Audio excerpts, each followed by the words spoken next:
I didn't realize how late it was. I was just chilling here, like, thinking about stuff, eating a pastry that Sam got me. Just, like, zoning out. I was like, I wonder what time it is. Yeah, I wonder. What time? What time could it possibly be? 1:15? Oh, my bad.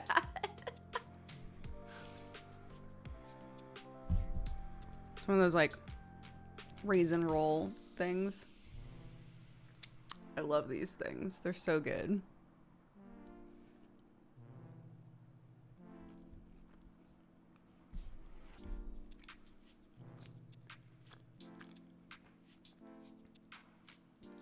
I had a huge breakfast. Sam, here, you want something wild? Sam fell asleep before me yesterday. Sam fell asleep before me at like midnight. I was still awake. I was like, is he asleep? And then slept all the way through the night. I got up, you know, took Clarky to preschool, whatever. Came back and I was like, I'm gonna make myself some breakfast.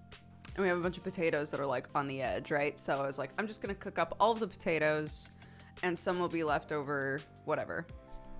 And I hear Sam stomping around and I was like, what? Why is he awake? I thought that his, you know, body clock would take over and be like, sleep until 1 o'clock. But he comes downstairs and he was like, I'm up. What are we doing? I was like, he's awake. So we had like a huge breakfast together. He was like, oh, we don't have any bread. And I was like, I know, I forgot to set the bread maker last night. And he was like, oh, it's fine. I'll just run to the store and get some bread. So he got bread and also a bunch of pastries and was like, this way, when you have coffee later, you'll have a pastry that you can have too while you're on stream. And I was like, Sam, you're very cute. So then I was like, I think I'm gonna address the brain rats today because he knows that I've been having a rough time for whatever reason. And I was like, I think thing number one that I gotta take care of is my office. And he was like, 100% your office is really gross. I was like, I know! It's like I was talking about it on stream, but because I like hide everything from the camera, everybody was like, your office looks fine. And he was like, oh no, if only they knew. I was like, I know, it got so bad. So it's not done yet because obviously I still have this desk in front of me instead of the wood one. There's other stuff that I still want to do. But in terms of like cleaning up, it's basically done. I finally vacuumed in here. It had been forever. I basically was treating my office like a dead zone. Everything else would get cleaned. And this room, I don't think I really tried to clean or do anything about for over a month. And it had gotten really bad. Again, like basically just from this part of the camera forward. Like this desk was just covered in stuff. It was bad. But I'm proud of myself. I put on some Dungeons and Daddies. I addressed everything. What I will say is in here are a couple of bags of just papers. We have a paper clutter problem right now, and I don't know what is important and what isn't. So I've just put all of the paper, I've compartmentalized. I've put all of the papers that I found around the house and in my office, specifically in bags, and set them in a really obnoxious place in the bathroom. So every time I go in there, I'm going to be like, ah, fuck. So then the next thing that I address is like what things need to be destroyed, what things do we keep, what things do we throw out, etc. But yeah, look. Those are like some random bits and bobs that I need to take care of, but like, you know, not bad. Yay.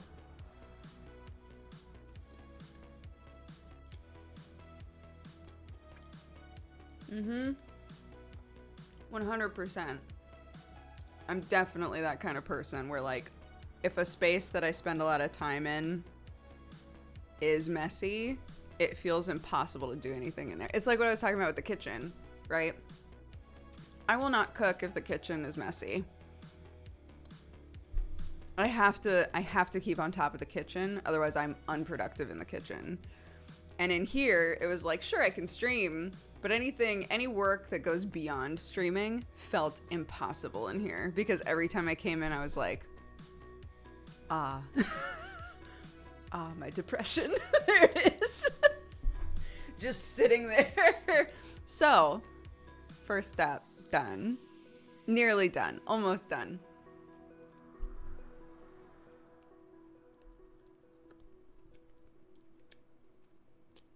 Junk Mountain, we meet again.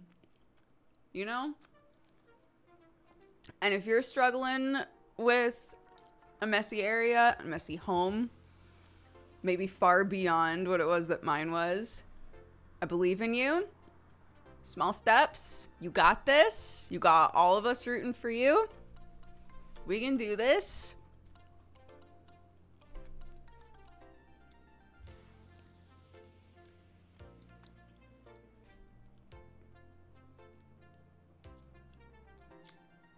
Just put on some Dungeons and Daddies. It's very funny. You know, I'm much more productive if I put something on that's gonna occasionally make me laugh.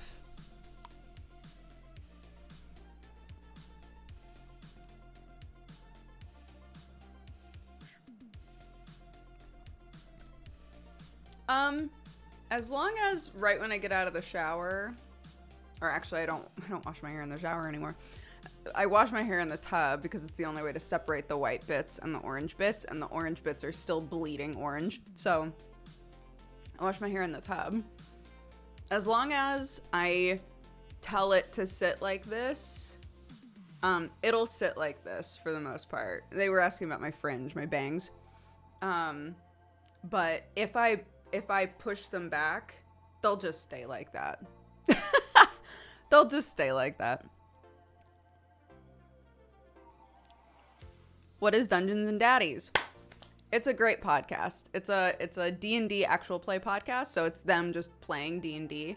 But the concept of it is all of the characters are like modern day dad archetypes. There's like the stay-at-home sports dad. There's the like super hippie dad. There's the like, yeah, I'm cool. Me and my son are best friends sort of dad. It spans the gamut, right? And they are all in a van together with their kids going to a soccer game, and the entire van is transported into the Forgotten Realms. And their kids are gone. They're missing. And so it's all of these dads trying to find their kids in like a fantasy world, basically. And it's so funny. Anthony Birch is the DM, and he's hilarious. It's great. Yeah, it's really good. Find it wherever you listen to podcasts. It's really good. There's lots of it to listen to as well. So you have some content if you enjoy it. Excuse me.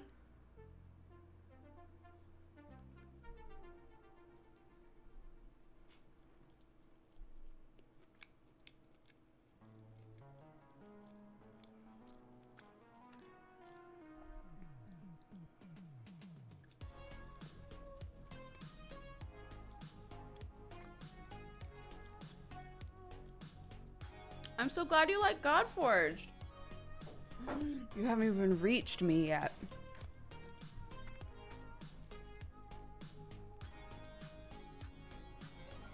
Yeah, I show up in episode 12, I think we determined. So you got a bit before I show up.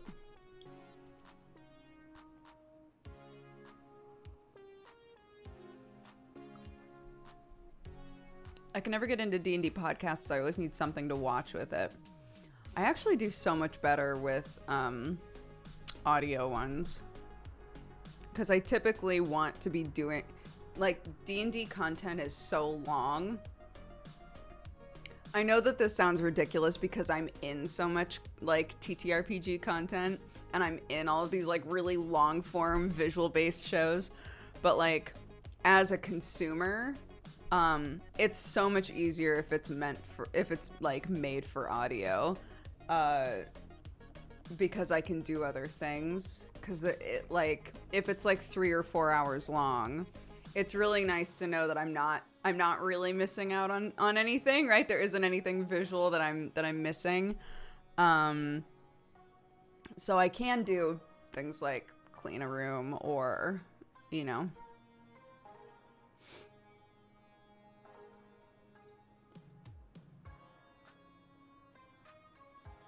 I prefer to have something visual, but then I spend most of the time not looking at it. Yeah, that's fair.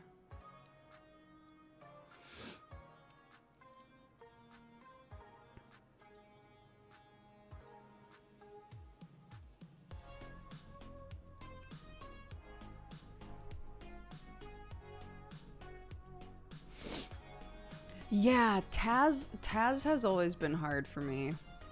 I've never been able to listen to Taz, and I've heard that just all of the Adventure Zone content is generally like taking a dip, but that the first like Adventure Zone story is really, really good apparently, and I've just never been able to make it very far into it.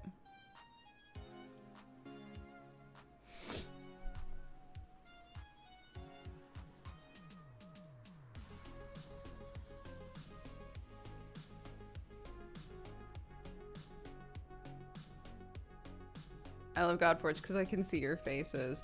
It's funny, for so long, like, Strange Roads was the first thing I had done TTRPG-wise in a really long time that didn't have cams. And I was like, this feels so weird, but also nice, right? Like, I feel like I can, like, relax a little bit more because I was so used to being on camera. There's an element without the camera where if your character is like extremely different from you, I guess, like for me, this is just me speaking as a player, there's an element of like, I don't feel like I have to perform as this person that is totally different from me beyond my vocals, you know? So that was interesting. It was just totally different. And now like all of Brett's stuff has no cams. So now it's the opposite where I generally am not on camera, and then I have to remind myself like, oh yeah, Godforge has cams. It's interesting. Some people find it way more immersive with cameras because you're seeing a person like gesture and like you can see the look on their face, right? There's less of having to narrate how the person is reacting like on their face and stuff, because you can act that out if you feel comfortable doing that. I've thought that before a lot with Alis. There are a lot of scenes with Alis where I'm like, I don't know if I'm able to verbally convey like how he looks right now or what he's doing. And if we had cams, I could do that myself, right? Without having to like stop to explain. There are positives to both, I think.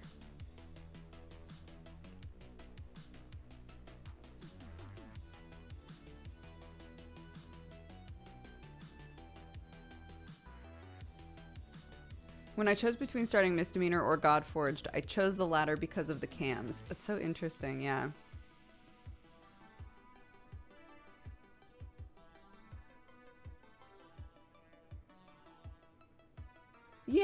Yeah, I agree. Talking through it now, they both have positives and negatives for sure.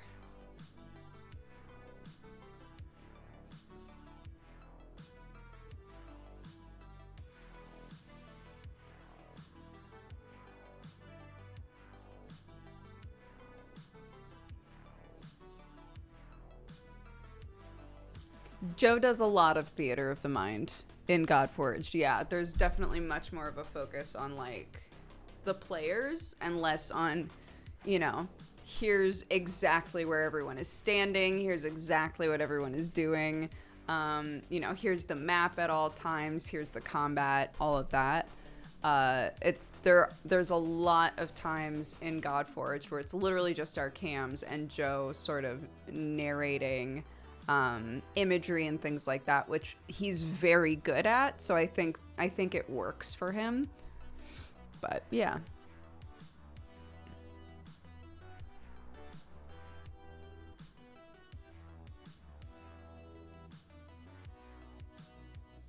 But yeah, I guess like as somebody who's been on TTRPG shows for years and years and years, it's just really interesting to see it go from like all of the shows are camera based to most of the things I'm doing now are not camera based.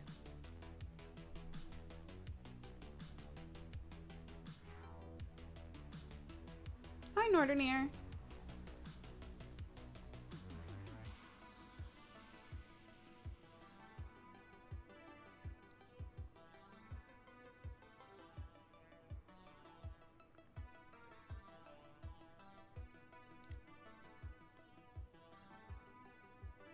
Yeah, Brett never really did cam before, did he? It's only recently that he started using cam. Next step of D&D is everyone gets VTuber models of their characters. We've talked about that before. I think that would be tight. It's so expensive. Unbelievably expensive, but it would be so cool.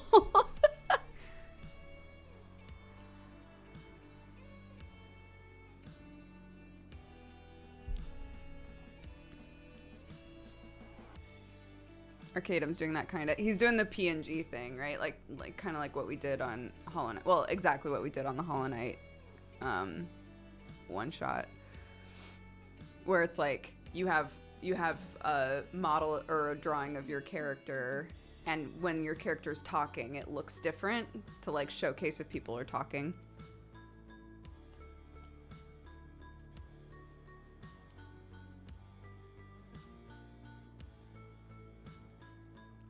Yeah, VTuber stuff is not for everybody. Some people feel really weird watching it, and I think that that's fine.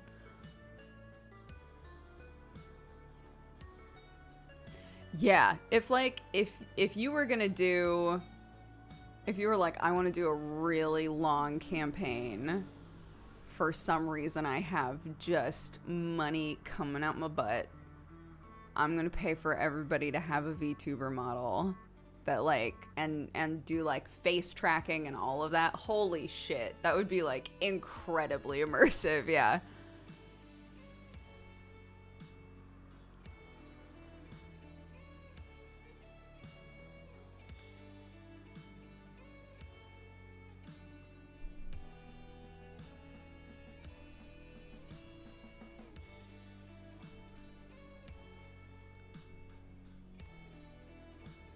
That good old butt money, dude. It would cost so much, but it would be very cool. It would also take forever because somebody would have to make those models, right? Do VODs help Duger more than YouTube? I don't know how all this works. I don't think that there's much of a difference, to be honest. Whichever place you prefer to watch, please watch there.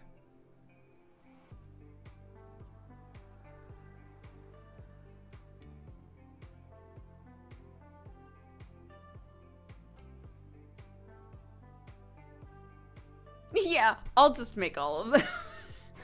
You know, since I'm learning Blender. How long could it possibly take for me to be able to make models from scratch? Goodness.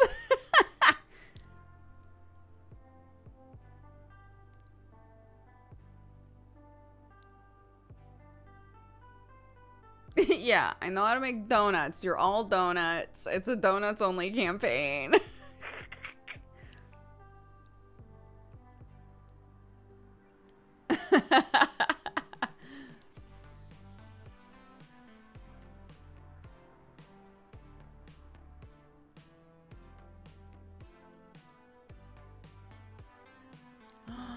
Oh, Remix Beats said, here's a Valentine to taking chances. I struggle with taking chances on myself, so I jumped and signed myself up for a voice acting class that starts tonight. I'm excited and nervous. It's time to believe in myself. Absolutely. That's going to be awesome. Good on you.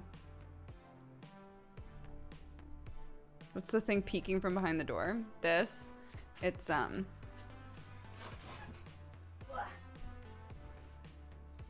got a little knot in it. It's for workouts.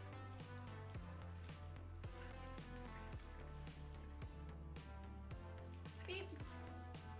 So I can do like this sort of shit. Boop. Boop.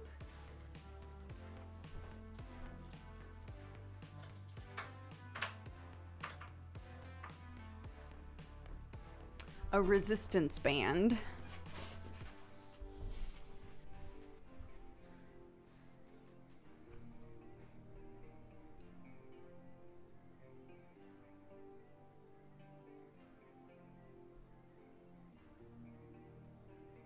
Less ads would be less support, or am I being dumb?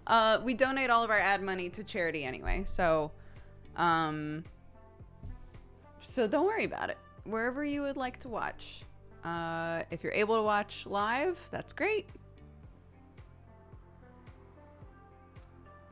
We change where it gets donated each month, but if you do ! ad bonus, it'll say where it's going this month with a link in case somebody wants to donate directly.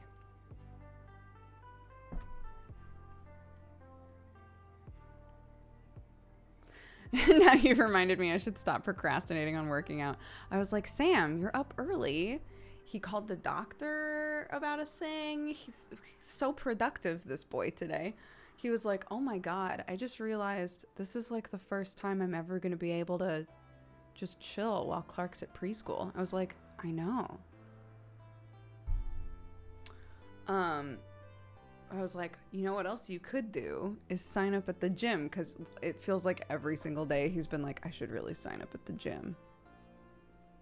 Oh well. It's like, you could do that today. This could be you. If ads go to charity, how do we support you, or how do you make the money? I always, like, rather than donating to me directly, I always ask that if you are inclined to spend money here, which is very sweet, thank you, to either subscribe or gift subscriptions, because that way it's feeding back into the community. Other people get, you know, emotes and things like that. So yeah, if for whatever reason you want to spend money here, thank you, gift a sub. That would be amazing. I also have a couple of side things. I have a coffee company. So we deliver coffee everywhere. We do beans, cold brew. We have hot cocoa / mocha mix, all kinds of things there if you want to check that store out. I have a merch line, but a lot of that stuff is sold out right now because we're restocking and putting in some new things. So I'd say wait on that. But yeah, thank you.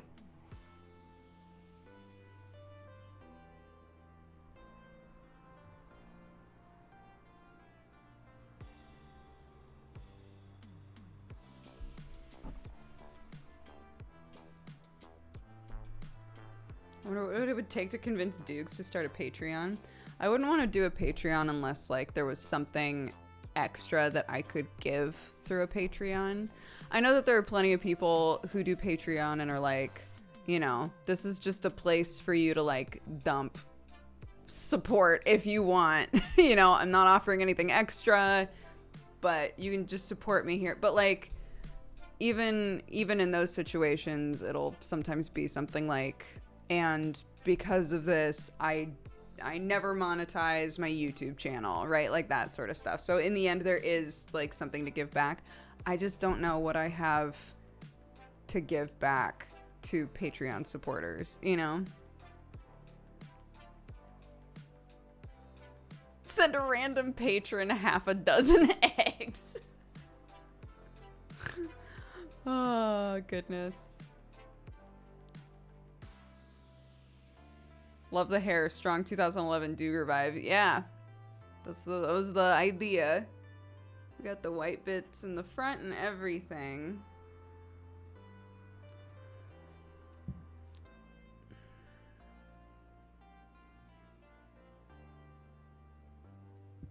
The thing is like, I've talked about this a few times, but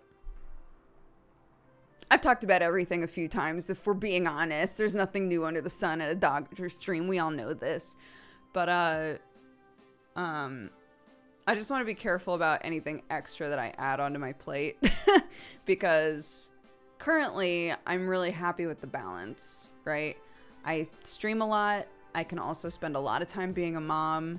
I have these side projects, you know, the game company and the coffee company and all of these things that so far require a very doable amount of work on my end. So I just want to be careful adding more things because it'll either have to take away from the stuff I'm already doing, or it would have to take away from family time, and family time is my number one priority. So yeah, I would love to be doing more. There's just only so many hours in the day, you know.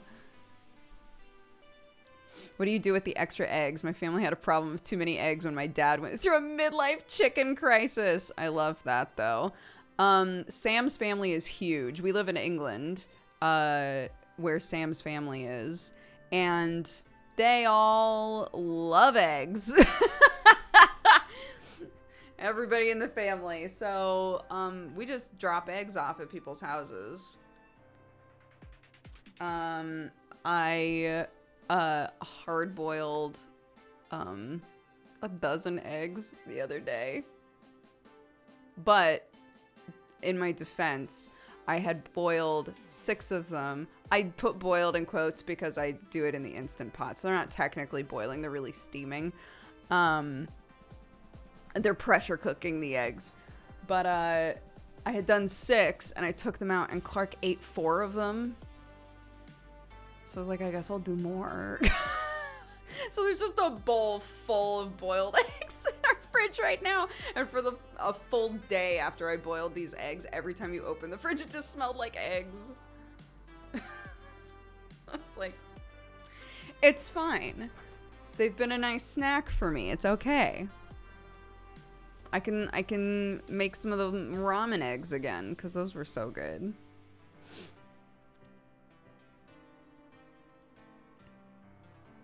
Does it change the taste or anything from boiling? I want to try it. No, it totally works. If you have an Instant Pot, you want the eggs, you need something like a trivet, the trivet that comes with the thing, or you can also get ones that are specifically for holding eggs, which is what I got because I do this often enough. But yeah, you just want something that's going to hold the eggs up and keep them from touching each other. You literally take a cup and like fill up a cup, splash the water in the bottom, and then pressure cook for however much time to get it to like exactly what you want. I do 7 or 8 minutes because it's a hard boil, but the yolk isn't like a rock, right? It's like just barely hard boiled at 7 or 8 minutes. And you quick release. So the second that it's done, you release all of the pressure. But it works. It's great. We use them in our tuna.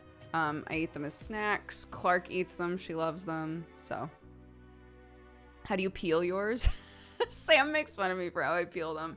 I take them, I go bink on the side, and then I roll them. So it's got cracks all along the outside, and then just peel from there. And typically it makes it pretty easy. But I've seen like tricks that people have done where they like poke a hole in the bottom of the egg and then like it literally just slips off I don't know. I've never tried that shit, but I've watched videos and been like, so.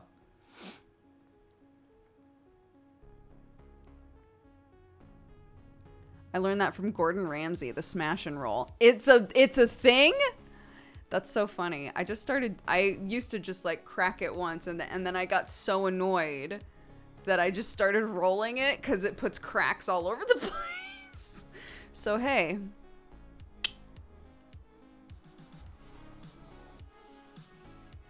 I'll also peel it under cold running water. It helps a lot as well.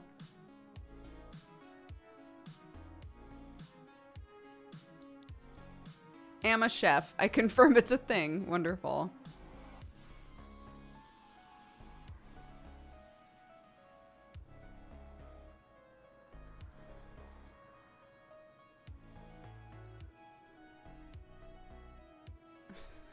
Gordon Ramsay learned it from Dodger.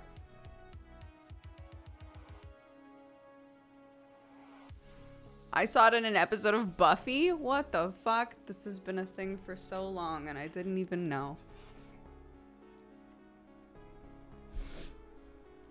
It only works with a hard-boiled egg. I did it with a runny egg and there were cracks all over and also runny egg. Oh no. Yeah, I would not do that with anything other than a hard-boiled egg. No way.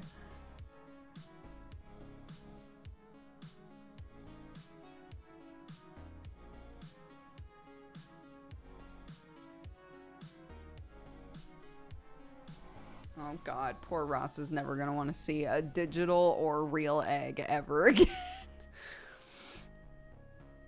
God bless.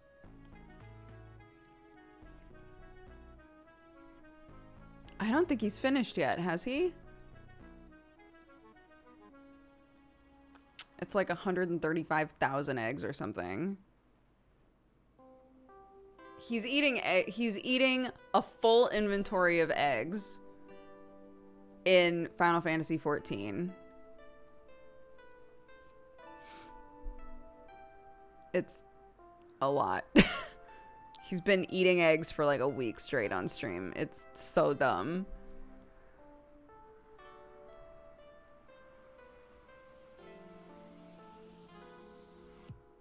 Yeah, for those who don't know, one inventory space is 999 eggs, and it's 100 or so stacks.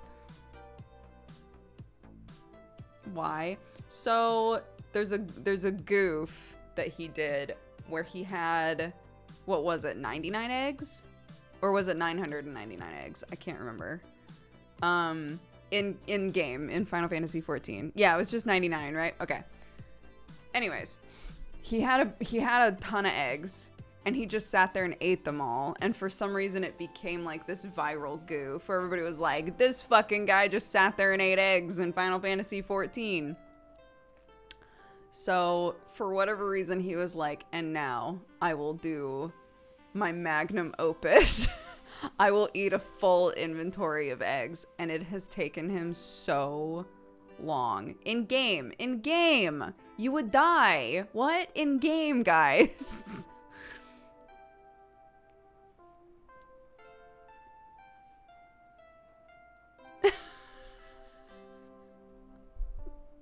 In game.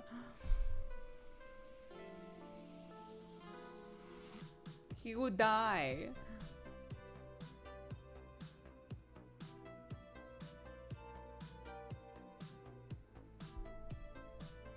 I know, Cat Dragon, that's what we said. But I think the originally when he did the thing forever ago, not forever ago, but you know, a while back, I think it was only 99 eggs. I don't think it was like a full stack, but maybe it was. It was?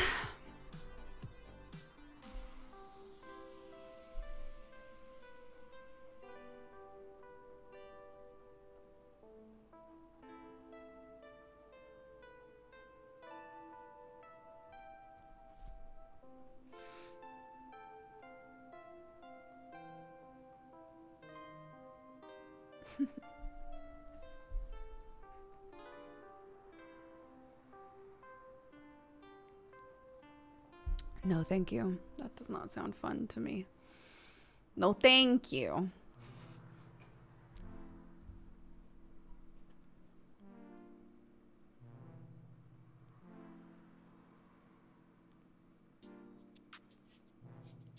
Thank you. I know that I said no thank you and then thank you, but somebody complimented my hair. So just for context.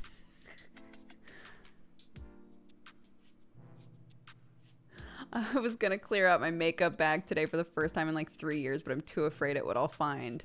Do it! Oh my god, do it! Because then every time you look in there, you will only see things that you know are like safe and good to use. And also like you can get rid of stuff that you never ever use. See somebody else wants it, or just get rid of it, you know?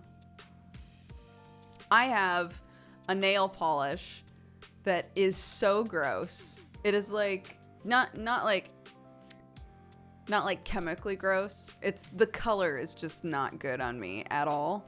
And I keep thinking to myself, I shouldn't own this anymore. This is like such a yucky color on me.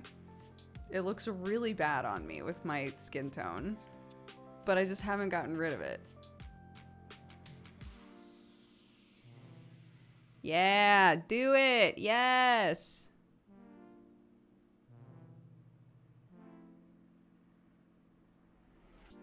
Maybe you'll find something exciting you've forgotten. I can't find, to that note, I can't find my really cool dark lipstick, and I'm worried that it's like in here somewhere. I don't know where it would be. So there's a box in there with all of my sound foam that I haven't wound up needing or using. There's a box in there with all my sound foam, and there's a box in there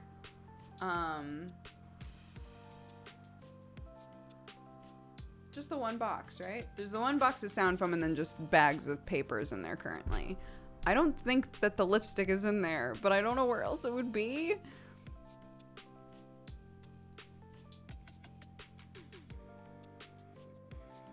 Yes, Vigo. Play with makeup. It's very fun. Reading any books? Yes, I've finally... Hold on. Let me go grab it from my bed. My bedside.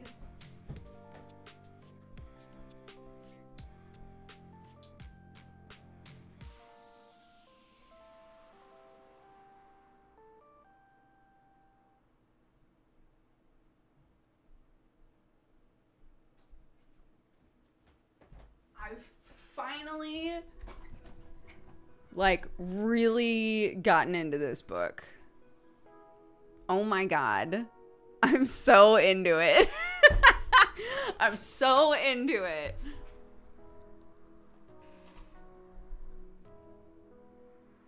What's it about? So it is about the descendant of Van Helsing, and she is like a modern day doctor, like private doctor in England, specifically for supernatural entities.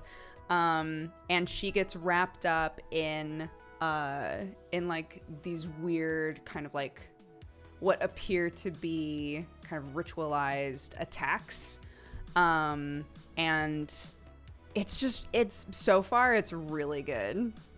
Here's the thing that's great is that almost every character they've introduced so far is just like a really interesting older supernatural character.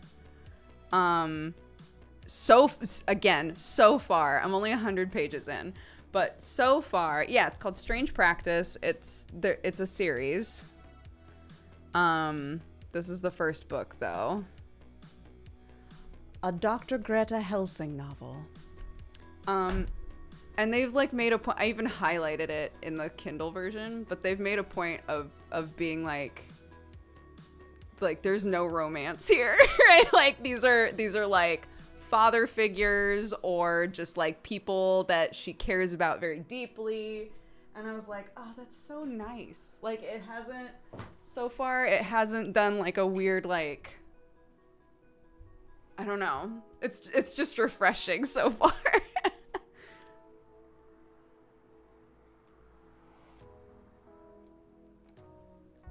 She's just a doctor. She's like a really cool doctor. Yes. Strange Practice. I'm liking it very much. Again, I don't know in what direction it will go after this, but all of the characters are like really interesting to me. I like them all very much. Yeah, exactly. Like they didn't like introduce, you know, like a 1,000-year-old vampire and then it's revealed like I've watched her grow up and I've loved her for years. You're just like no. None of that has occurred whatsoever.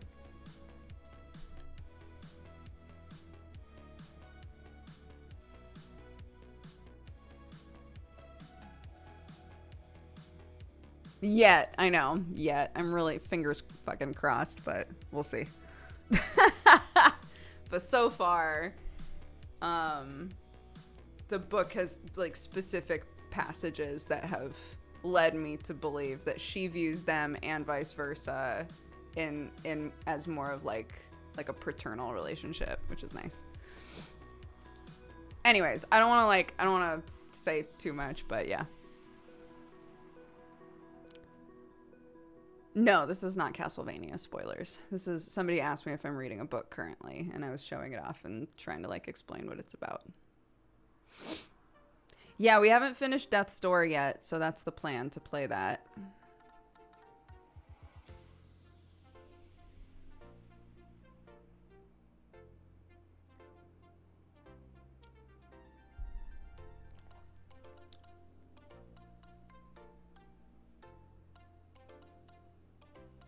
Always weird. A lot of characters that are hundreds or thousands of years old act like teenagers.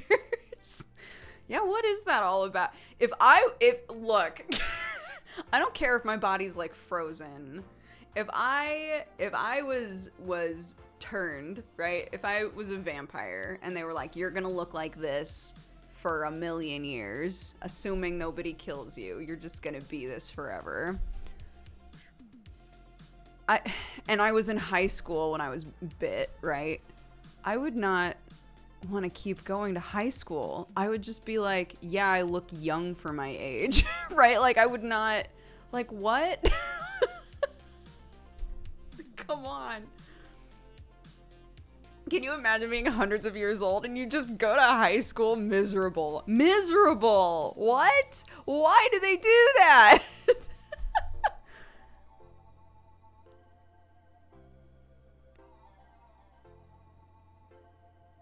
You got another book recommendation that's light to read.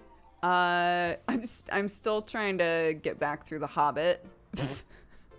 If you've never read The Hobbit before, there's that. A light read.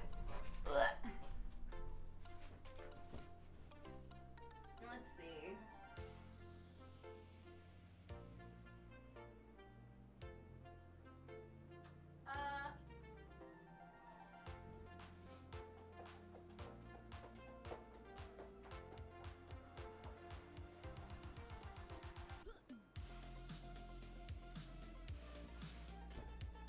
Do you prefer like novels, not like graphic novels? Or plays? You could read Rosencrantz and Guildenstern are Dead. It's my favorite play ever. But if you want something like quick and easy to read, you could get a graphic novel. You could get the first saga. Hold on.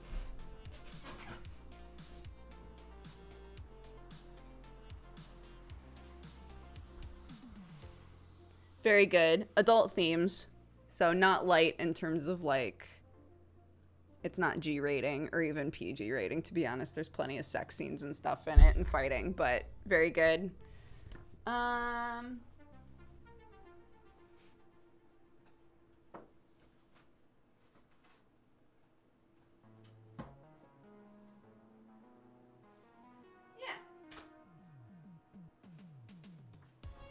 You could get Vinland Saga, my favorite manga. That's pretty big though, and that's pretty expensive.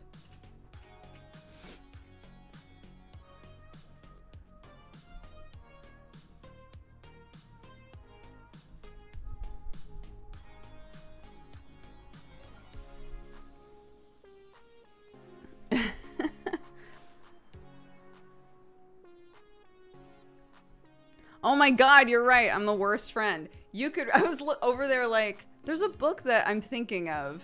Where is it? It's literally right there. You could read The Guardian by my best friend Erin. She wrote an LGBT fantasy young adult novel. It's fantastic. The Guardian. It's about dragon boys. You could read that.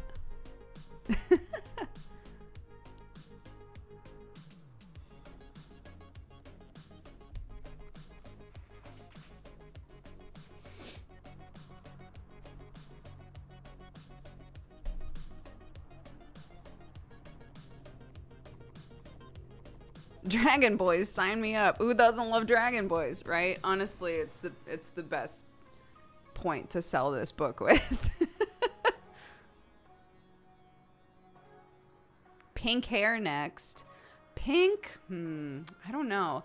Honestly, like, that's true. The era of everybody having pink hair is sort of behind us.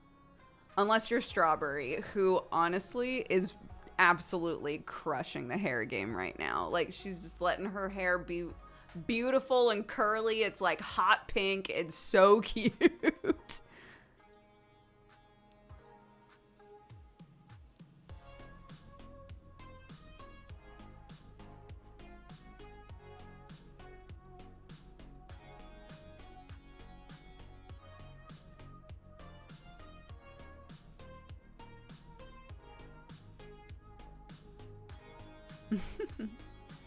Just dyed my hair half pink, half teal. Nice. Like this way. I like that. It's a bold look. I enjoy it.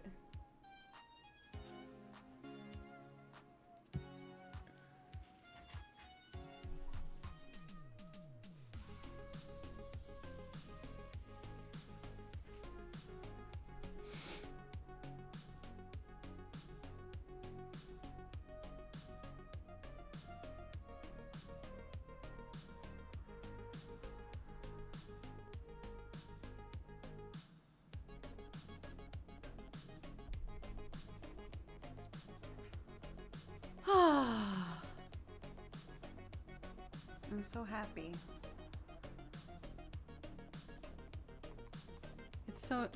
I can breathe in here again. It's such a difference, dude. It's crazy.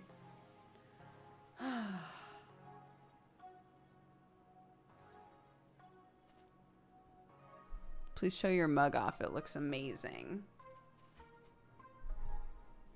It is a Shakespeare mug.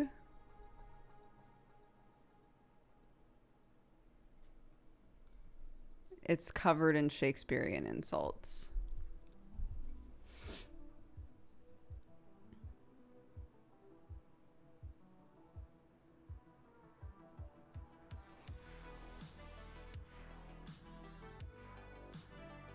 Where did you get it? At a Shakespeare festival when I was a kid. My mom bought it for me. There was another one. Someone sent me another one that was covered in like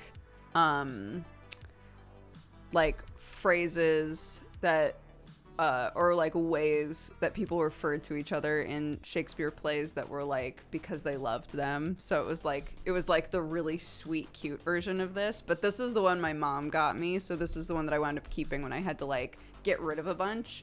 But yeah, it has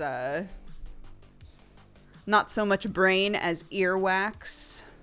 Thou art a boil, a plague sore. You fustelarian.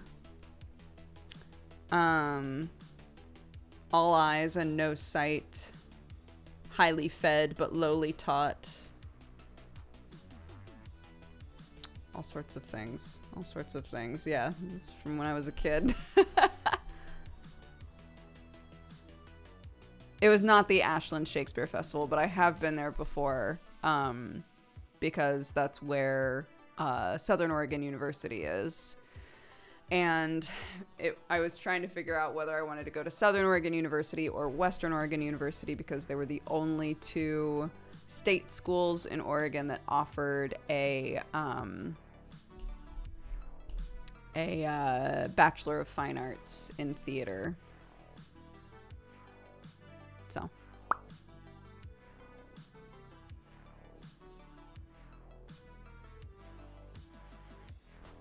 Mountain of Mad Flesh sounds like a Darkest Dungeon boss.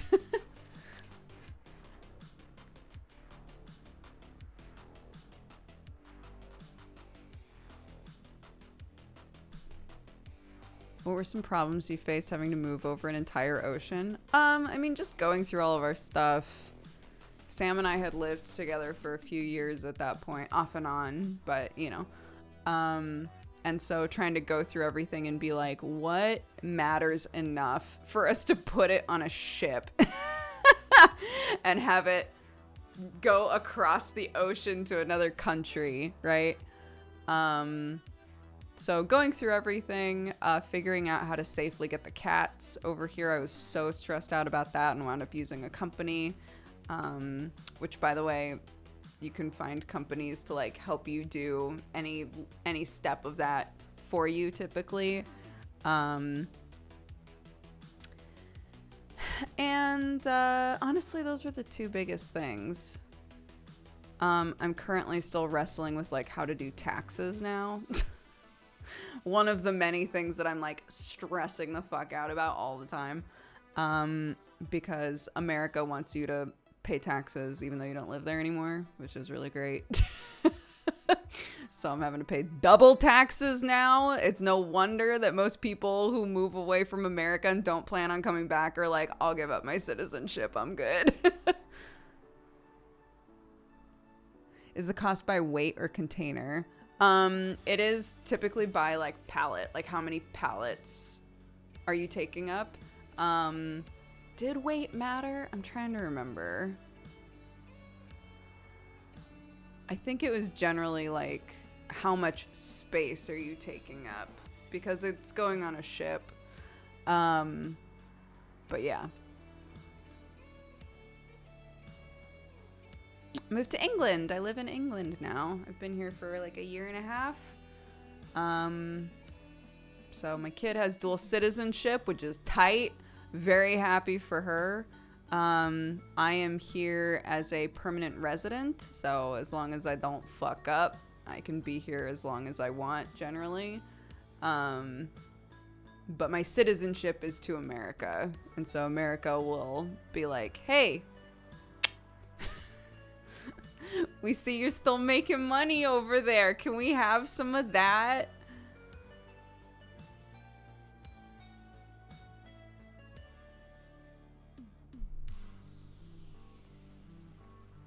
Will she also have to pay double taxes? Oh God, I have no idea.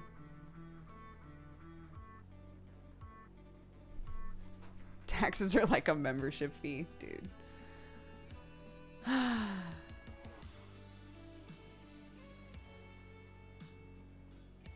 It is very complicated. There are some aspects of moving abroad that are such a pain in the ass that unless you're like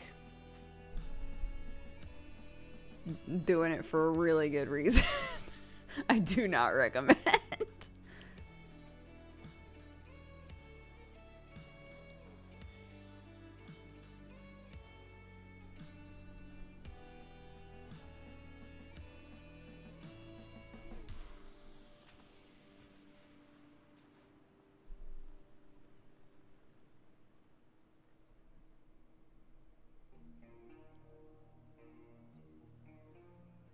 I can't vote in the UK. I'm not a citizen here, so I can't vote. I can still vote in the US, and I did vote in the US, but I had to do it by mail and like through our embassy and all that sort of shit.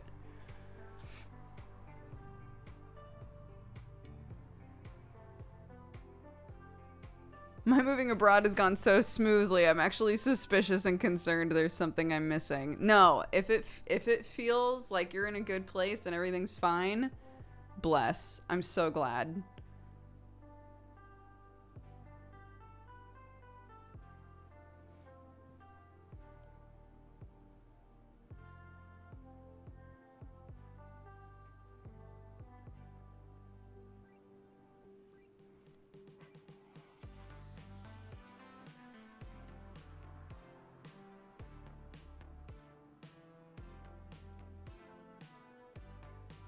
Cleaning out my makeup bag didn't take that long. I can't believe I've been putting that off for 5 years. I even had time to clean my makeup brushes. I mean, I'm not going to, but I do have the time. Amazing.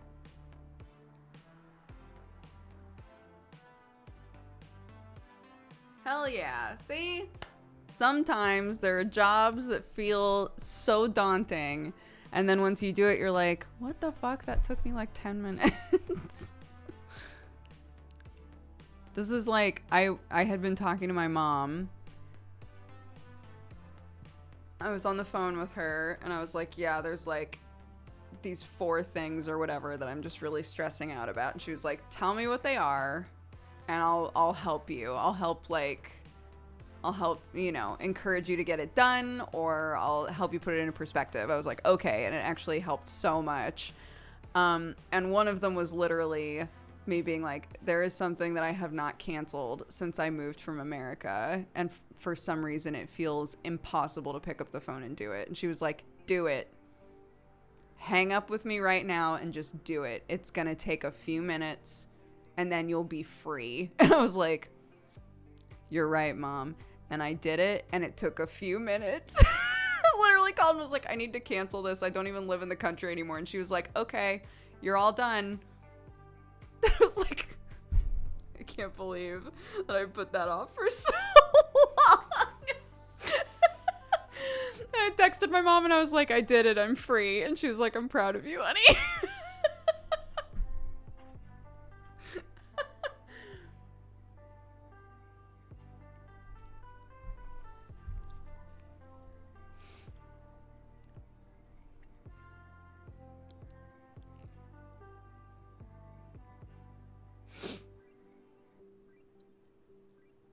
That's the kind of support people need, right?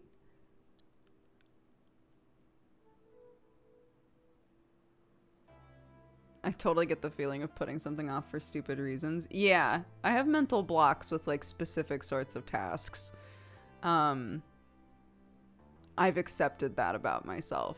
Not in a way of like, and I'm never going to do anything about it. Like, I would love to somehow train myself to look at them differently, but anything where it's like, in order for you to deal with this, you have to call a company. I'm like,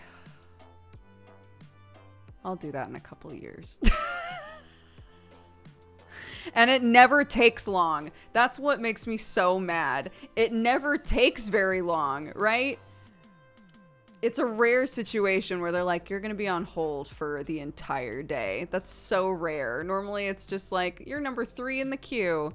And then they answer and you're like, hey, I need this. And they're like, okay.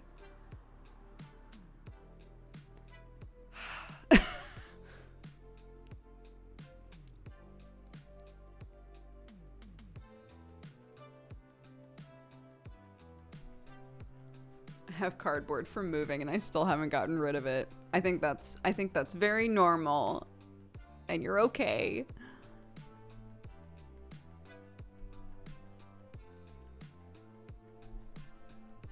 Yes, that's another issue, is if I have to call, like, say that Sam says, hey, do you think you can call the doctors for me, or do you think that today you can set up like Clarky's dentist appointment in the morning or whatever, I'll be like, yeah, I can do that. But I'm terrified to get on the phone with an English person because I can't see their mouth while they're talking. And I use like a certain amount of lip reading to get through the day with people if the accent is like particularly different from what I'm like used to listening to. So I'm always like, God, please just let this person have an accent that I'm used to so that I can parse it together. Yeah, and I think about that too. I'm like, they even speak English, right? Like, I moved to another English-speaking country. And there are people who make these phone calls when there's like a whole language barrier. God, what is wrong with me? Oh well.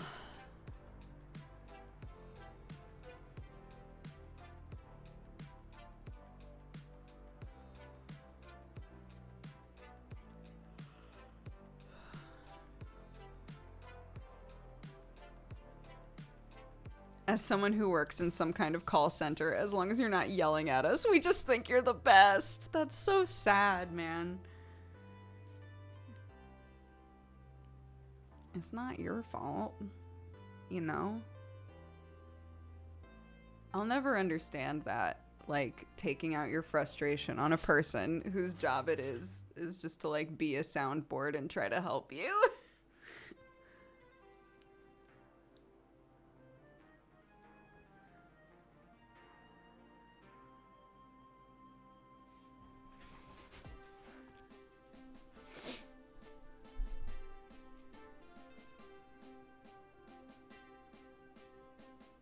I try to tell them that they've helped me and I appreciate them even if they didn't.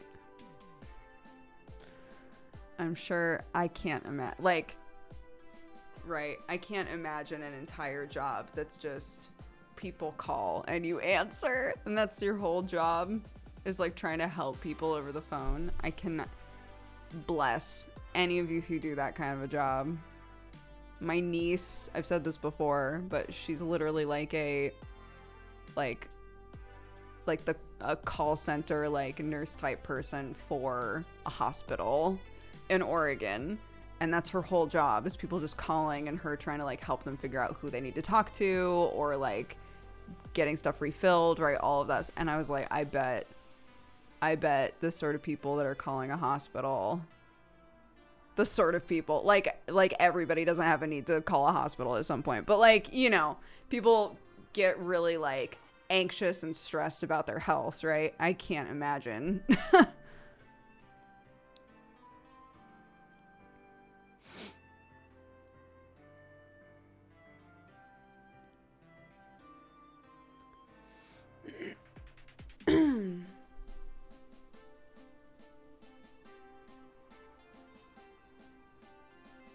Likey, welcome to the Cat Gang. Thank you so much. I appreciate it. Coffee drinking burrito babe. I called in sick from work today. Time to get super cozy and go back to bed. Hell yeah. Go back to bed. Enjoy.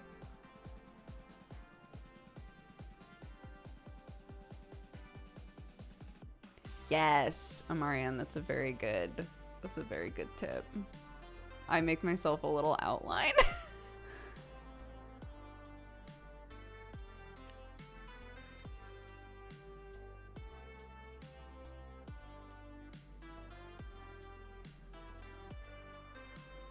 Is there anywhere you'd like to visit in the UK? Oh gosh, I've barely been anywhere. I've been visiting here for, you know, Christmases for a while to be with Sam's family, but that's always been the same area. I've spent some time in London. I've been to Nottingham a couple of times, but overall, I spent like a day in Dublin, a day in Edinburgh. I've never been to Wales. I would love to go to many, many more places.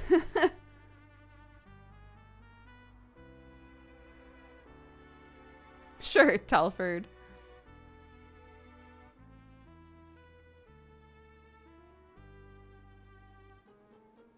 Yeah, I went to Brighton for a day.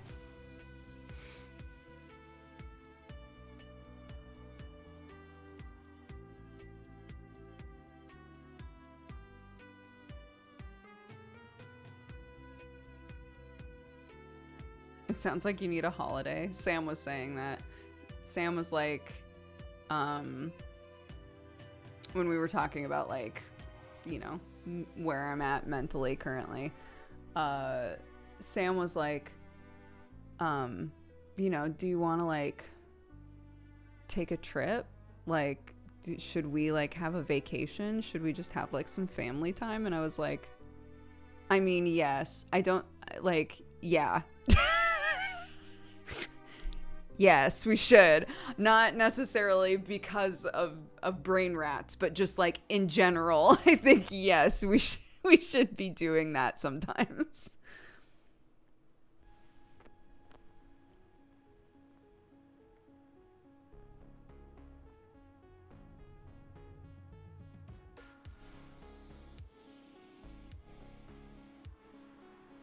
What are brain rats? What are brain rats? The idea is that in your brain, a lot of people refer to this differently. I call them brain rats because I love rats and I think it's cute. The idea is that in your brain, maybe there are a bunch of little rats, and sometimes they get a little antsy and confused, and they cause you to be antsy and confused, maybe anxious, maybe sad. And sometimes you need to take the time to pet and play with the brain rats so that you can get shit done. And if you ignore the brain rats, they just get more and more frantic and upset. So today I took some time and pet my brain rats. And I cleaned my office a bit. And I'm very proud because it was disgusting in here. It was really, really bad. My husband even was like, your office is a nightmare. So I spent an hour and a half before stream cleaning my office, and I feel so much better.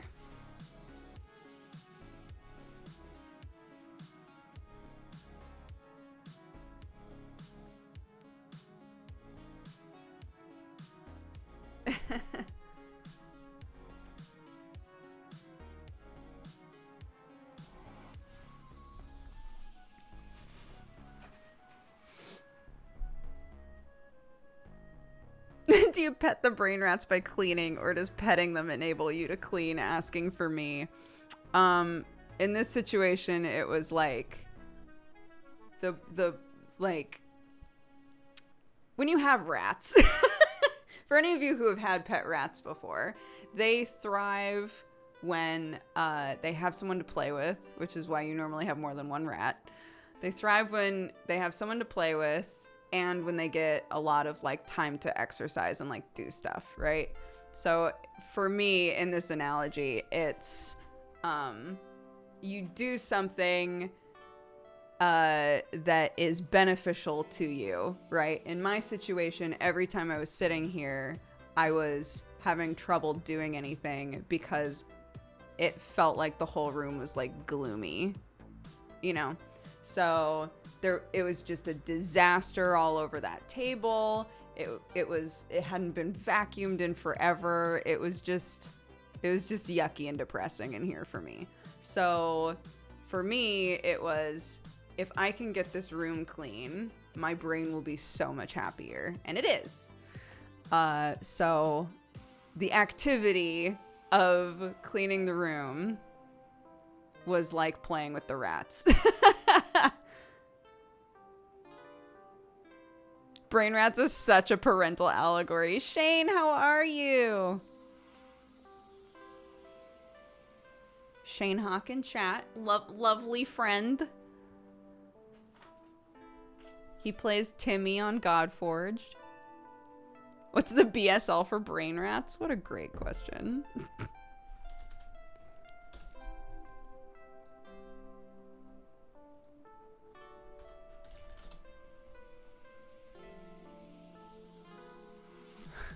Brain.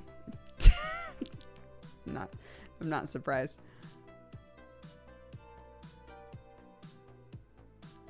So you can either do brain, like I guess to signify like the anatomy, like what's in here, your brain, or you can just be like your brain. And then rats might wind up being some kind of like a general rodent sign, but we'll see. Oh, cute rat, brain rat. That's very cute. My brain rats.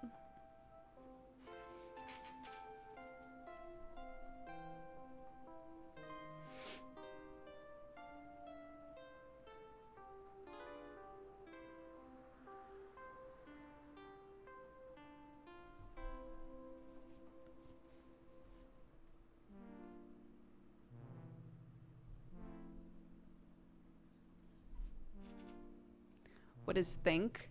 Think. I think. Brain rat. I love that. BSL and ASL are completely different languages. Yeah. We could do a little simple ad break. I can do some simple BSL signs. Hold on. We're going to do a BSL break and run some ads. One sec.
a bunch of like welcome signs that I was trying to remember, and I can't remember like any of them. I need to do a bunch of practicing.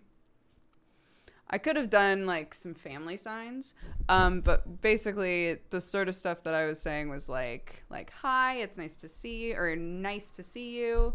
How are you? I'm good. My name is Brooke. I talked about my daughter, Clark, and my spouse, Sam. I said that we have 3 chickens and 2 cats. And then I did the ABCs because somebody was asking like about the differences between ASL and BSL, and like one of the huge differences that I think people notice right away is finger signing is totally different. But yeah, I'm learning BSL for fun. We practice it during ad breaks. If you didn't see ads, we definitely ran some. It might have to do with what country you're in, or if you're a sub. If you're a sub, you won't see them. All I know how to say in ASL is naughty words. Summer. What up, duder?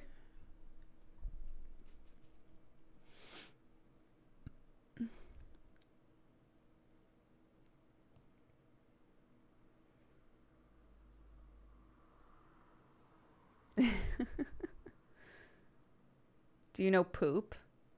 Yeah, what was it? It was like poop, I think. Poop, if I remember right.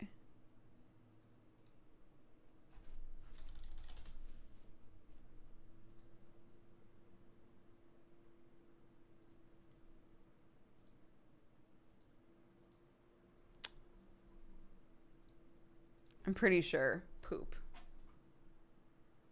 Brain rat. I have brain rats.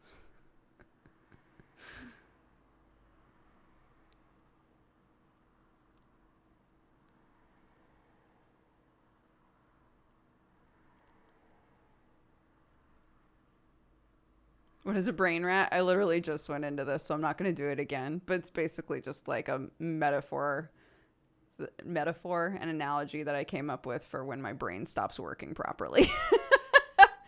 That the brain rats need to play a little bit. They're getting antsy. Stuff's not happening.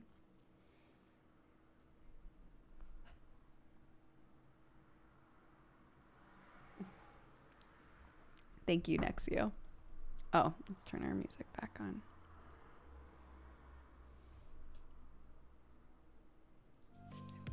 I think that's the right level. If it's too loud, let me know.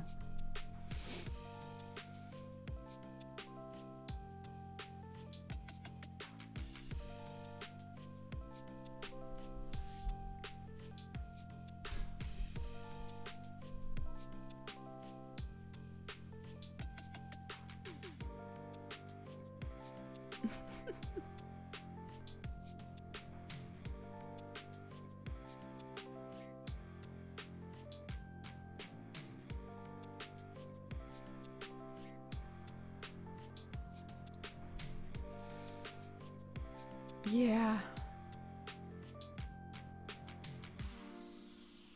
Yeah, like a lot of this like taxes stuff that I'm worrying about is probably stuff that I could get mostly done in like a night.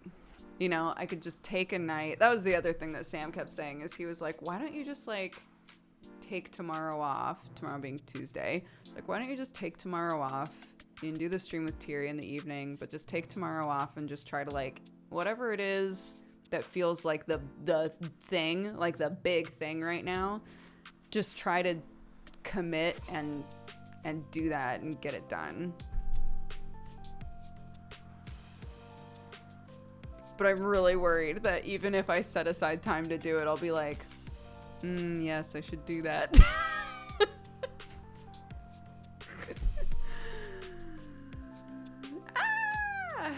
What are you gonna do?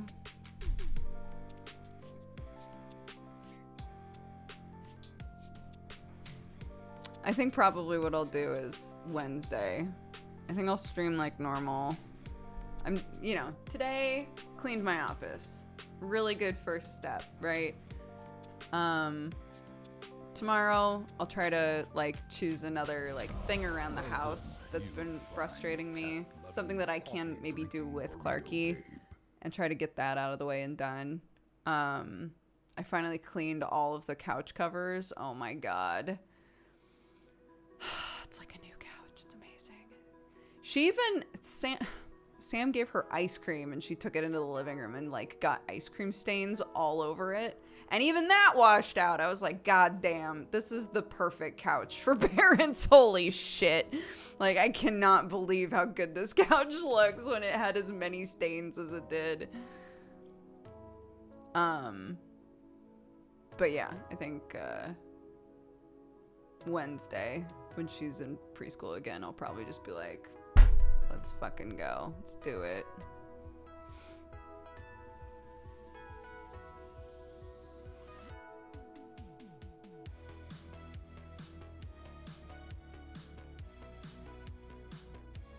I need to wash our duvet. The cats get their litter dust all over it. Oh my god. Once a week has been our thing now. Every Wednesday we change Clarky's sheets, we change our sheets, and sometimes Clark gets so mad about it. She'll come home from preschool and be like...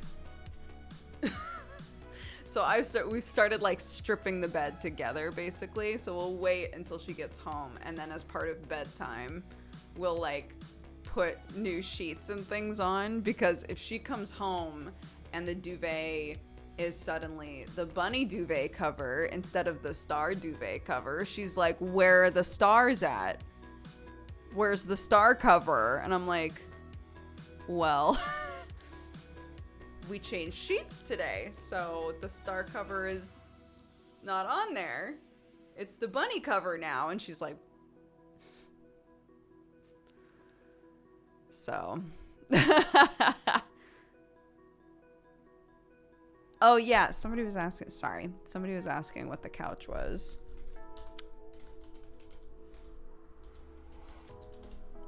I think it starts with a B. Hold on.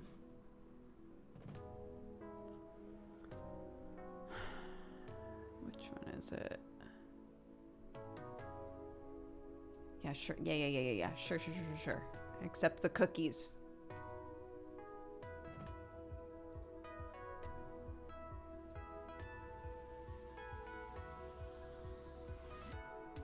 Gronlid. G-R-O with an umlaut. Gronlid.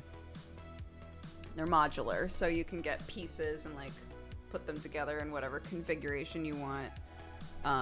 And the whole thing is like Velcro removable covers, Velcro or zippers. So you can remove everything and throw it in the wash. I've also used, like, instead of air drying, I've just used the dryer on them and just prayed, and they didn't shrink at all. So, yeah, they're amazing.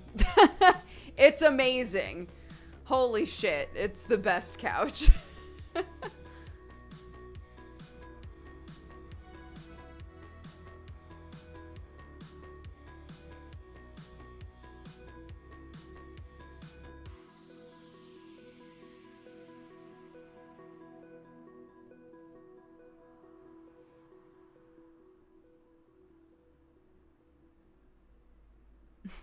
Meet in the middle with bunny stars. I have the same couch, 100% recommend. Yeah, it's so nice. The long bits are all storage. They're like gigantic ottoman. So all of Clarky's toys are stored in the couch. Oh, it's just great. The thing that I really want to do though is we have 2 long bits and then like 2 little bits in the middle. So it's like a big U. And I really want to put the 2 long bits next to each other, because like if Sam and I want to snug on the couch, only one of us can be on the long bit. And I'm like, if we had the 2 long bits next to each other, then we could both be on there, you know?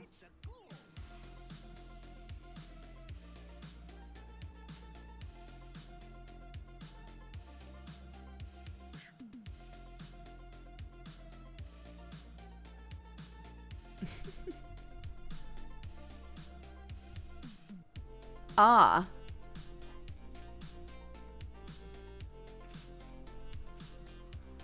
You're all in jail, I see. Oblivious to me has redeemed friendship jail.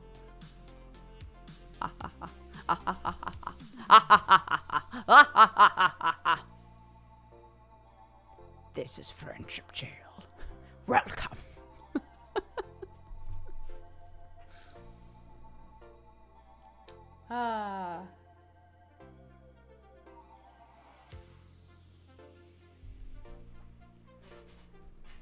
I love having a reason to use one of these emote spam walls. Cause I wouldn't ever use it if not for this. It's just great.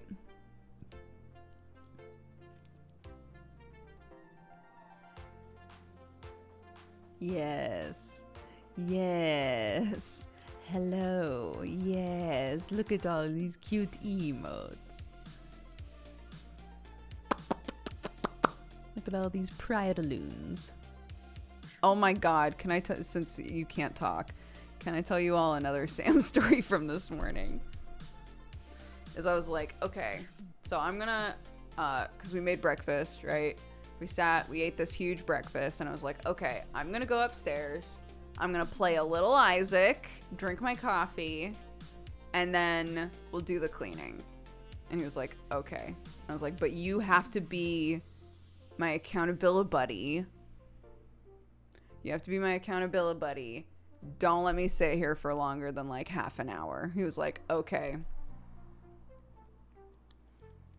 So that was at 10 o'clock, 10 a.m. I sat down here and I was like, 10:30, we start cleaning. I put on a YouTube video. I'm playing Isaac. I'm like spacing out, looking at my phone, whatever else. I look at the clock and I'm like, Sam, it's 11:15. Where were you? My accountability buddy. And he was like, honey, I know that you'll do it when you're ready to do it. And I was like, no, that's not true. The problem is I won't do it. No, incorrect. You're my accountability buddy. That's not how this is supposed to work. Oh my goodness.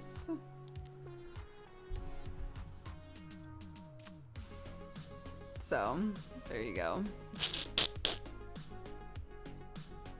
Also, thank you to Magic Maddie and Zelda Ichihara for redeeming the ads that we ran earlier. And now you are free. Free! Free to exact revenge on he who imprisoned me. It is the curse of the lamp. All the power in the universe, and I'm bound by the rules of the genie! Which means I can't kill that upstart Aladdin unless I have someone arrange it for me. Take me to Agrabah at once! It's been a while. It's just for you, chat.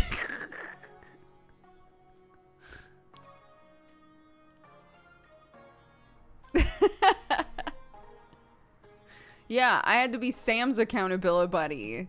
That's not how it's supposed to work.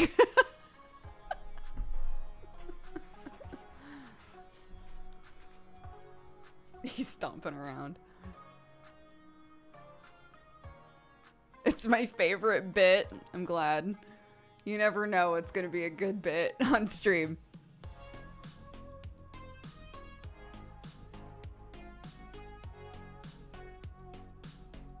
It sounded like a duck.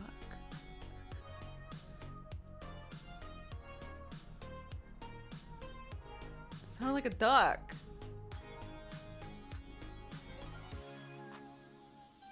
I just noticed the bookshelf. It looks fire. Oh, thank you.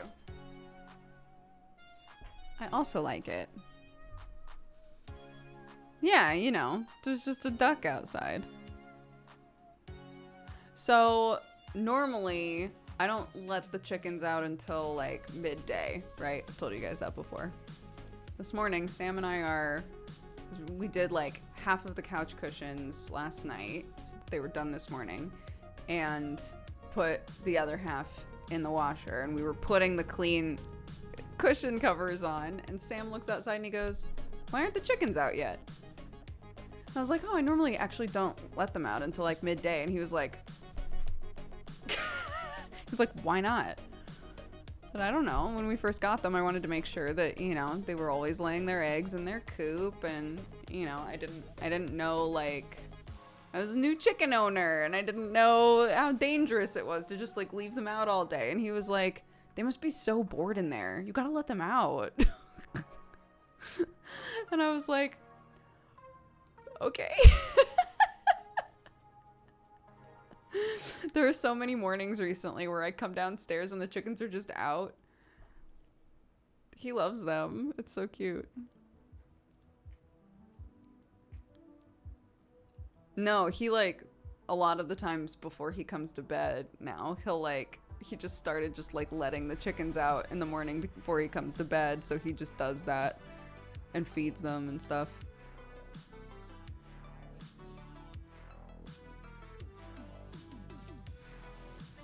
So he was like,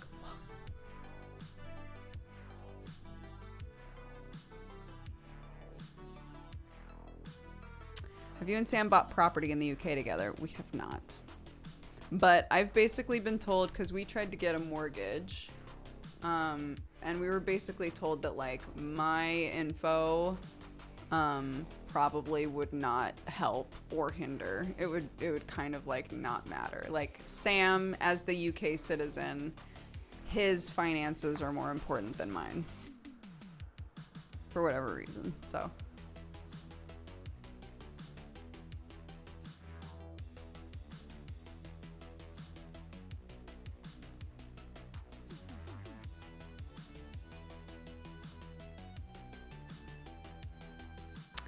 Yeah, I'm actually shocked though, like, our old place, and we have our windows open pretty much all the time because it's been hot, but, like, our old place, I would hear foxes all the time.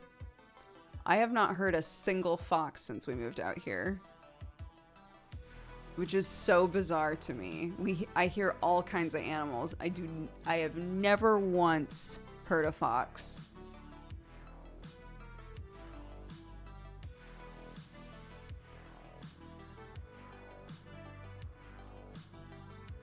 What does a fox say? Foxes just scream. It's really alarming.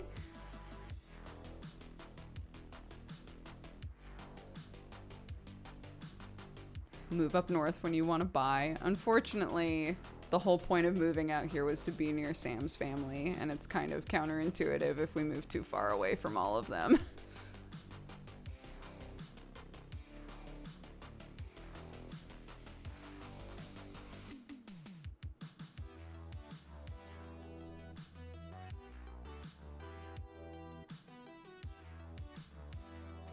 Yeah, that's what we've been told, is, like, it might actually be kind of a boon that we live out in the country, that, like, we're not in a town really, or like in a neighborhood at all. That a lot of foxes are gravitated toward more like neighborhoods, places with, like, lots of garbage and stuff to go through. They're literally like raccoons out here. Yeah, they literally scream. And when we first moved to the UK, there are even streams that you can watch where it's me being like, I am hearing what sounds like a cat in a lot of pain outside, and I kept thinking to myself, like, oh my god, did we, like, open up a window and somehow Watson was able to get to it and, like, fell, right? Like, or, like, I kept thinking, like, there has to be, like, a screaming, crying cat outside. That's what it sounded like. And people were like, I will bet you money that that's just a fox screaming outside, because that's exactly what they sound like. And it was.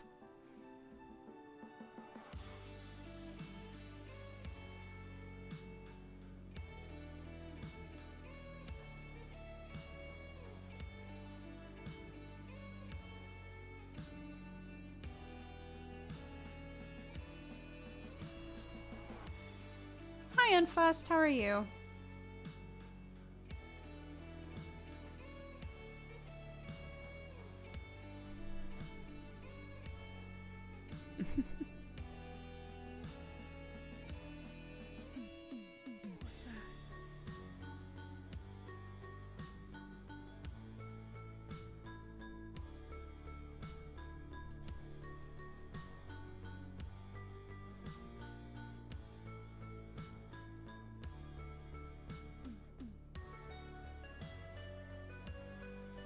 I'm glad you're here too.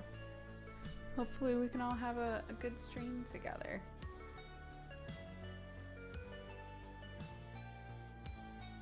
Is this the channel that mentioned foxes mating on a new metal roof? Nope, that's not me.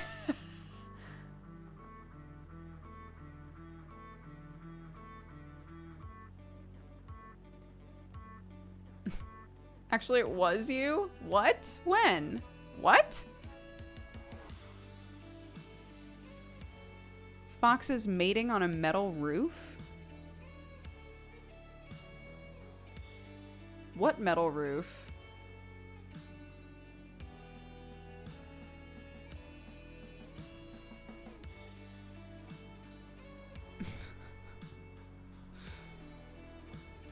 Don't trust anyone.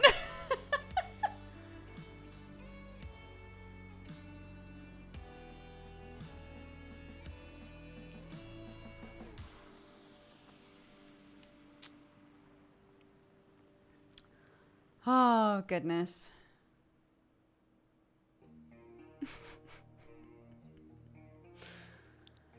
Okay. Okie dokie. Now I want to hear the story. I literally don't recall this whatsoever.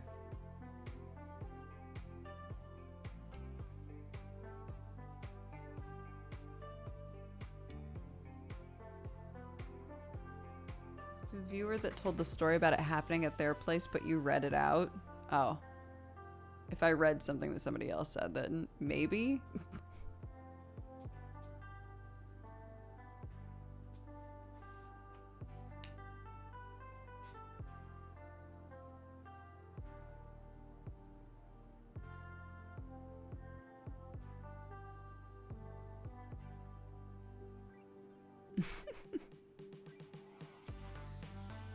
Finally done folding the last 3 loads of laundry I did over the past week. Nice! Yes! Look at all of us petting our brain rats. I'm so proud.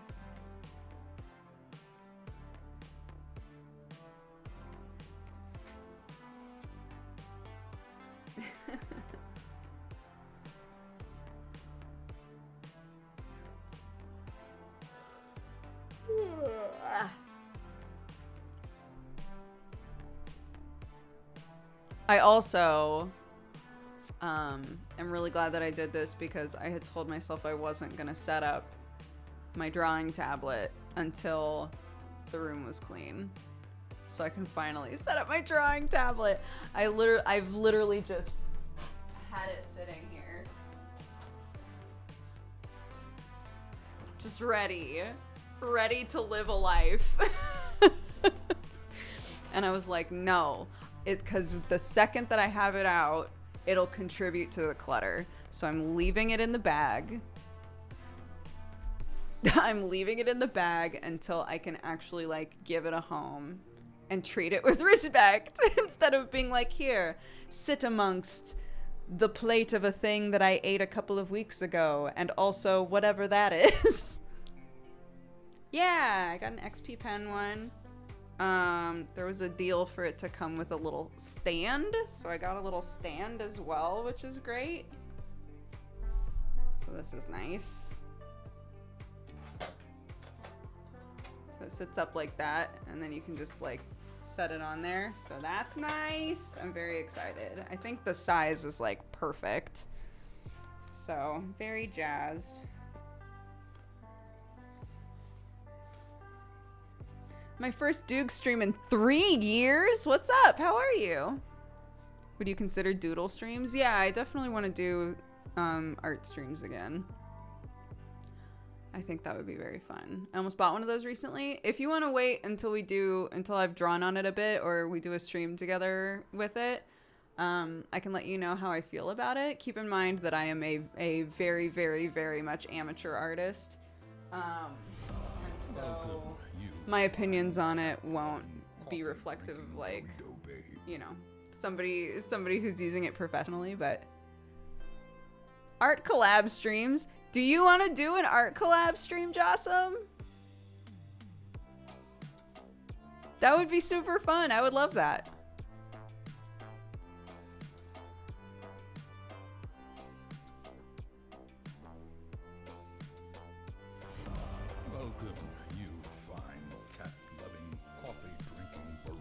do it.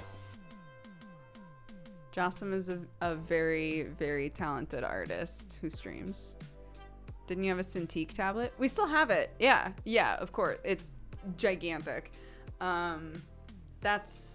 Yeah, I think Sam is hoping to like set that up in his office once he gets his whole thing sorted. But I just wanted something smaller. It's a bit easier to like move around.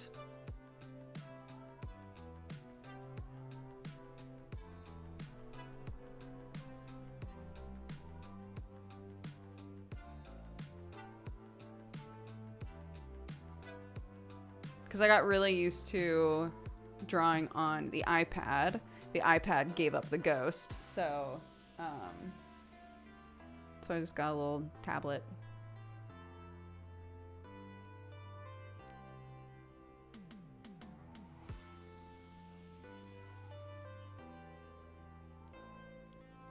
Your voice is lovely, Jossam.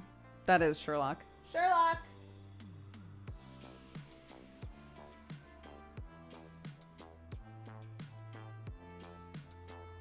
Sherlock!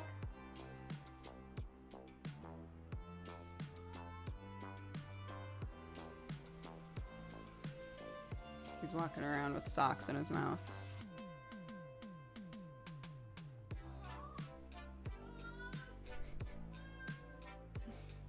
Hi! Yeah. Really?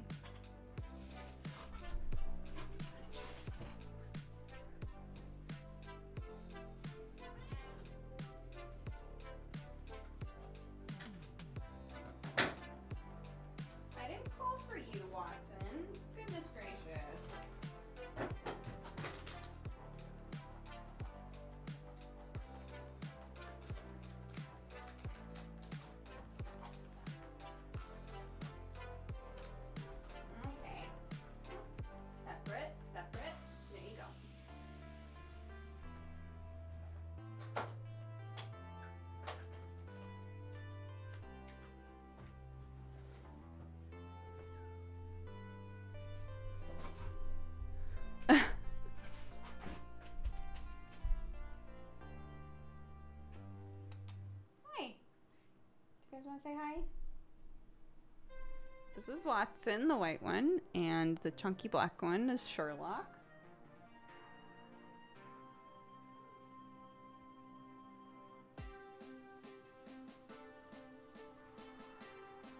Is the cat pregnant? No.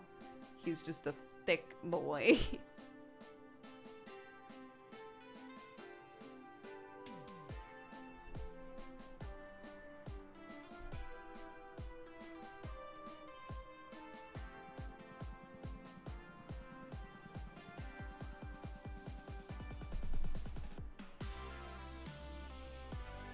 Okay, I'll do that because I feel like apparently I have to, because there's always somebody who's saying something in chat that implies like your cat is really overweight and you need to do something about it. I've been told many a time my cat is in great health. He eats the perfect amount of food for his age. He just has a lot of weight that he is unable to lose. He's a male cat. Sometimes they just get big and then they can't get rid of it. He's very active, he's very happy, and everything's working right. So he's just a big cat, and I take good care of him, I promise.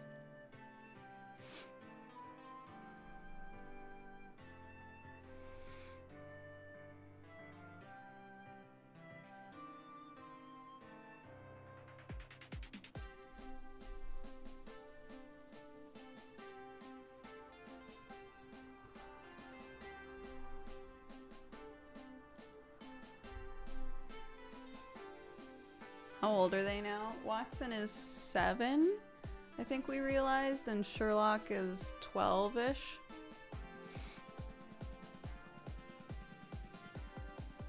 Can you pick him up? I can. He's just...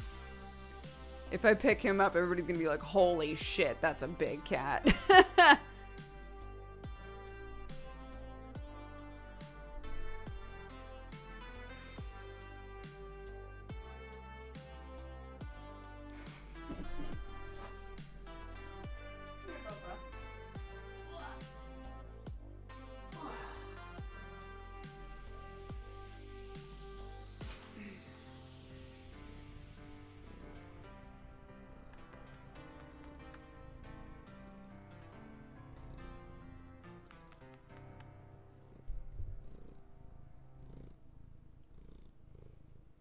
okay? Aw.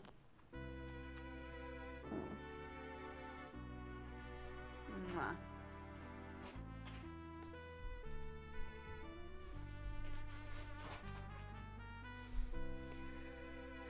He's big boy.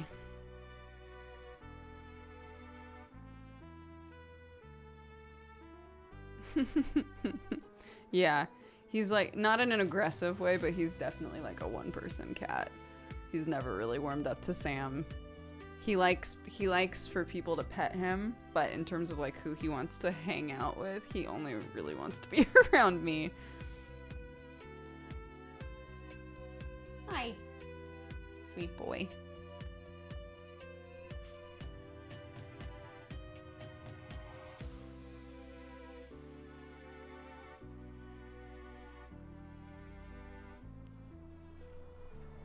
If Sam picked him up, everyone would be like, ah, a normal-sized cat. Ah.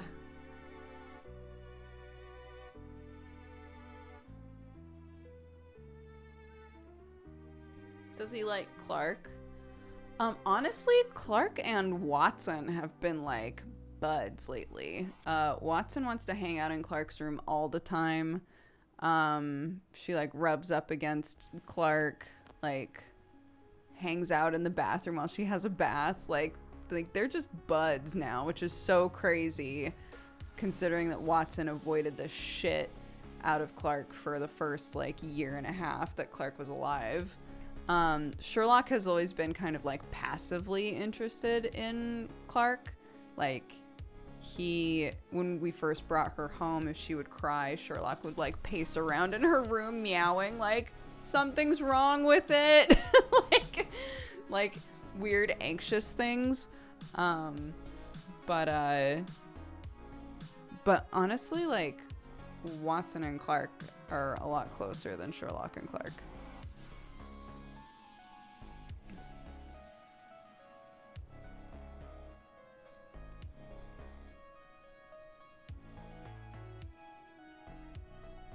Yeah, I honestly think that's a big part of it, is like the more that Clark behaves like a person, Watson's like, oh, you're just a small one of those. I see.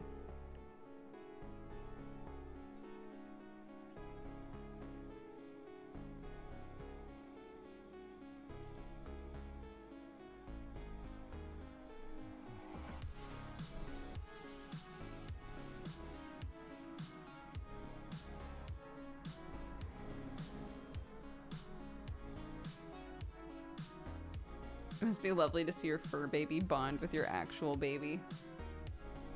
Yeah. I'm glad that they all get along. Like, even when Watson kind of ignored Clark's existence, that's preferable to, like, being aggressive, right? The cats were never, ever aggressive with Clark. It was either interested or just kind of avoiding, and I'm fine with that. How are the wormies doing? Honestly, not super great. I think I need to really look into... I don't think I'm giving them the right combination of like what they need. At the end of the day, everybody's like, oh, you know, you just need to give them like fresh food scraps, as well as like, you know, like brown waste, like, you know, like paper products and old leaves and like stuff like that. I've tried my best to give them everything that they need, but it feels like most stuff goes uneaten and the worms just aren't really... They're not thriving, you know? And I really want them to be thriving, so...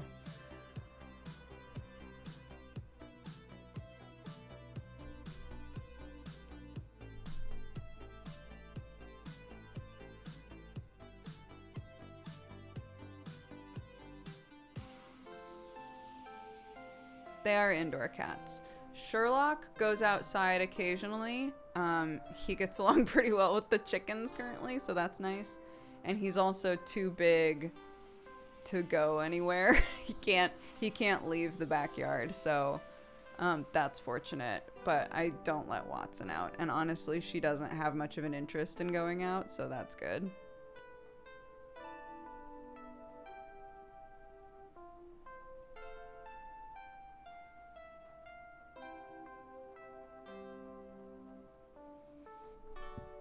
Okay, it's the top of the hour, so let's take a little break. I'm gonna run some ads. Again, we donate all of our ad money.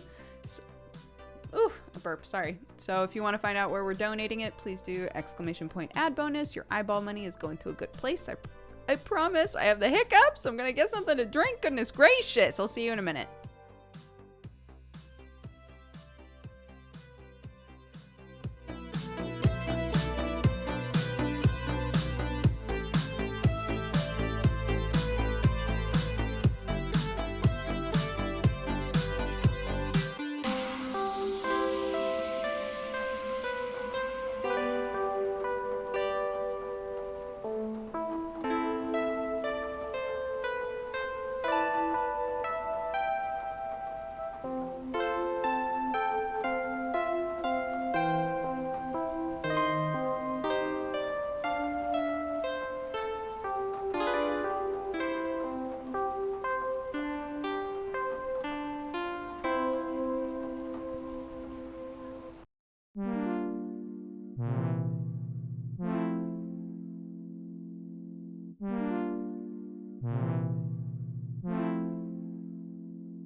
Okay, welcome back, everybody.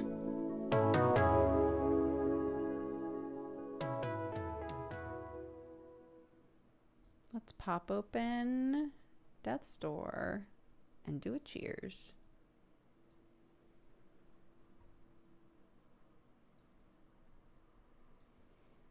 I filled up my water bottle during the break and went to take a drink, and there was a bug in there. And I was like, no, come on. Unreal. What a bummer.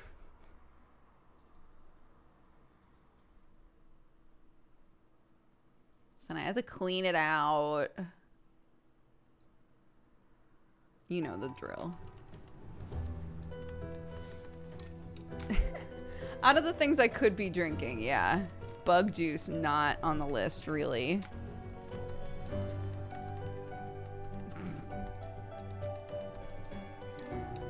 No, it was like in the bottle. Because all of our windows have been open, so at night a bunch of bugs come in. It's just inevitable. And a bug was just like chilling in my bottle, and I didn't realize it until I was filling it up with water and went to take a drink and was like, there's a fucking bug just hanging.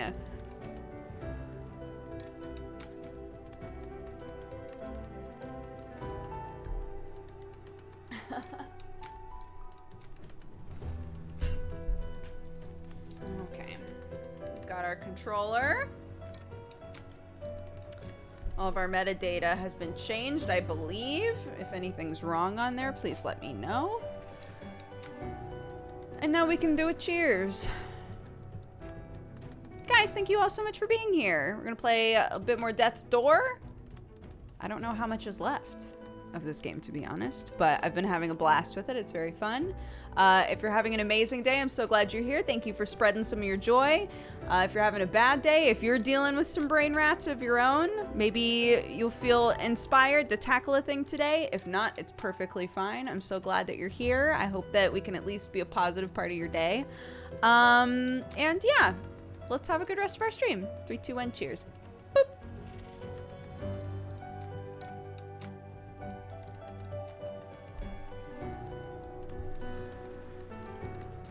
Okay. Alrighty. Would you guys like a recap on what this game is?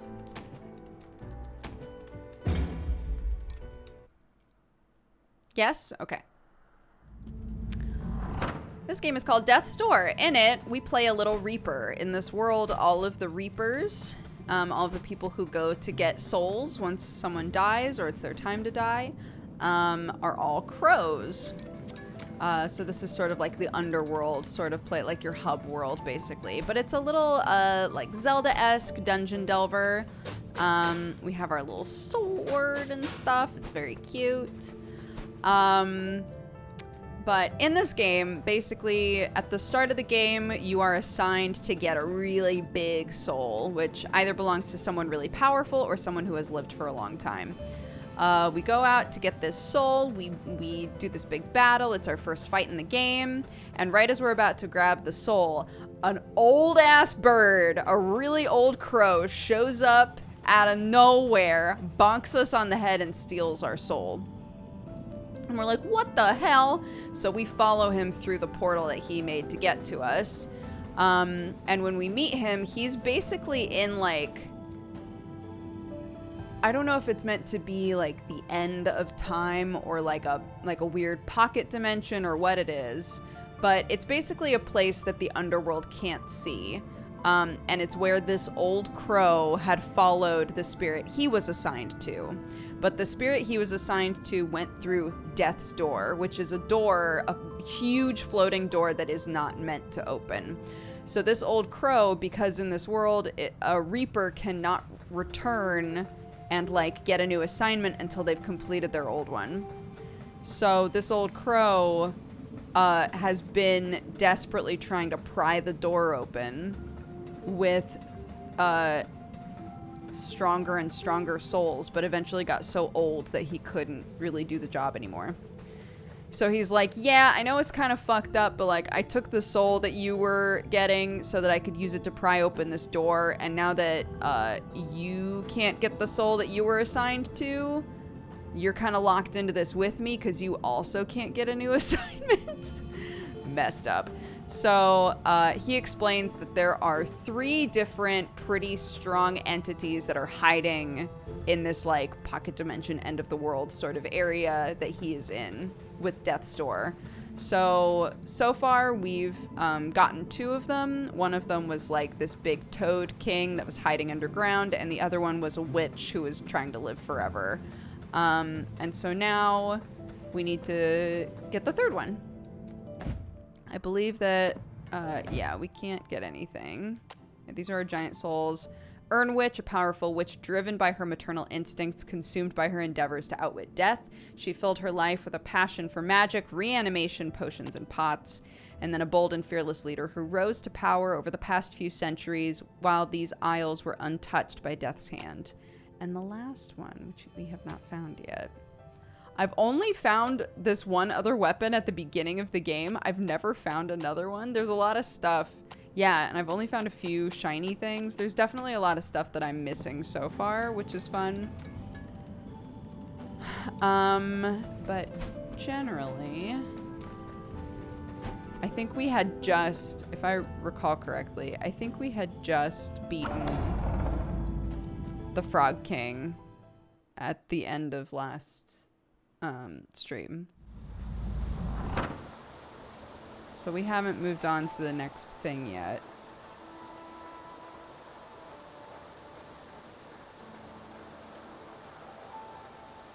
Okay.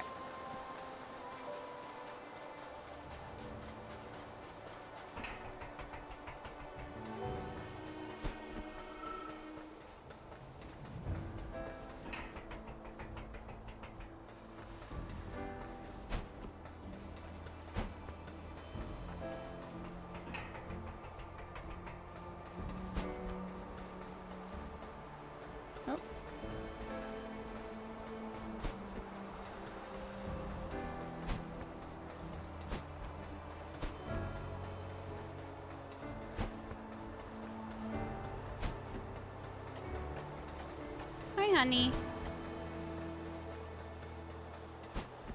Here he is, this old ass bird. Another astounding victory. I am impressed by your courage and vigor, fledgling. Once again, I reiterate, I have been stuck here for such a long time and accomplished so little in comparison to you. You've given this old crow hope for the first time in many, many years. One more giant soul and we can open Death's Door. Head west. Atop the mountain you will meet an ancient beast of untold years. Alright.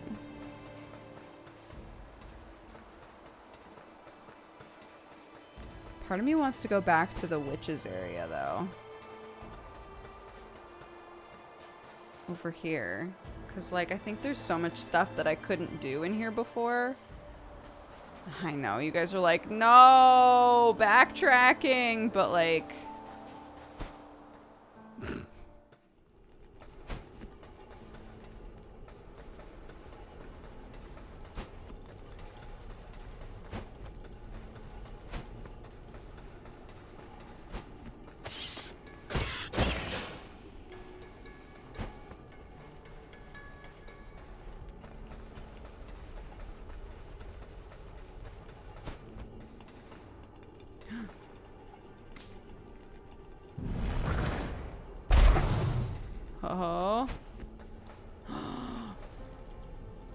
Oh my gosh, this is to heighten our fire ability. Yes, backtracking.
computer.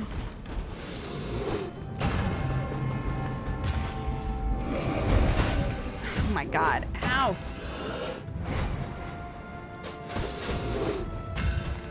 Ow, shit. I wonder if there's a way I can...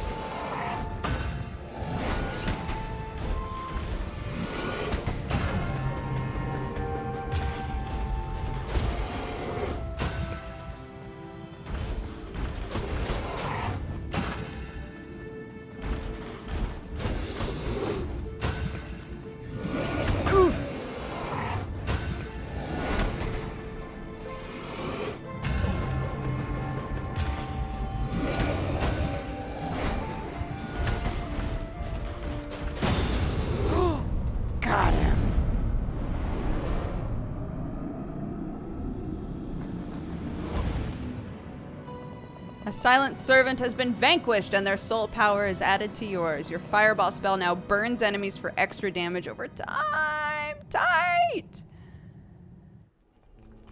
Yes! Backtracking!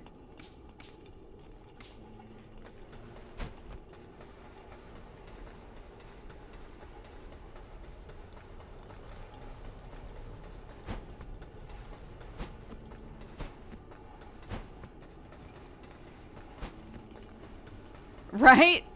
Immediate reward for backtracking. Love it.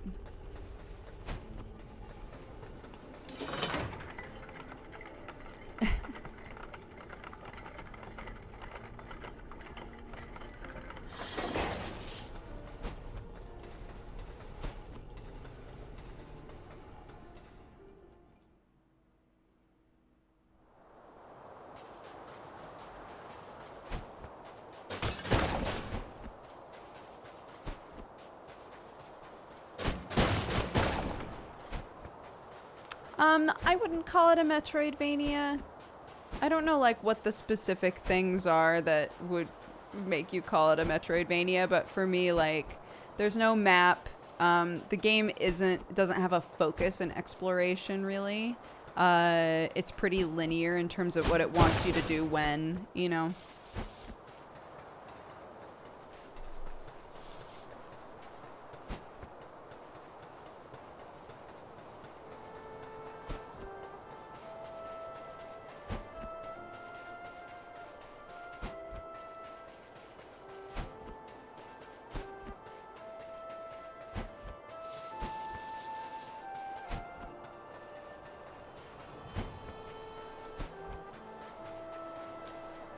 Oh, Pog? Hell yeah.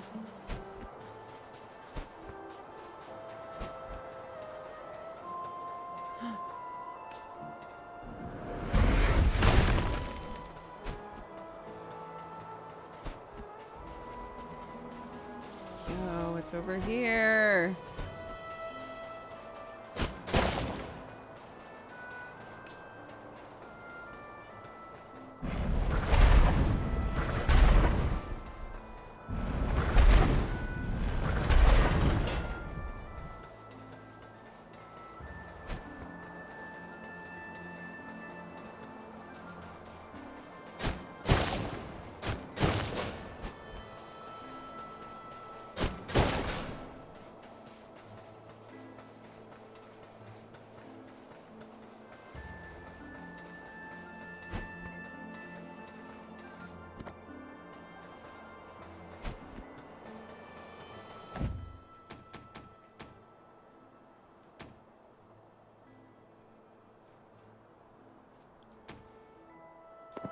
Interesting, you can't look at your own stats.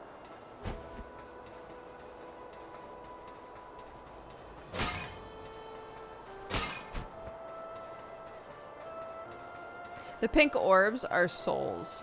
You use souls to level up in the game. Because you're a little reaper, so you're trying to grab souls for stuff. Okay, yeah, this. I still don't know how to, like... there's like a dash ability or something that I still don't have. Thank you. Yum yum.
Ouch.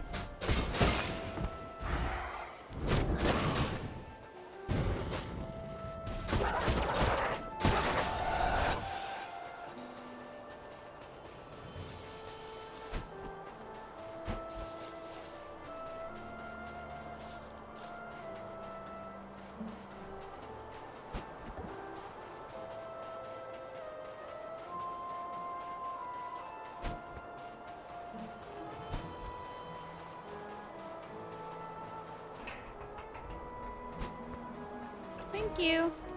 Yum yum.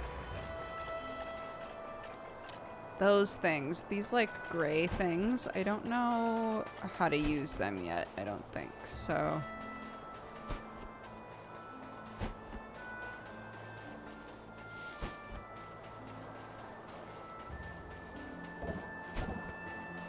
everything that involves those is still kind of a mystery to me.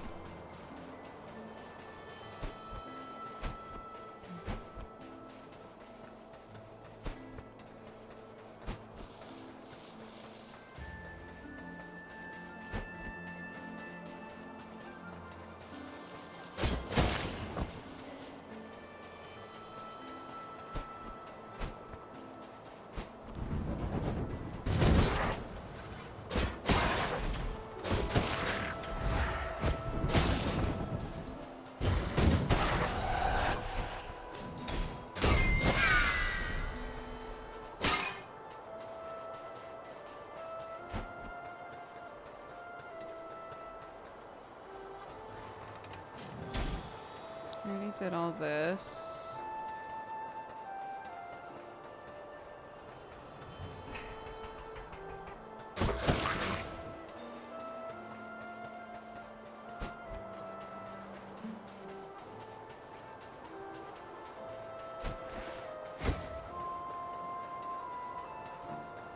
Oh yeah.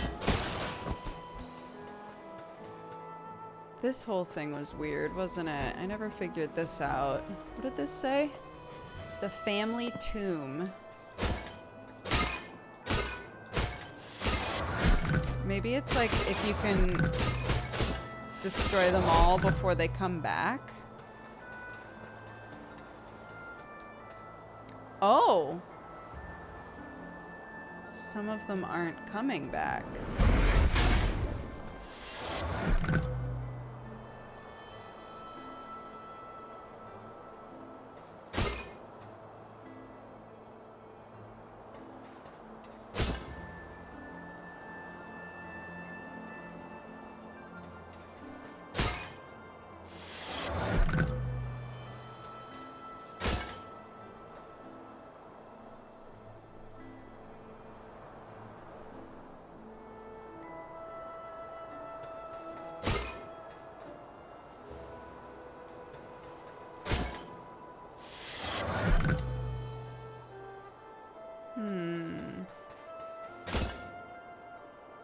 Can you destroy 5? And it's fine? Seems like, yeah, at 5 it comes back. 1, 2, 3. Shit.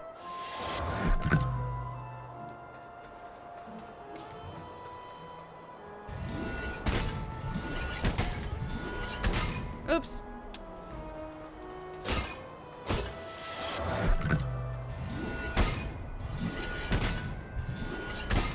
What the fuck?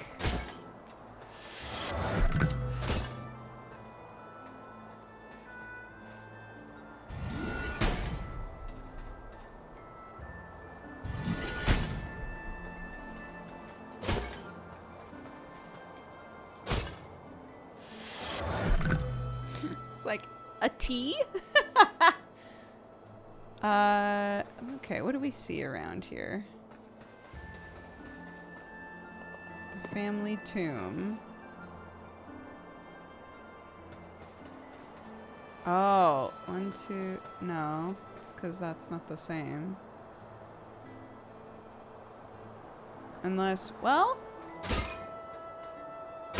oops.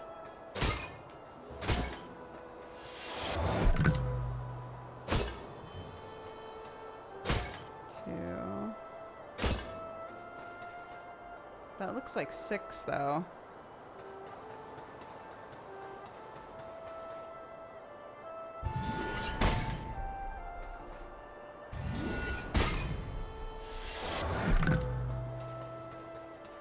I was looking at that.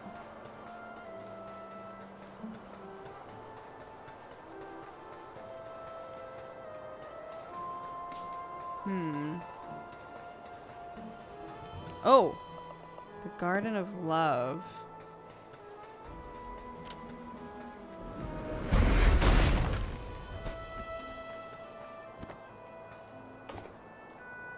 Oops.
What am I missing here?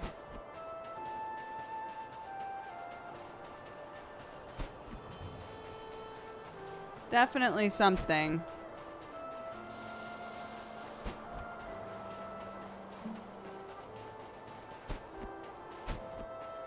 Right, I did all that.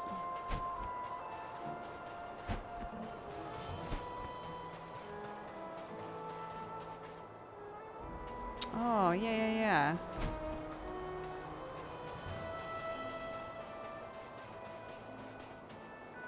Huh?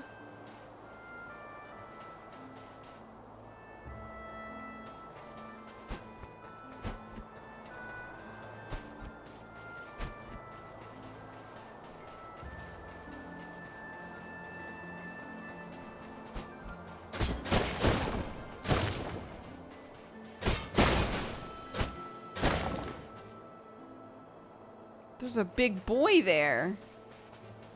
Big boy, do you want to fight? Have we fought? Surely we have.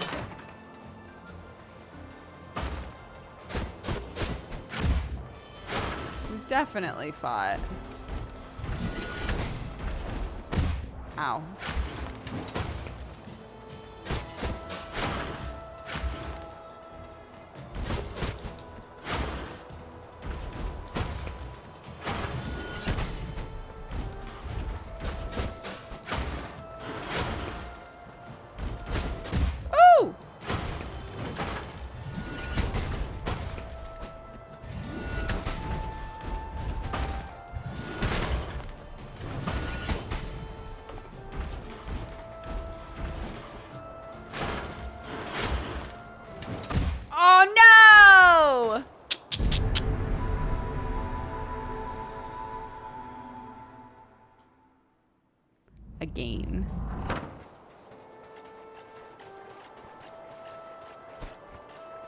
Okay.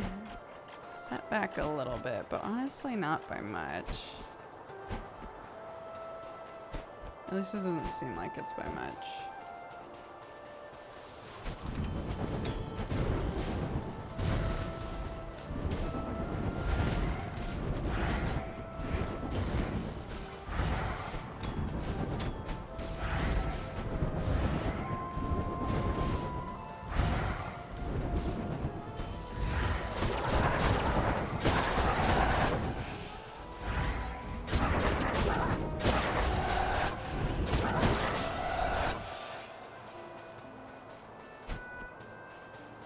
Should have leveled up.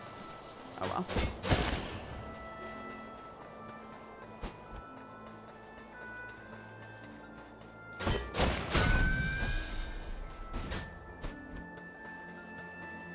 Hold on first.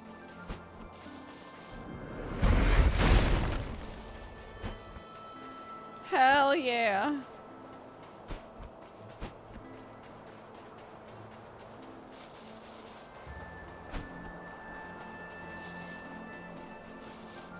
Oh, right. I do not have any seeds anymore. What's that all about?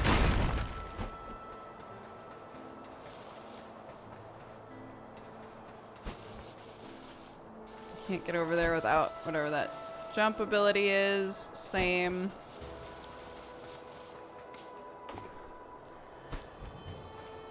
All right, I can...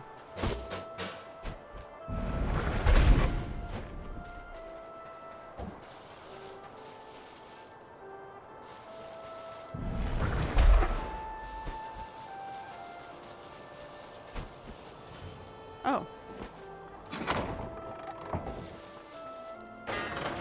A lever. But no lever there.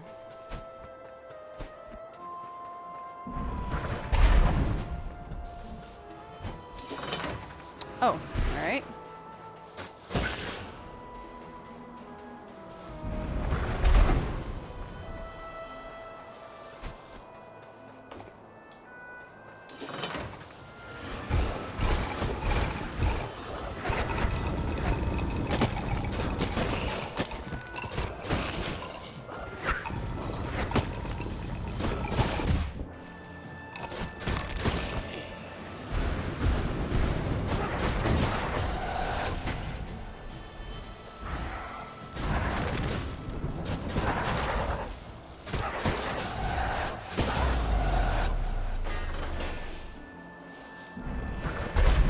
Nice. Oh ho, bitch! Smeekrits.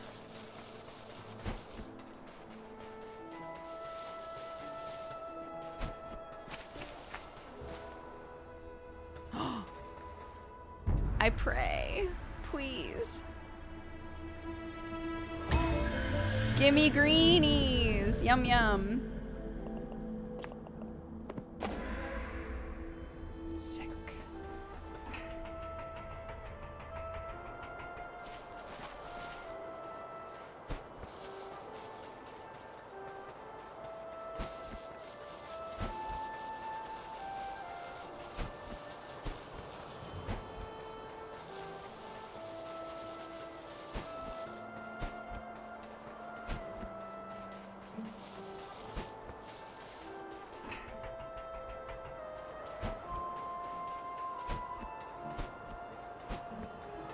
What's up here?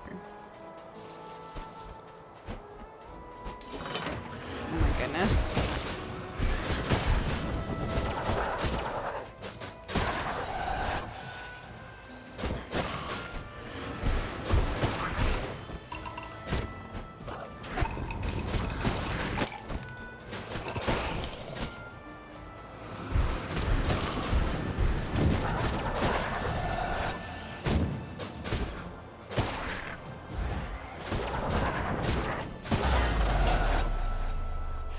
God, I missed so much over here. Yes, we made it. We did it.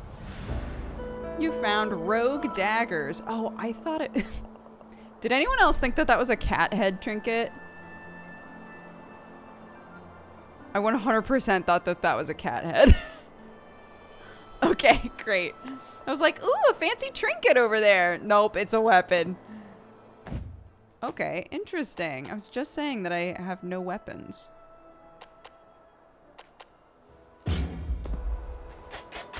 Ooh! We fast! We furious!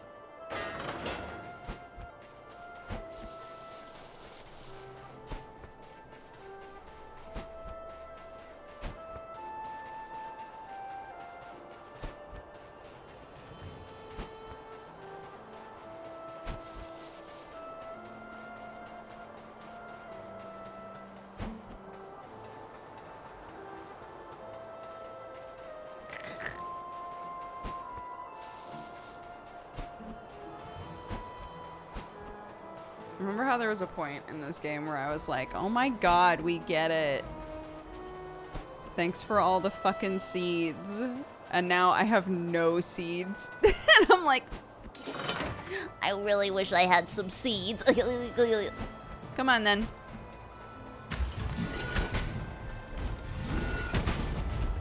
Ooh, what the fuck?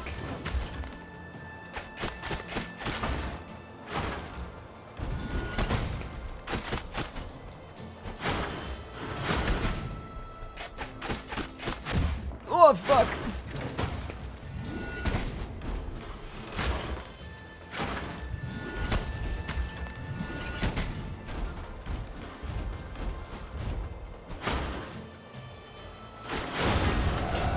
Nice. What do I get? Nothing? The Garden of Life. All right. Because we got a vitality crystal. Fine.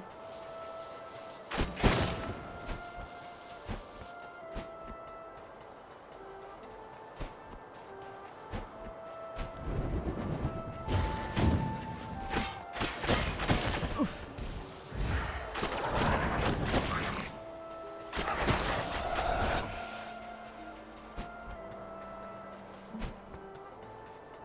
Hey, Jimmy. How are you? That's, you know, fair. I get pride. Thanks for the victory, game.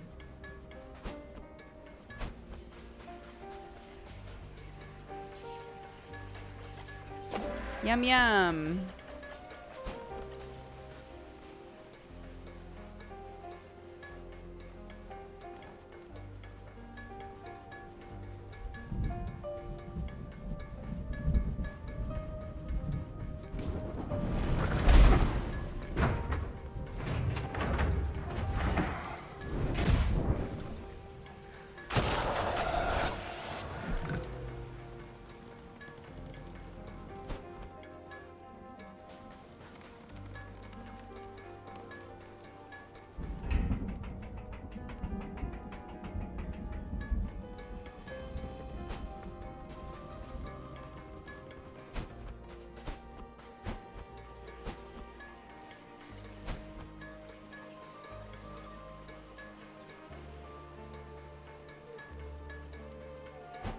Okay, I'm pretty sure there's nothing to do in here.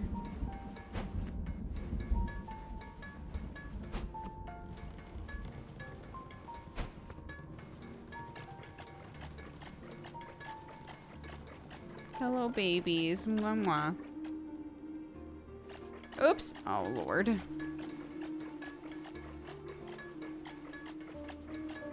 I think in there was just the fight. But I'll double check. I found a moral in Final Fantasy XIV. Like somebody named Moral or somebody who made themselves look like a big ass mushroom.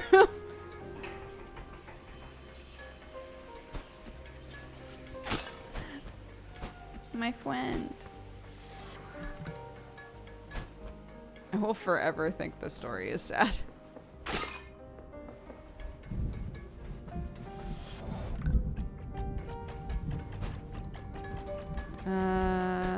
Okay.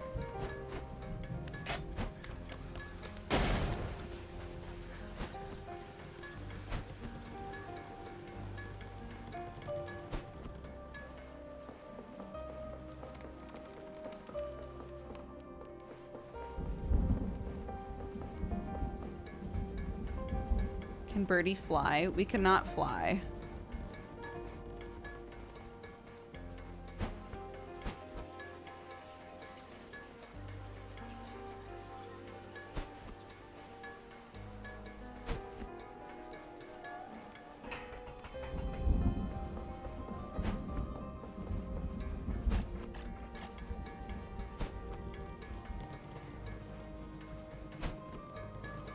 Okay.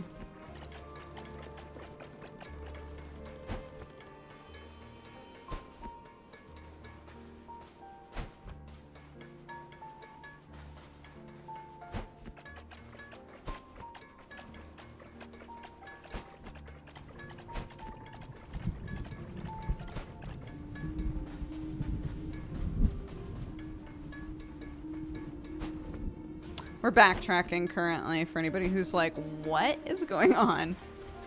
I'm making sure that I didn't miss stuff which I did. I missed a ton of stuff because I didn't have the right abilities to do certain things yet. But yeah, like here, I still don't understand how I'm supposed to get that. Like that. That makes a lot more sense. I don't know why I never tried that before.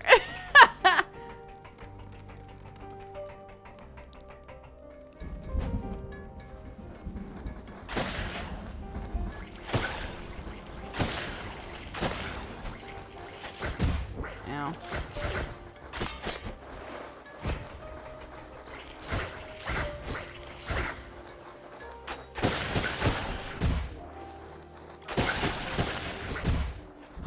No! Son of a bitch.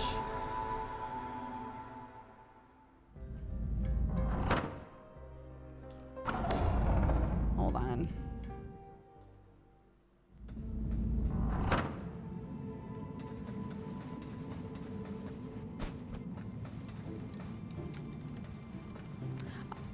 My office, I did.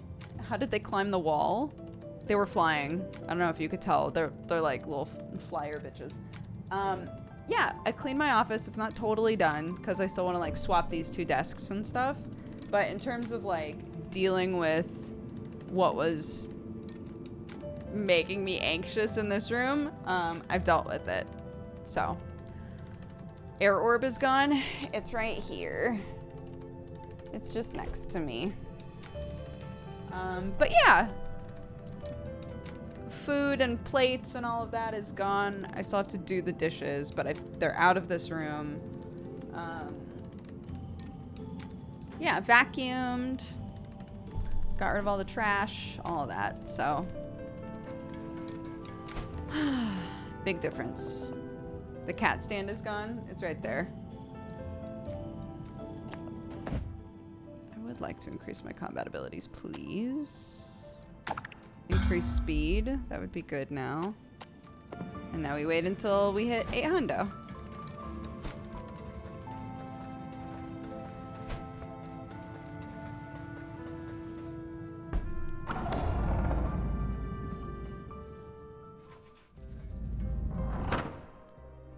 I love doing that type of cleaning. It cleans your brain space. That's exactly, yeah. I was like, it was just to a point where when I was in here, it felt like it was impossible to like motivate myself to do anything, you know?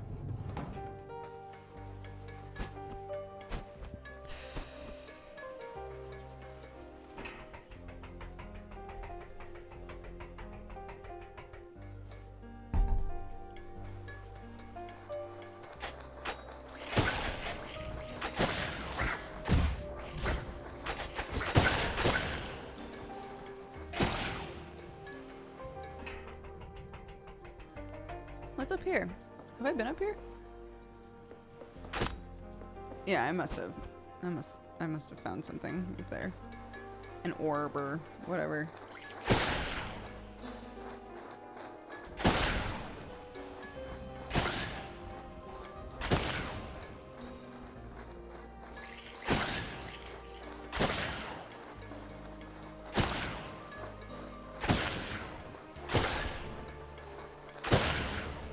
Okay.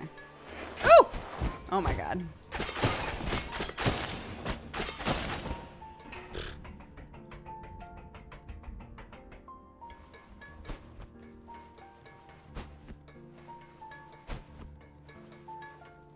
I thought that there was something else up here, but I guess not. Am I thinking of... Oh, I'm thinking of a totally different place. That's okay. At least you checked it.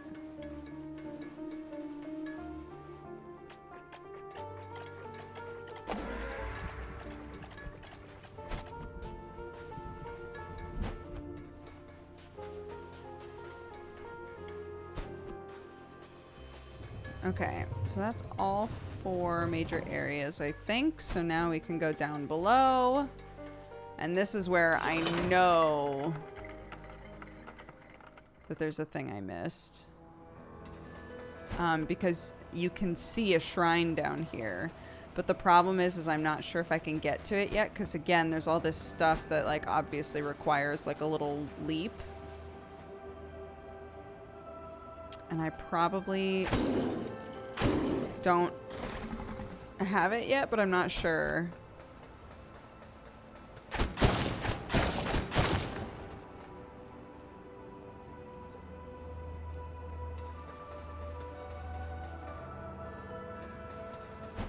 Yeah.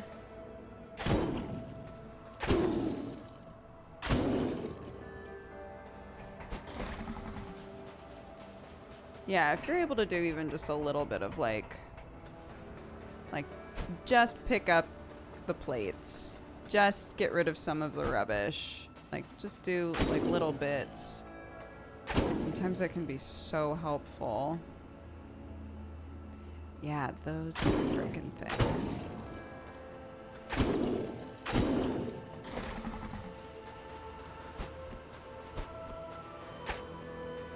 And this.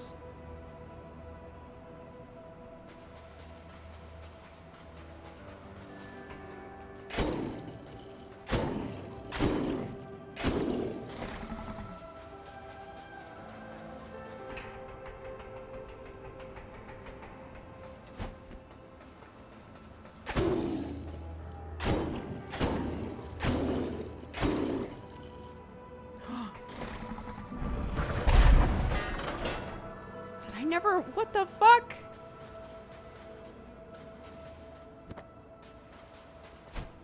Okay, amazing.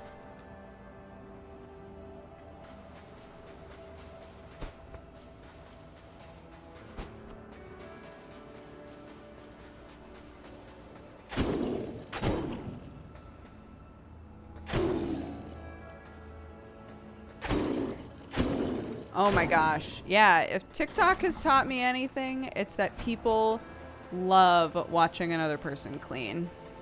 It's really satisfying. Sometimes it's really helpful, you know, assuming that everybody is like there for the, you know, positive reasons. It can sometimes be really helpful for the person who's cleaning to have a bunch of people like cheering them on and stuff, you know.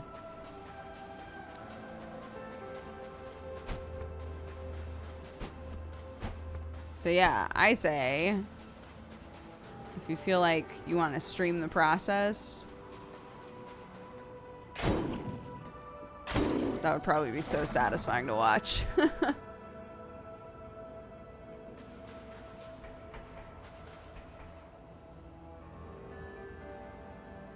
Come over here. Oh, do you think, oh my God. Oh, I never thought to do that before. I was like, how do I get that over here? Oh my God.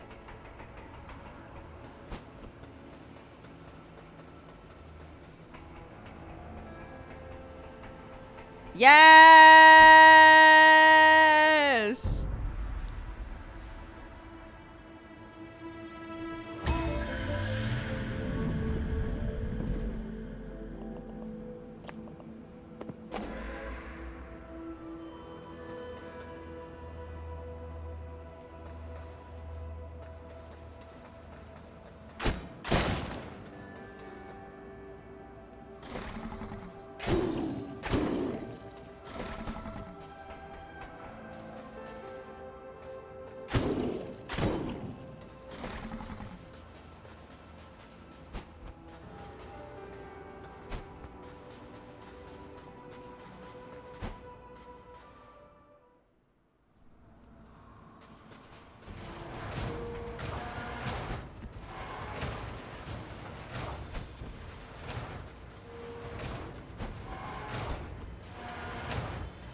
God.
I don't remember where I planted things.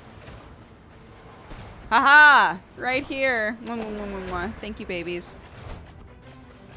I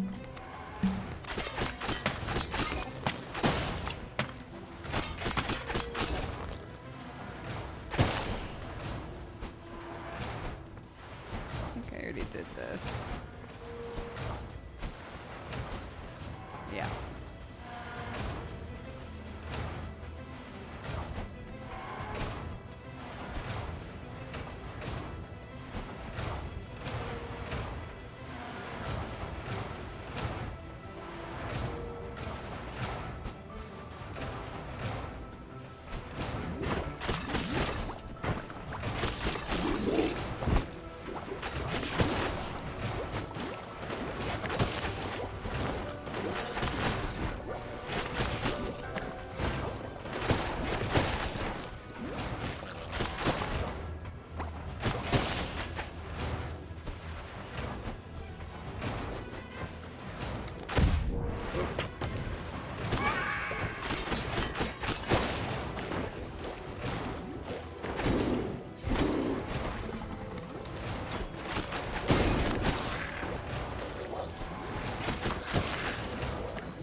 Okay. Sure.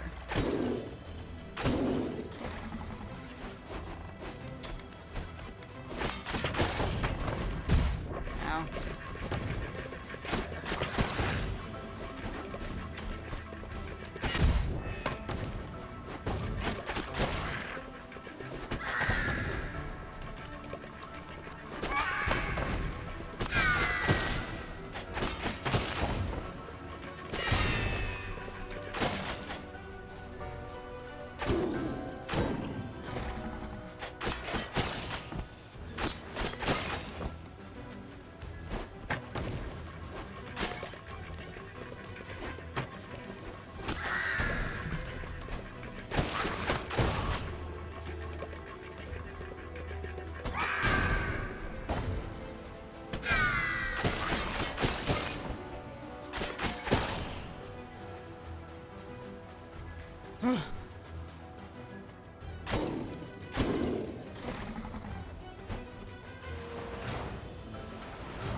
God, this area is so long, actually. Oops. Well.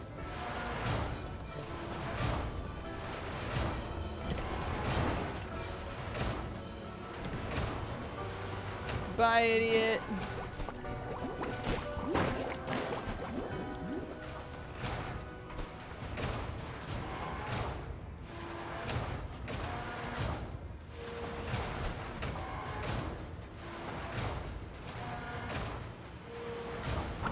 God, maybe there isn't anything else.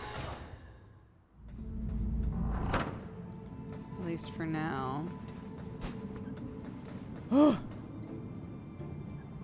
Okay, I think we'll call that good for now. Go do new stuff.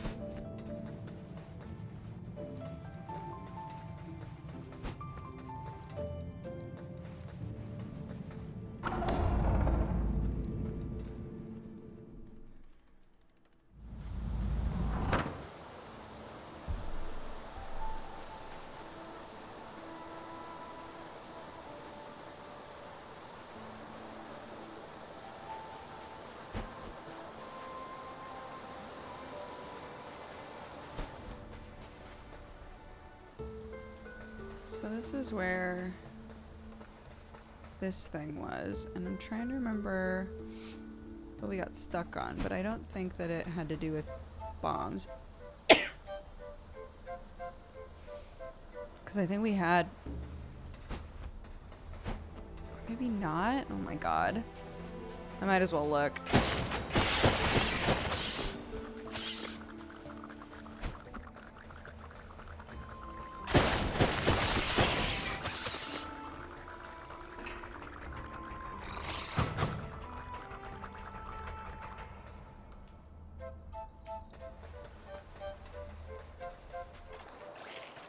Oh, right. Right, I remember this now. Oop.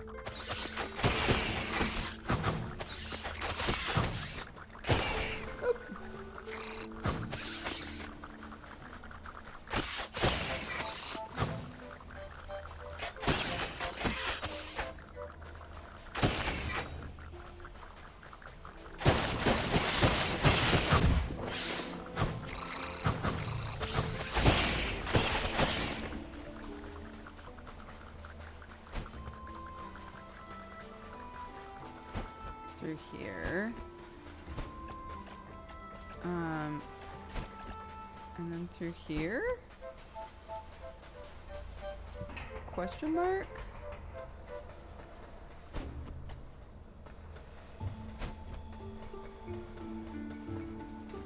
Right. And no, because I think these are... Right, okay. It's so funny, ever since playing, Ender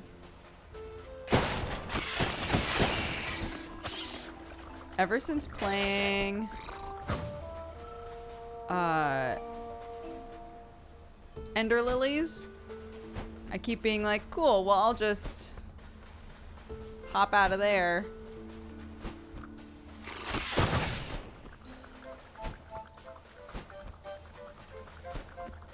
Right, because in Ender Lilies, you could literally press start and be like, go back to last respite, I think is what it was called in the game. But it was literally like, wherever your last checkpoint was, just go back there.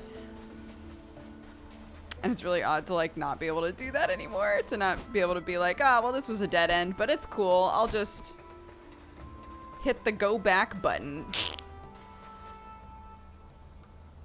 How do I get the fuck out of here? I think I just have to go up, I think. Yeah, it was a Metroidvania we played before this.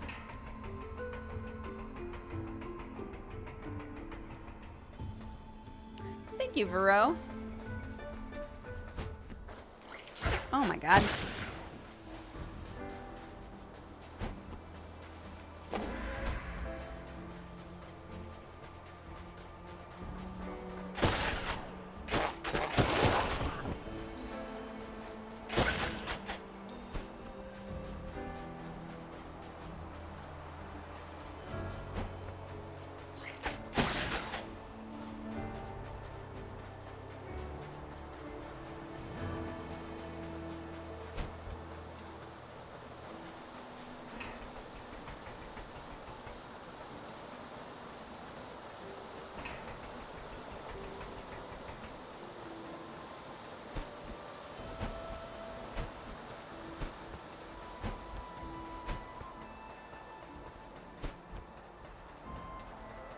Is this where I need to go?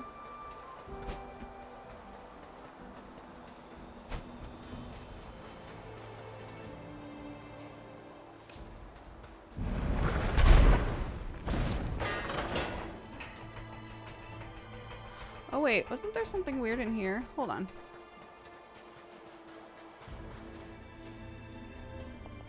Simple structure has a twin. A hidden secret lies within. Right.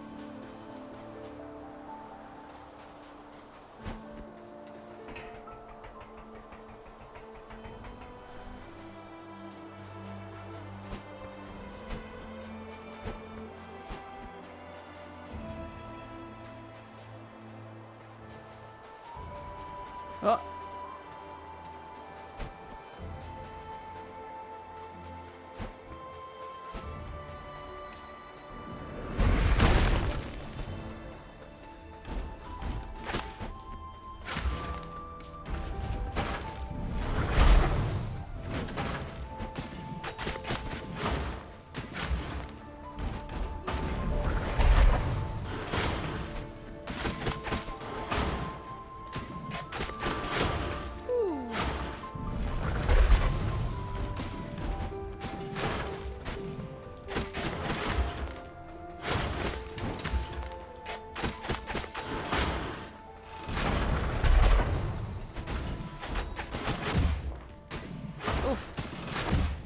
What the fuck?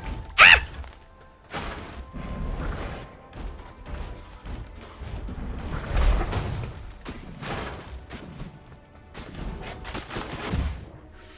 Shit.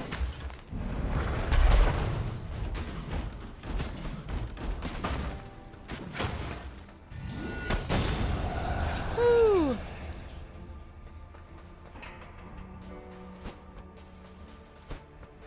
Goodness gracious. Yes, am I about to get a vitality boost? Yes! Not vitality. No, my magic.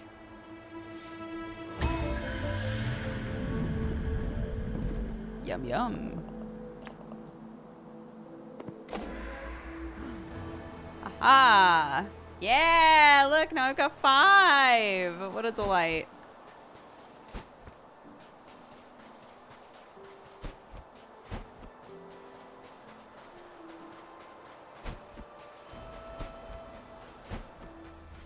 Whew.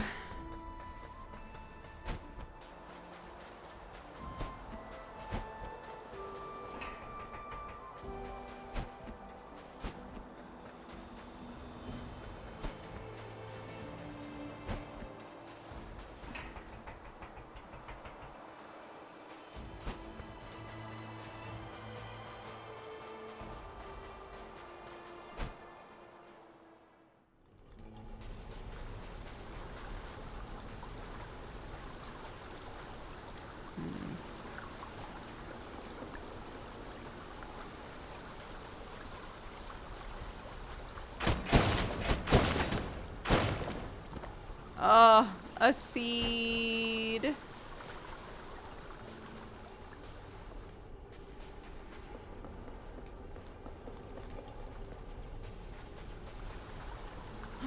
A trinket.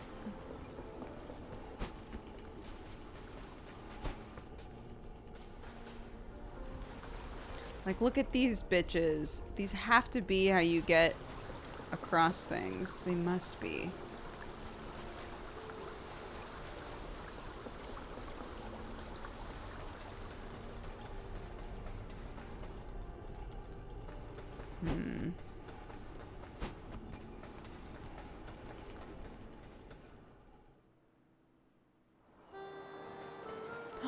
Pothead! Hello again, Beakface. How goes your adventure? I like to stop by the Stranded Sailor to refresh my stocks of Jefferson's delicious soup.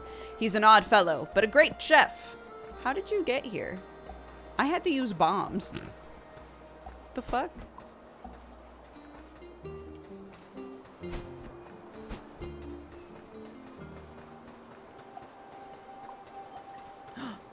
A Twinket? You found an adventure journal. It's very damp, and the pages seem to be stuck together. Yay!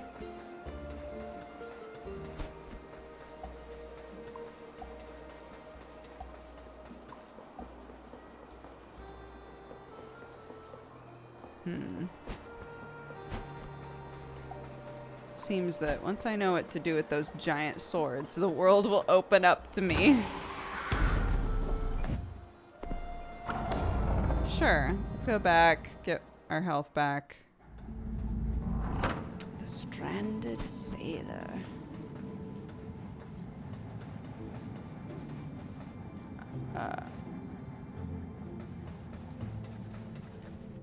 Where are they? Oh, up here.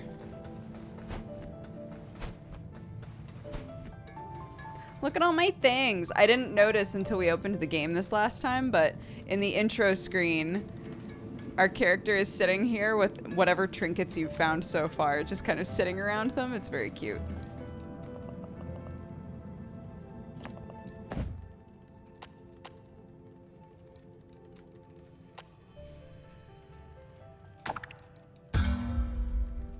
Thank you.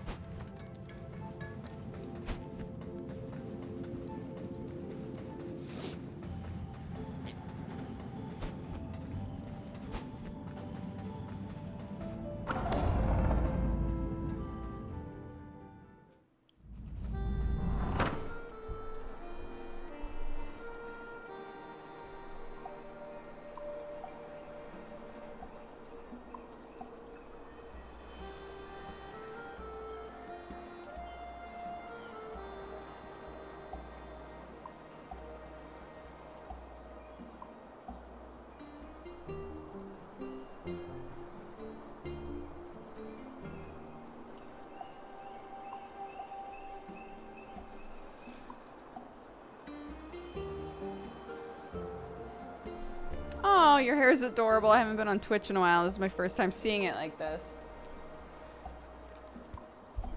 Yeah. We did it kind of the way that it was when I first started YouTube.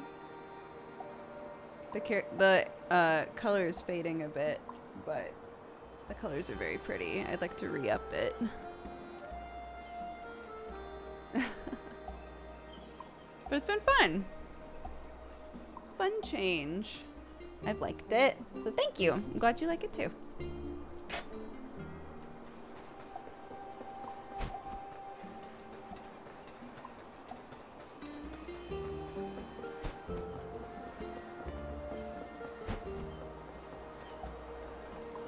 Oh, hello. Well, hello there, fellow traveler. Go on, tell all. How's your adventure going? Got any exciting tales I could knock out a song about? Reason being, I'm up in these here mountains seeking inspiration for my next masterpiece. I heard a monster lives up on the mountaintops. Can you believe it? That drunk fella outside the stranded sailor said he lost his love to the beast. Fancy that. The way I see it, there's gotta be one heck of an epic ballad awaiting me up ahead. If only I could smash these blasted rocks blocking the path. If only. Look at that! You smashed it! You're a legend! You might even be the inspiration for my next big tune. If it's all the same to you, I might just tag along on your adventures. See you around. Great.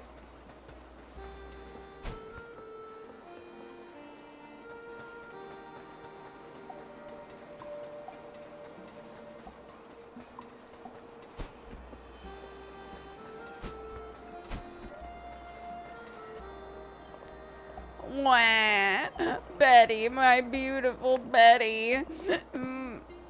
Oh no.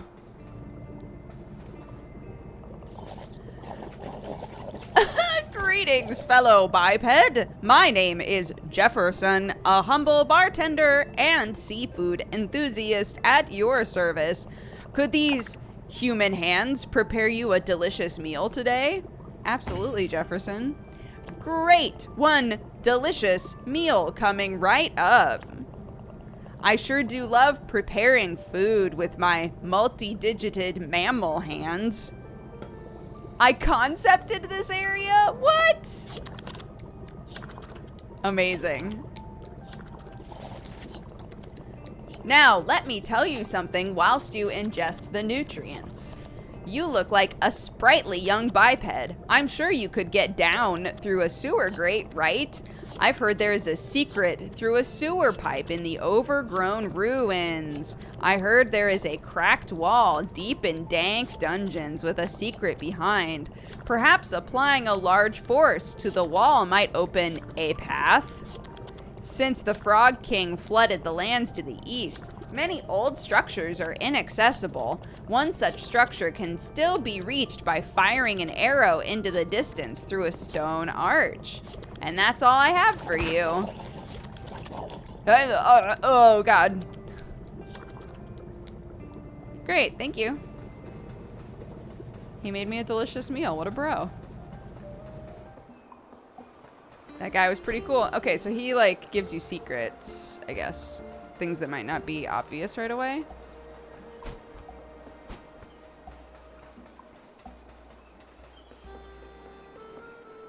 Okay, can't do that. Oh, what a completely normal biped mammal interaction. Yeah, I love reading other bipeds. Oh. There's a sword there!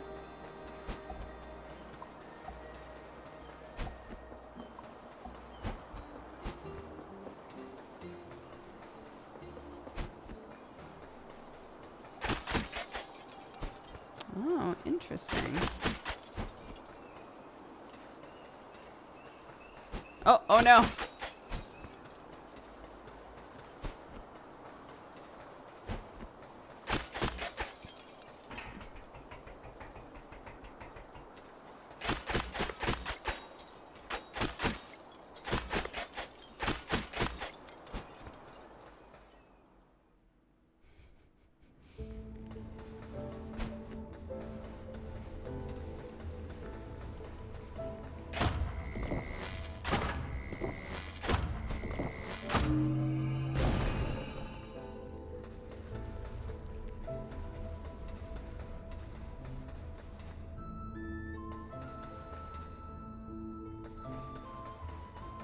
Oh.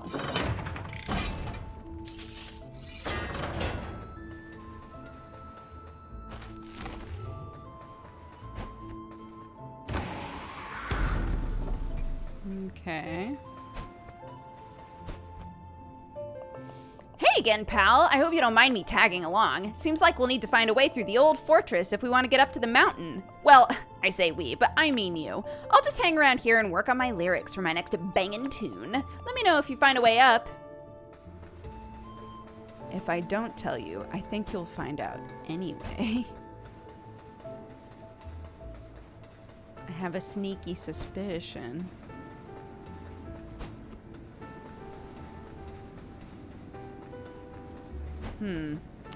Yes, this does not look to be a thing that I can do currently.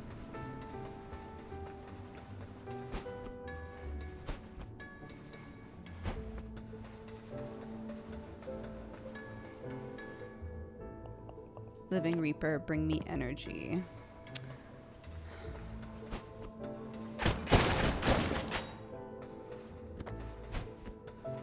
Okay.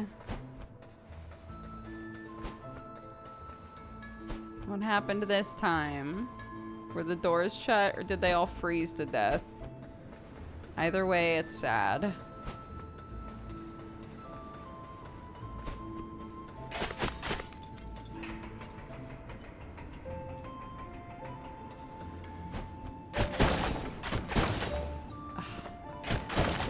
An embarrassment of riches. So many seeds.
Fuck me.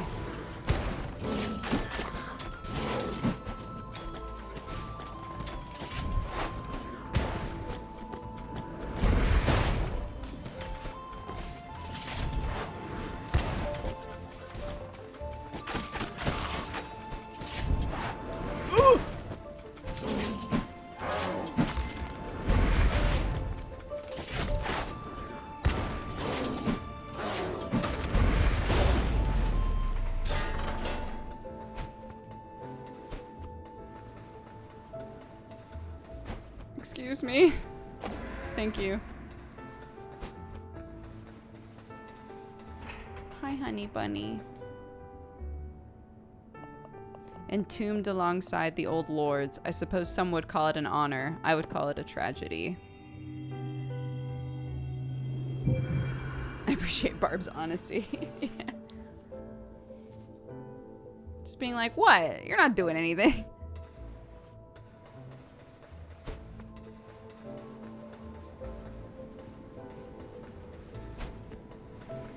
It's interesting because it looks like...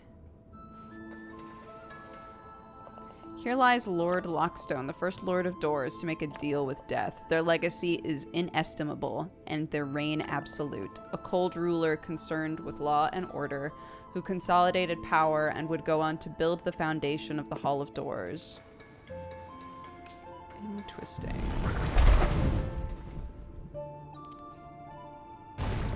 Oh. Oh, I like that. She's like sitting there with papers.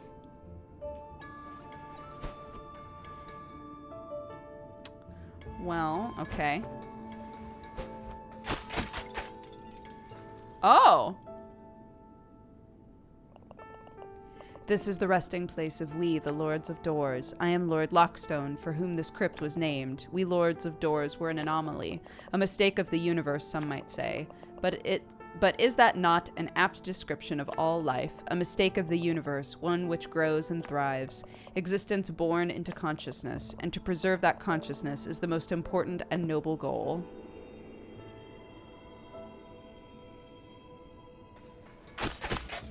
Bye, bud.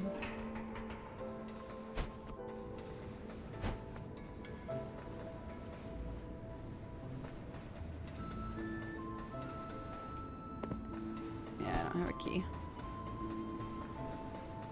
I apparently have to get an ability to get the key though, unless there is something that I am greatly missing, but I'm pretty sure I don't know how to do that shit yet.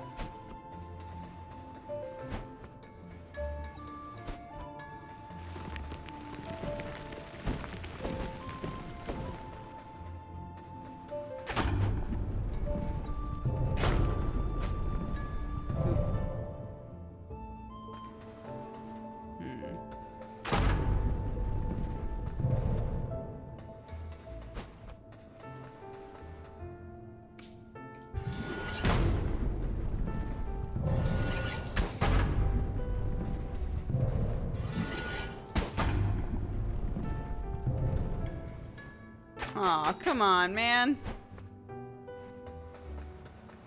Okay, fine. I didn't want it anyway.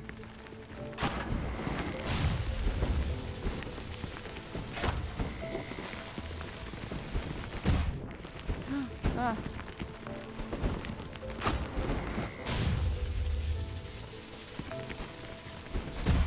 Shit. I think I get it.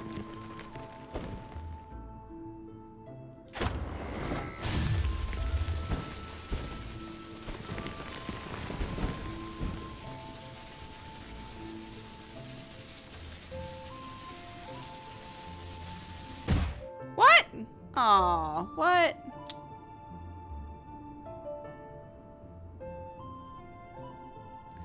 Well, I'm gonna die. I guess I just have to use my arrows? I don't know. Do I have healing anywhere? No, dude.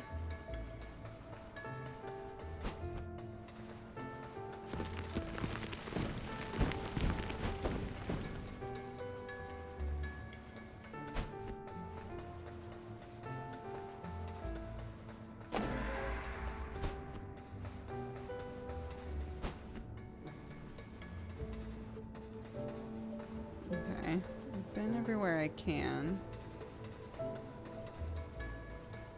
So this has to be what I do next.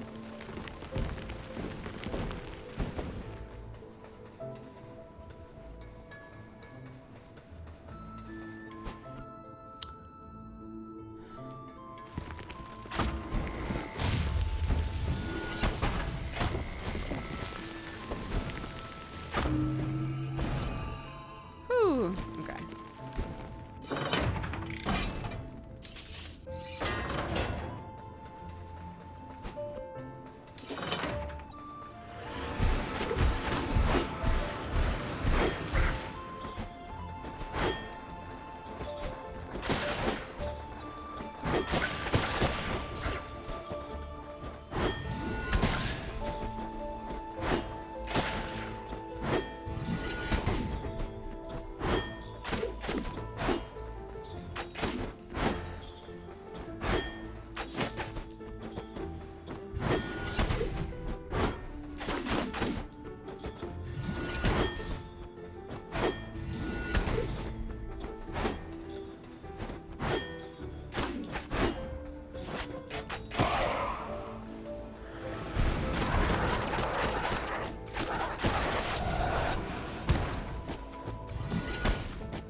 Too greedy.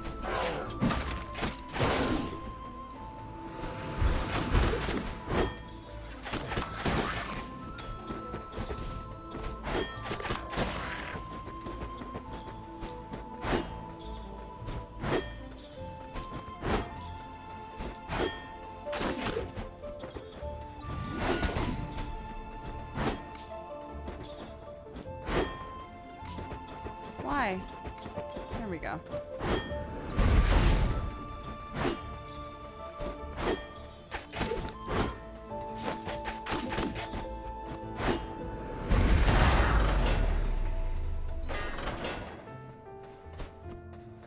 Hey, honey bunny. It's so cold. One did freeze to death. I'm mad, dude.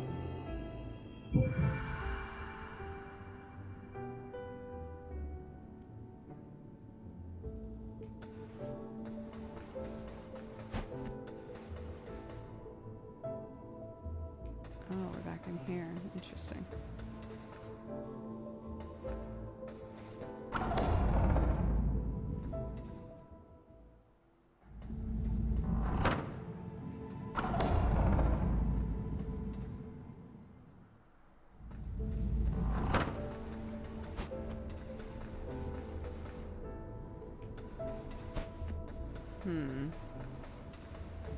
Well, we've got 2 burbs.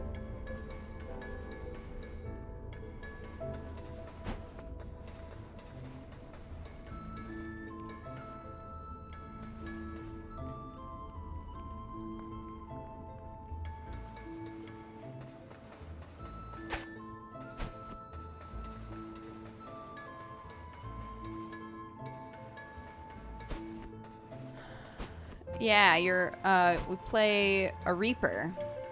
And all of the Reapers in this world are birds. They're all crows.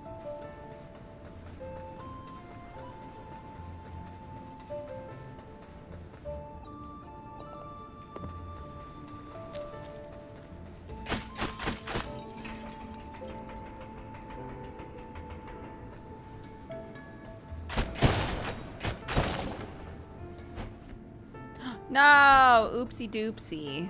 Lemon poopsie.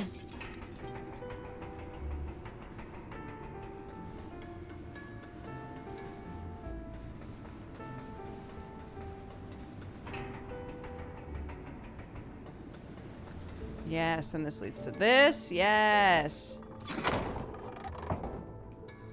Which opens that. Yeah! Alright, bitch. Let's go. Roll out.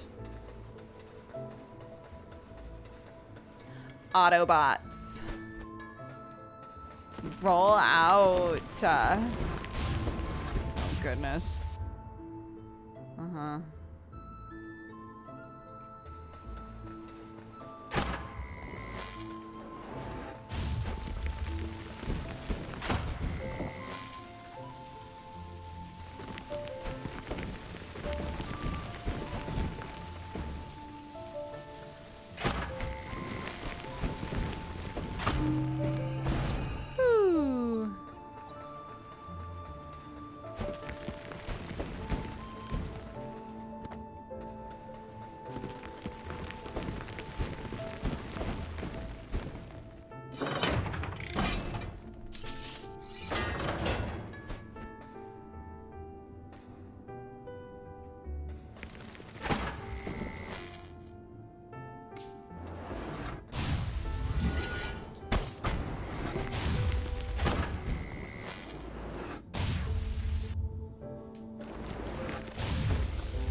go.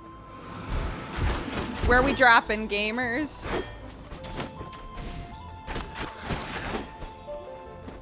It just reminded me of God Force.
Here lies Lord Theodore, the first successor in the lineage of lords. Their transition to power was smooth and their reign egalitarian, remembered for their fair nature, enforcing better working conditions for reapers.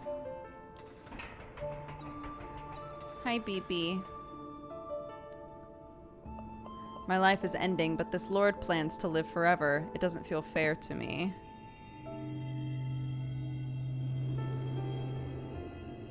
Is the monster at the top of the mountain a lord?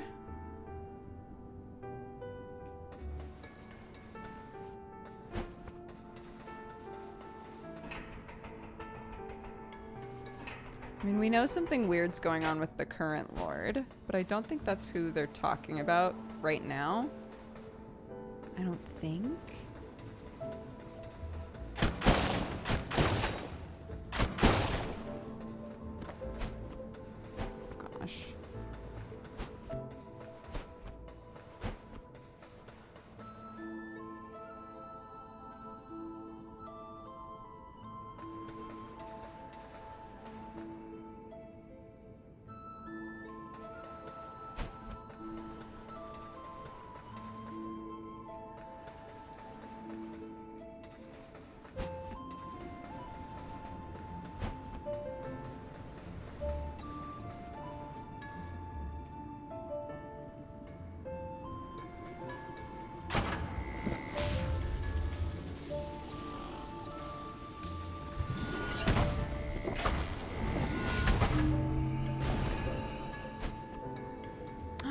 Ayave!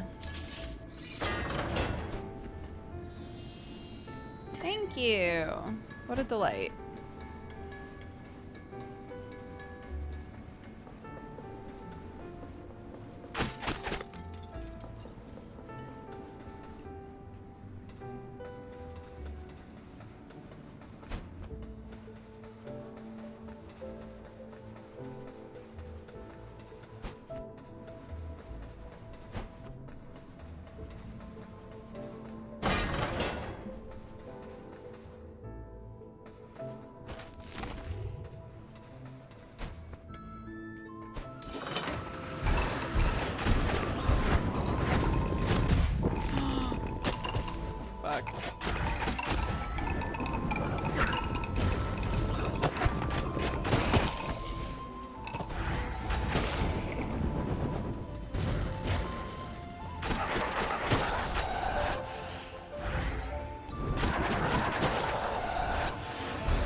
No! Oh my god. It's like, please. I think this dude has literally 1 hit left. Don't do this. Just to be safe. Just to be safe.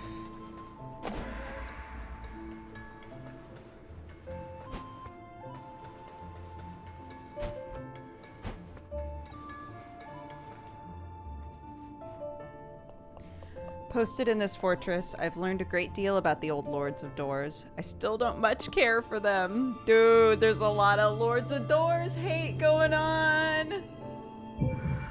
Sounds like they suck.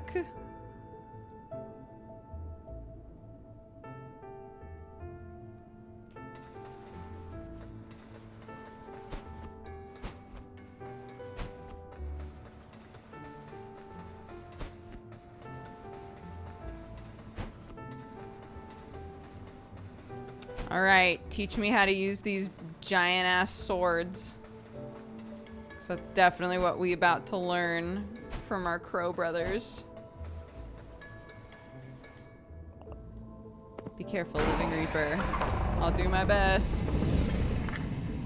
Oh, oh Lord. Oh Lord. Bwah, bwah, bwah.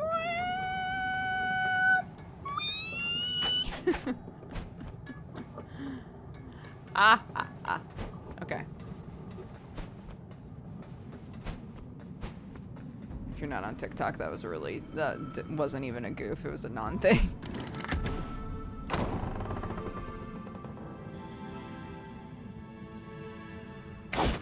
Yep.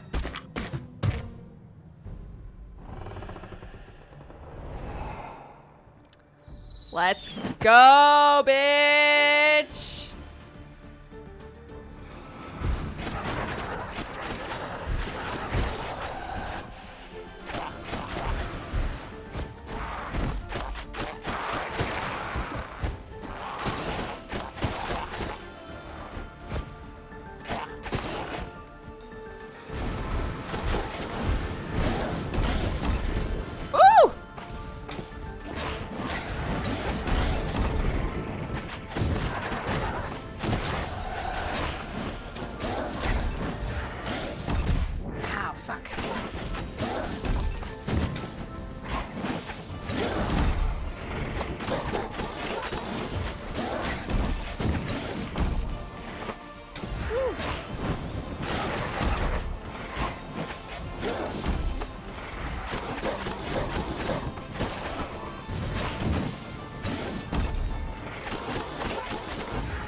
Hello! A gift to a fellow crow to aid you on your quest.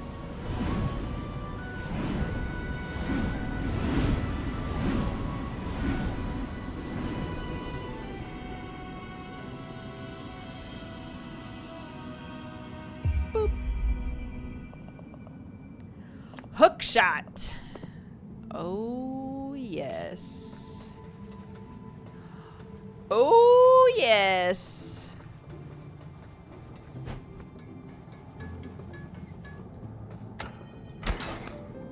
Yes. This appears to be a Reaper's abandoned logbook. The removal of the legacy doors has seriously impeded my investigation into the disappearance of the Reapers in the redacted region. This whole process of transferring to the new system has been a nightmare. I found evidence that many workers were active in the region when the orders were given to cut them off. More worrying still is that the active reaping mission in the area was also purged from the system. Somewhere out there is a soul that has not been reaped on time. It's a recipe for disaster, that's for sure. We all know what happens to souls if they remain alive past their death date. What? What happens?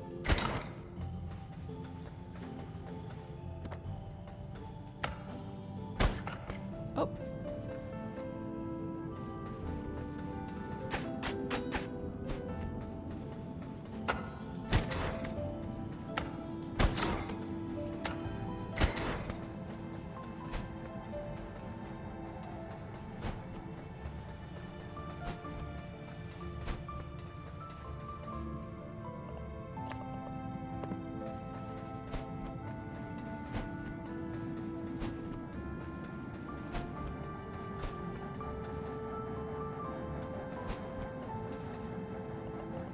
Vaga reckons something big's gonna happen here soon. You know anything about that, buddy? No. I don't know nothing about nothing. Oh, look at all of them! Oh, they're so cute. I don't know why anyone was complaining. These things are adorable, and they like the same TV shows as me. They're all sitting around watching TV with them. Oh my god. I'm just relaxing, feeding the birds. None of my friends want to eat off the floor. God damn it.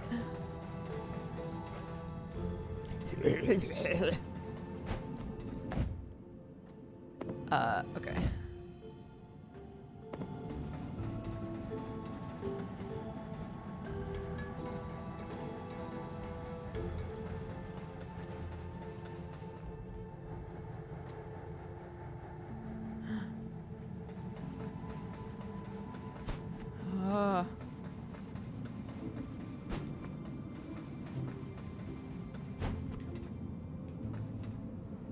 No. I was like, is there something secret to hookshot onto? But I don't think there is. Or is there?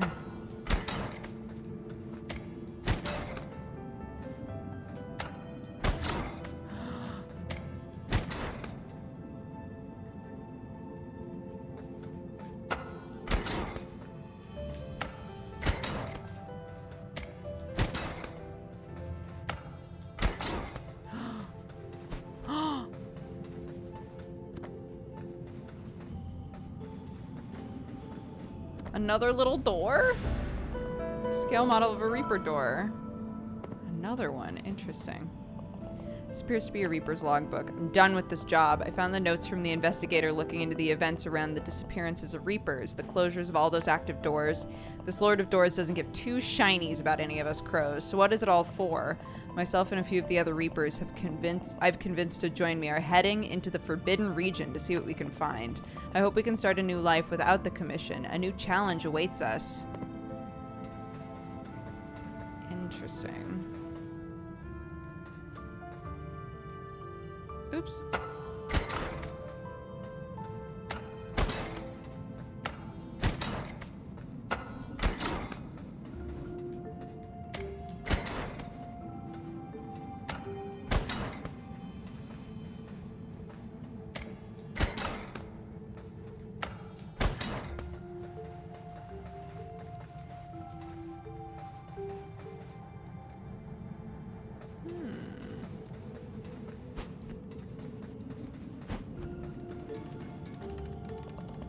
Creatures are so colorful, they're giving me a migraine, and they're coming through the doors that you leave open. Honestly, you're turning my office into dimensional Swiss cheese.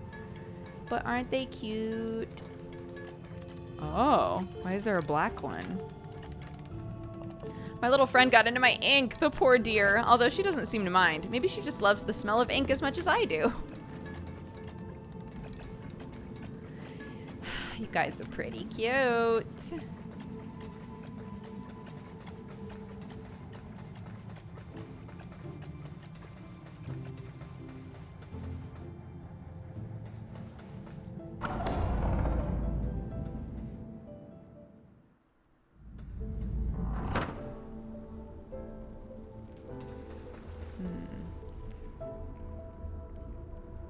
The urge to backtrack. I'm not going to. Not yet.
Sick.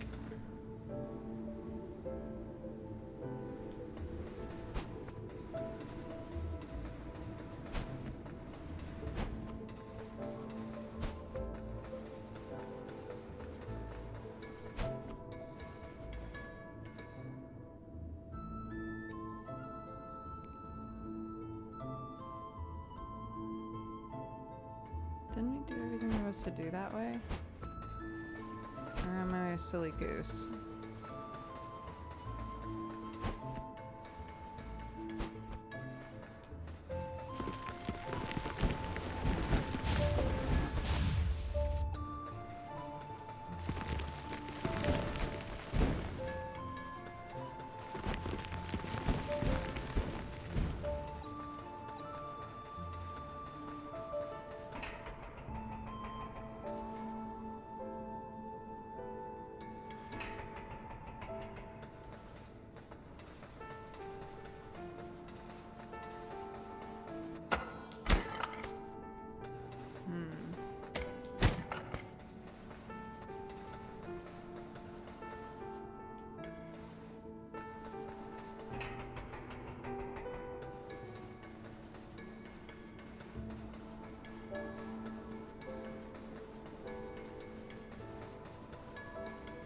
Okay.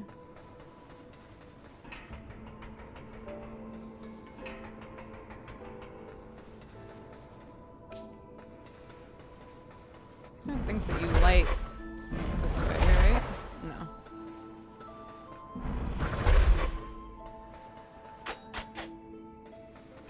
Okay.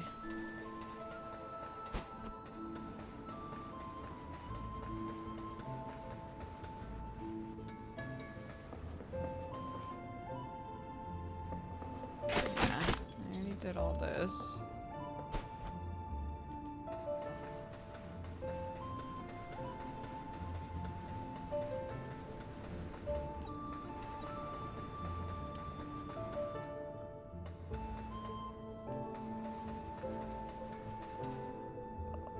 Hey, now that shiny new hookshot thing of yours looks pretty neat.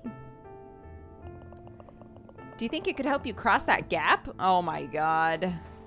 Yes, I do.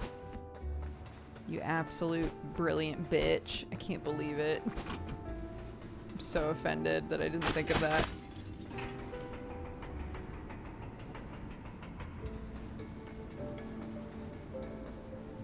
Ah, we've been giving our chickens watermelon too.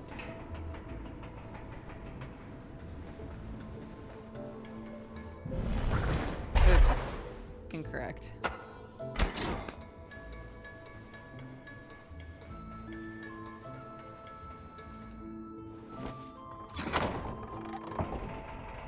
Hey.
No. Oh, goodness.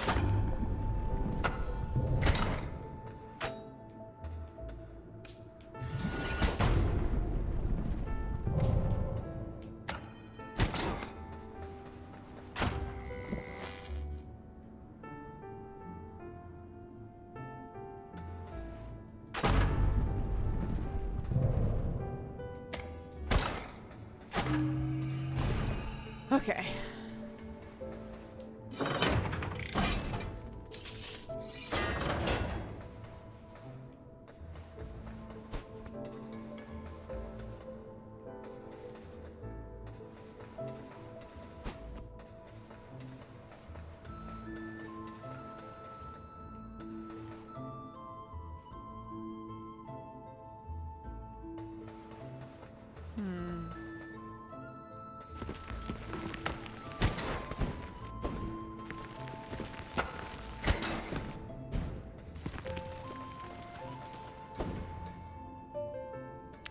Oh.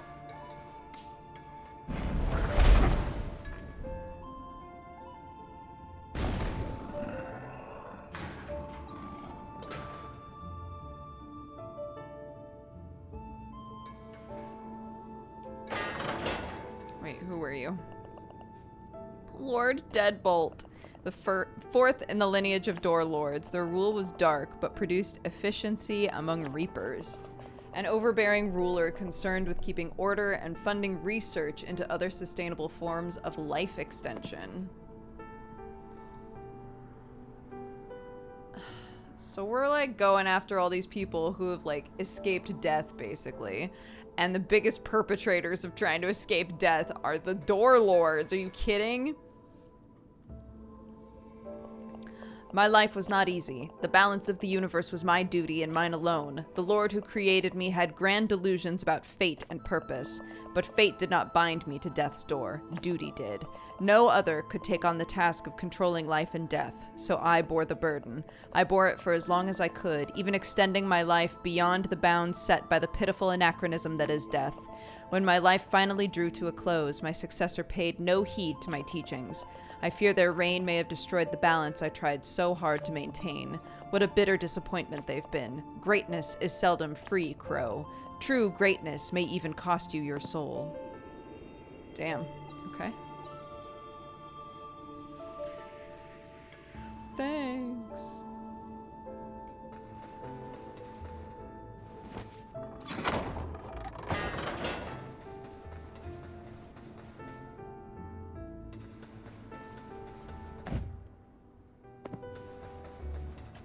And me, I got all these fucking markers. Yo! She's trucking on that song.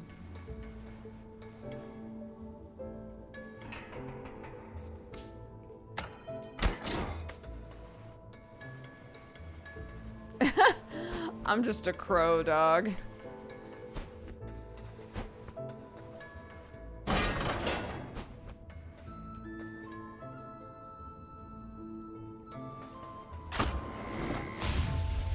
Oh, goodness.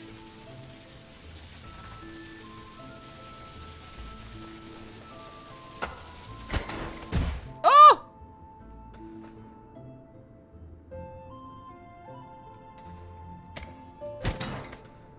I have to pee. I think we'll take another break. We'll be ending in about an hour, but let's take a quick break. Go pee, grab water, whatever you gotta do.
The goal.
Hi guys, sorry, just one more second. I'm just gonna fill up my water bottle and then I'll be here.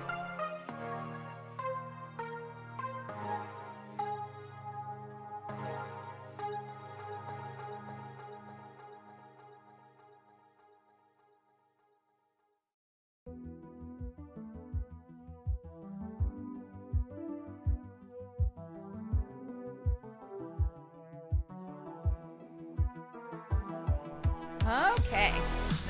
Oh. Steam Gardens, calm down. Cheeky. Amarian spamming commands? What for? What you guys spamming commands for? What's going on in here?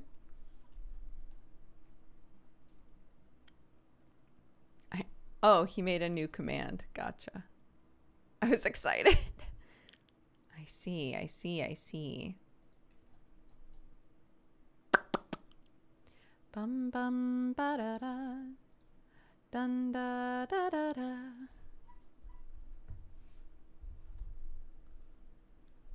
Aww. How is everybody? Yeah, we're doing good. We've just been playing a little game called Death's Door. Hold on, I had a message from Joe.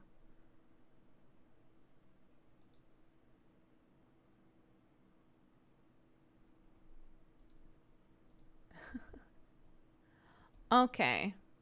Who is this tiny prince? I assume you don't mean me. Who, moi? This is Sherlock. Someone called you tiny, Sherlock. That's so sweet. Okay. So, oh, it's that one? Oof. Shit.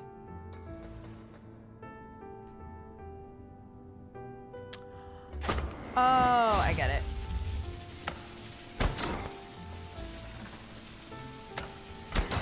No! Don't worry about it, it's fine. Oh my goodness.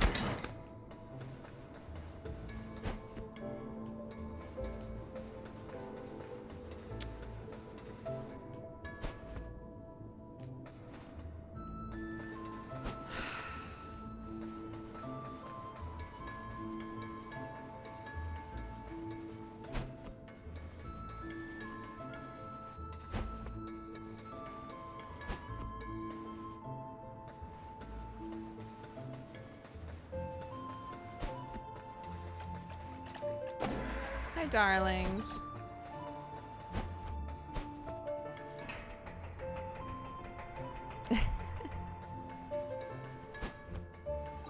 Okay. I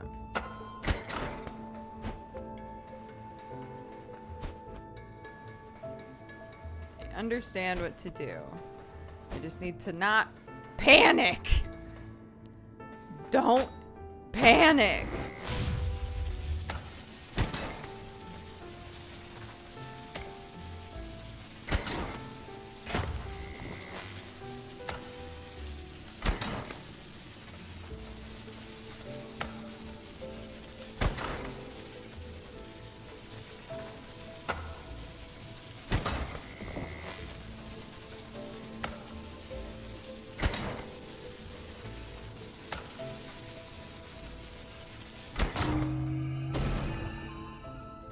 Tight.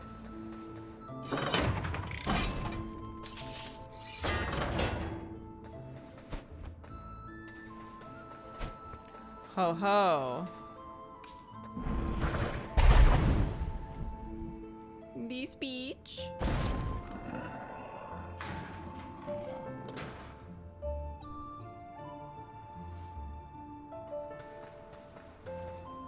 Hello.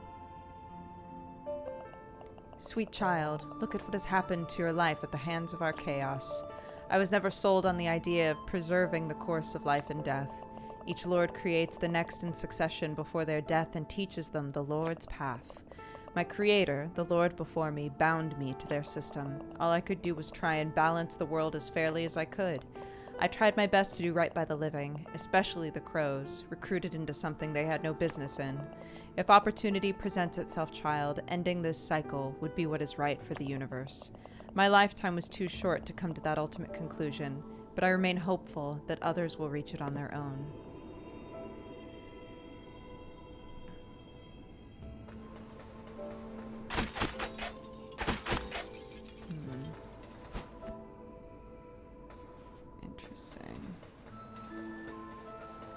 Interesting. Oh, Lord. Oh, no! Baby!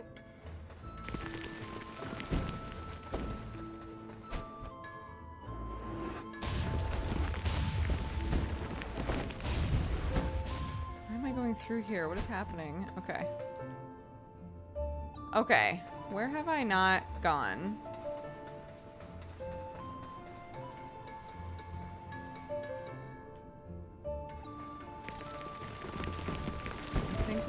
We already did this, I'm pretty sure.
Is this one actually going to be that straightforward? Wow.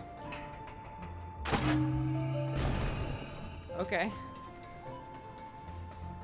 It's a little scary, but okay.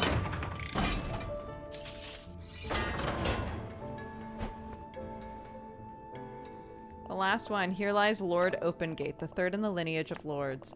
Their rule was steady and without hindrance. A ruler skilled at delegation, they spent many of their years expanding their knowledge while traveling the vastness of space.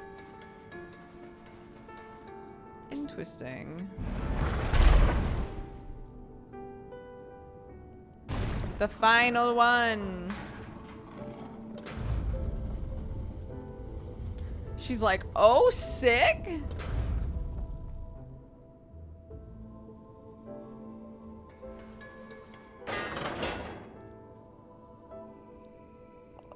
Greetings, young Reaper. Your presence here is quite a conundrum. It would indicate that the course of events which started with the formation of Death's Door has led the universe to the brink of great peril. However, it is also indicative of those actions correcting themselves. Life is merely the universe experiencing itself. And as the universe seeks balance in all things, we, as parts of it, are all acting to maintain the balance. Stay true to your path, young Reaper. I can sense victory in your future. Thanks. Woo.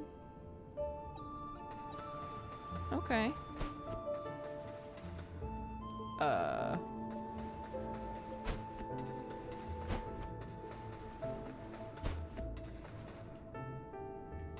Yeah, I was gonna say, I feel like I should go this way. Oh shit. Hey, you got that old elevator working. Perfect timing, too. I just finished the next chapter of my song. You'll be wanting to hear it, I imagine. Of course. All right, here we go. I'll tell you a tale as old as time. A classic repeating paradigm. A maiden trapped at the peak of our climb. Her fisherman love driven out of his mind. The hero will right the wrongs of this crime. Nice. Beautiful. Yeah, we've streamed it 3 times now, including today. We're going up. For some reason, I thought we were gonna go down.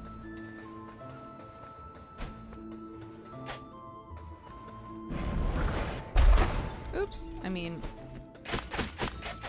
Hey! Okay, never mind.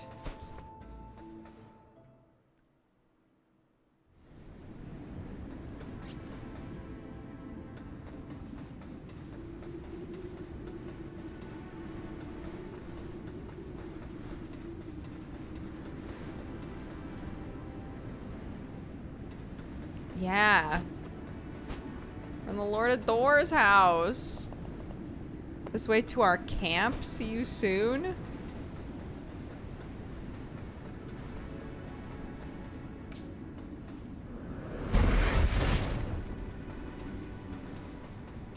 Okay. It was worth a shot. Oh, God. You just seem to be enjoying the view. How was I supposed to know?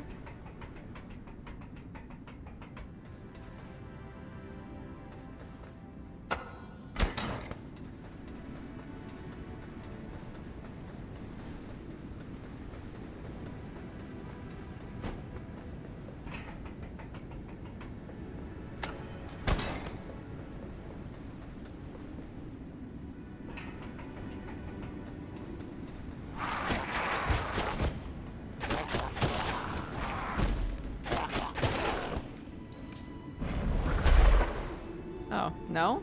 Okay.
No, okay.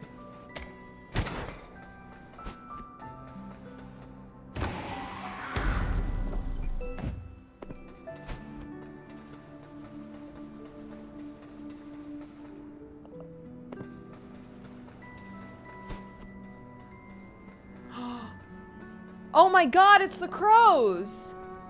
The crows who were like, we're peacing out. Oh, I wondered if we were gonna find them. Oh my God! Welcome to the camp of the free crows, old friend. We knew you would make it here eventually, even if you needed a bit of guidance along the way.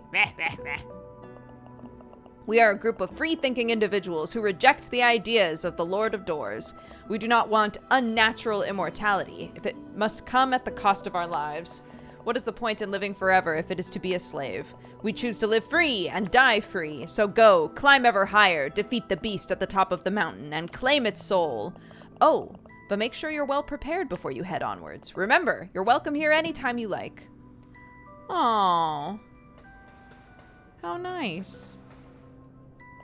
Welcome, foretold crow. We live a simple life here, foraging and living off the land. We even use fur shed by the beast atop the mountain as bedding. Oh, look! In the little beds! I'm gonna die. The foretold crow, it is an honor to meet you. Did you find any of our shrines on your journey? It seems there are still 9 shrines you have left to find. I'm sure they will help you on your journey and in the fight with the beast atop the mountain.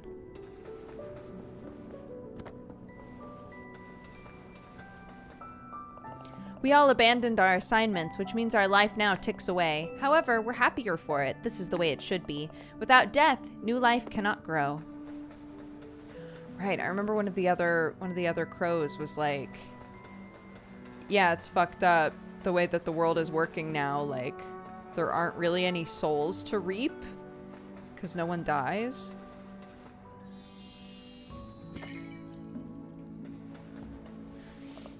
Greetings, foretold crow. This is the gate of knowledge. Its eyes see all things, its heart knows all things, and its soul exists in all things. It whispers to us when we need guidance. It foretold your arrival and your destiny. Yeah?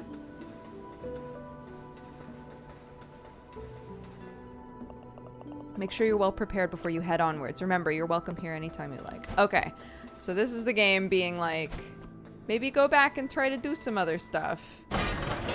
We'll unlock that for now.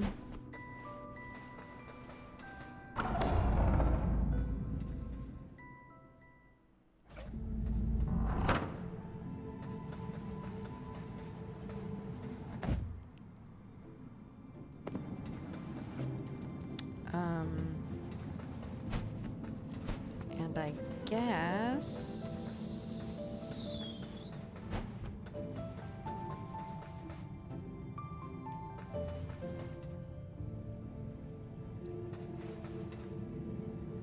Can't remember which one was first. This one?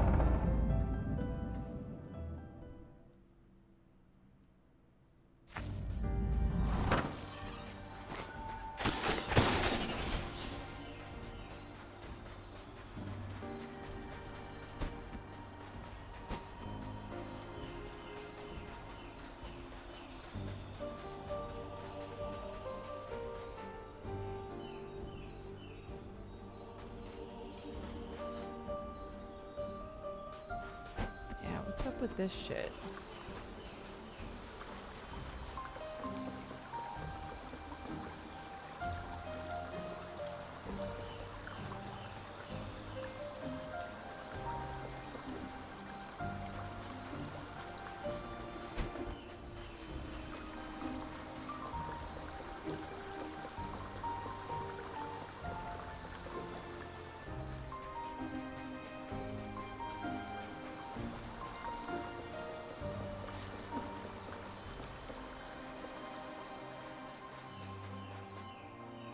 Handbag ass Karen Bridge runners? Is that what the CC just said? If so, that's pretty funny.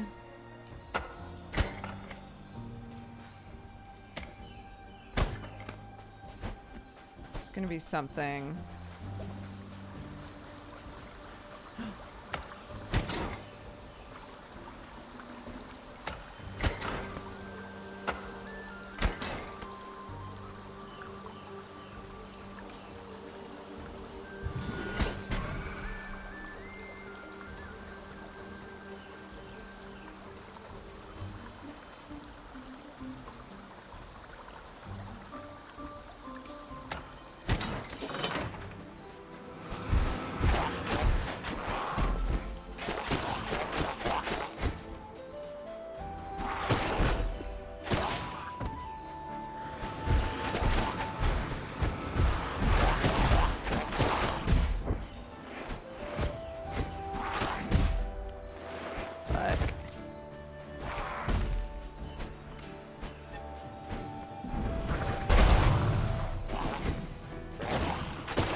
Fuck. It's okay. It Again. Again.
Shit.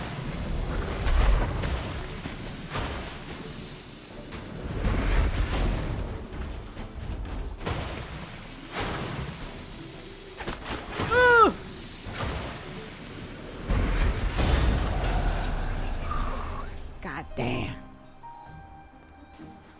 God damn.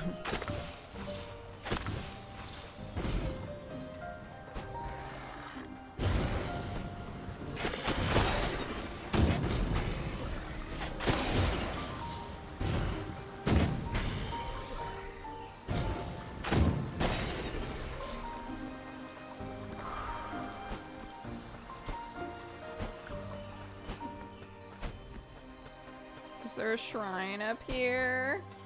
Hell yes!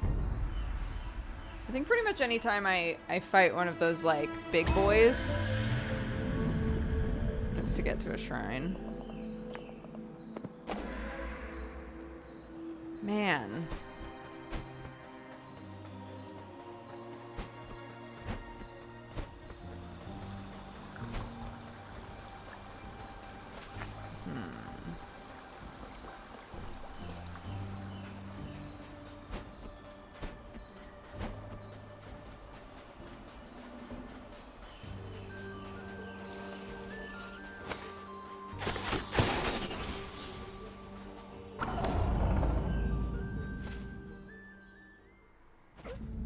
We play as a crow.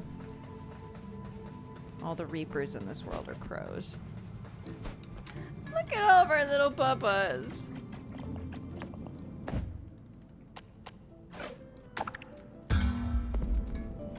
Excuse me, honeys.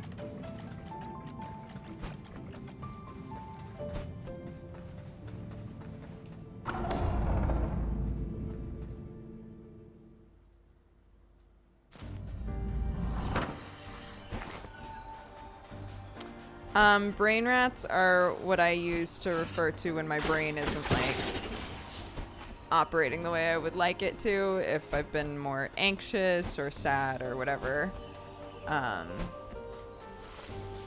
So the title is in reference to the fact that I cleaned my office and I feel much better. Whoa, you are strong, like Mother. Oh, thank you.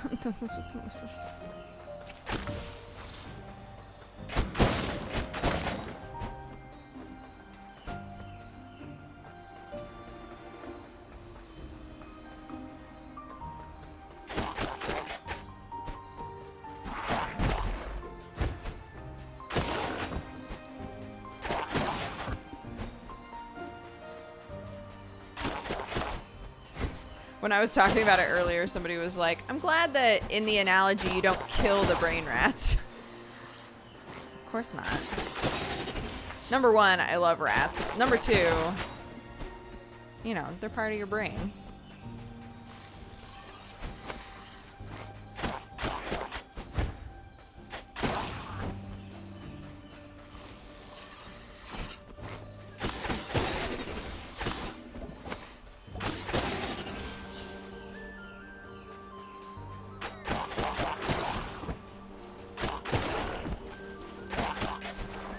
Better to, instead of being like, I'm gonna crunch this down and destroy it. I find that visually, like imagery wise, it's better for me to treat it like something in my brain needs a bit of soothing, I think. Maybe it's the rats.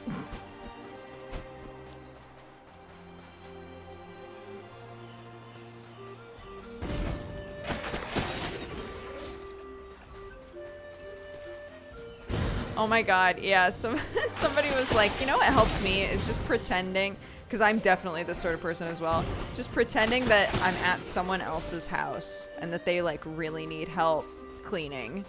And then my like caregiver instincts will kick in and I'll pretend that it's not my house and someone needs my help. And I was like, oh my god, that's so smart. I don't know how to make my brain like be convinced of that, but I like it.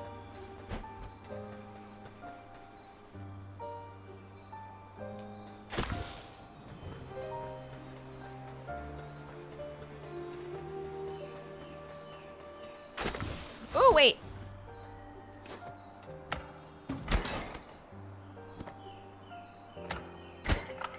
Oops. No! It's fine.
Yes!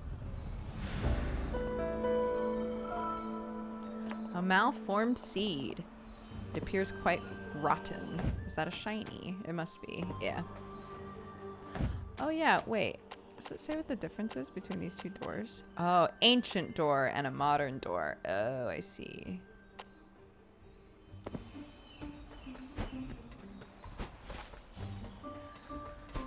I see.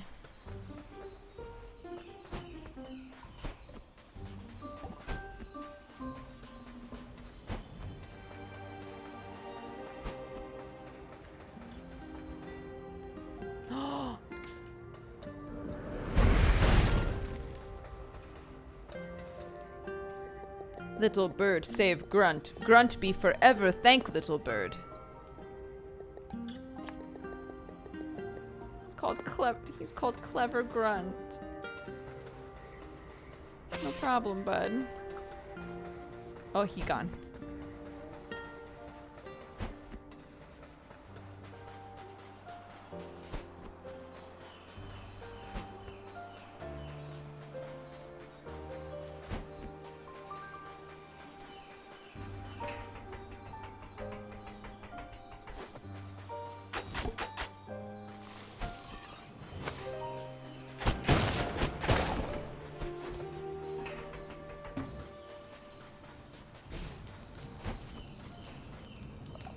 The heart of the forest is now open to you, but be careful. Oh. She doesn't know. She doesn't know that I absolutely crushed it. That's fine. It's fine, Mom.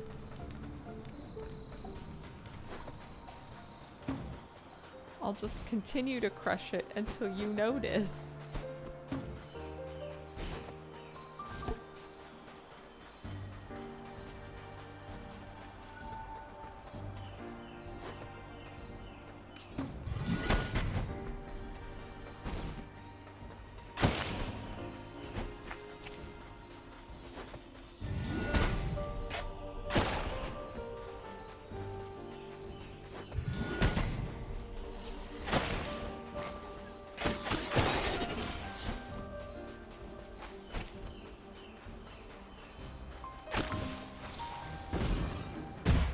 Ow.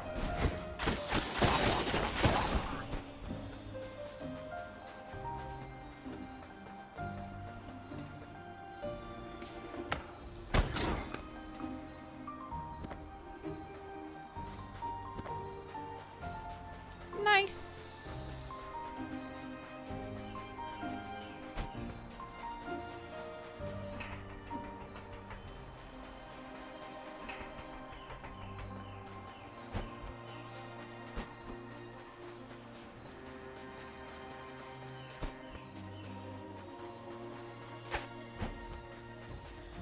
Okay, never mind. Yeah. Thing to blow up? Yes.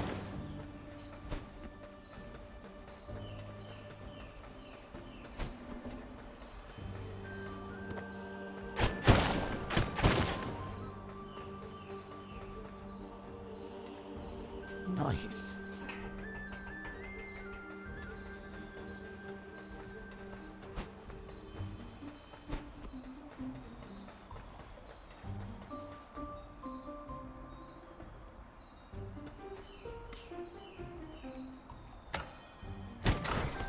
Oh.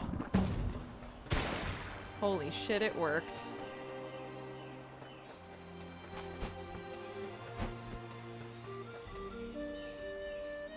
Oh no, but now how do I get back over there? Oh, just climb. Okay, you just climb it, fine. Oh, there's nothing in there. Okay. Oops.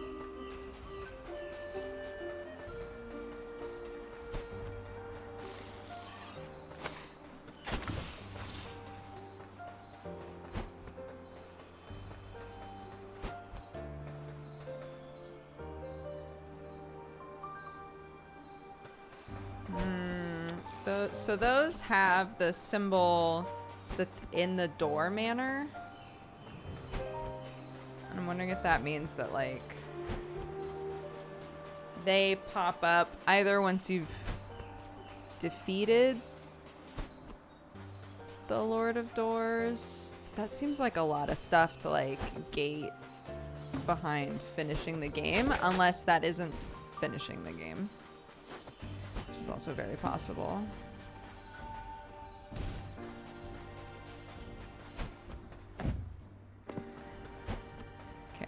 need 1,000 now.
Thanks, babies. I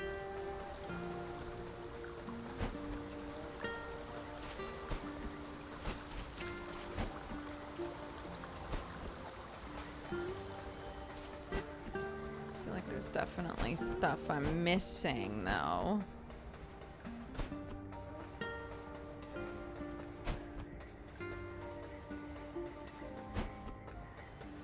I know, isn't it? The game is very pretty. I agree.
Hey!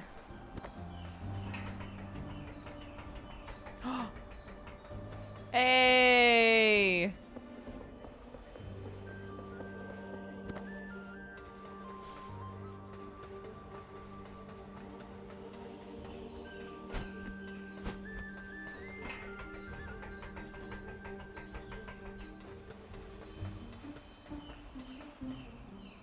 think if the eyes are glowing, I've already unlocked it.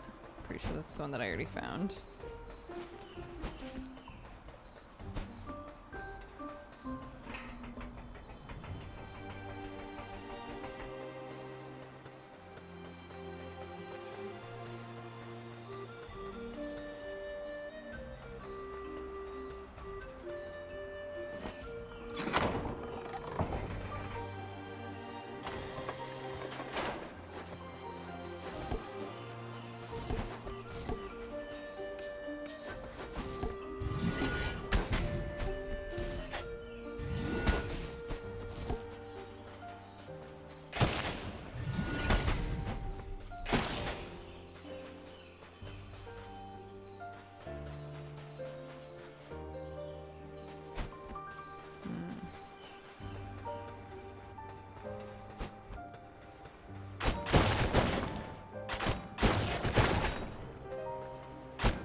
What's in here?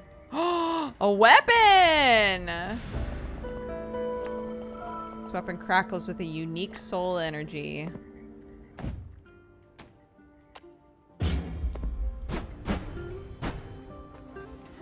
Ooh. Oh, it's electric.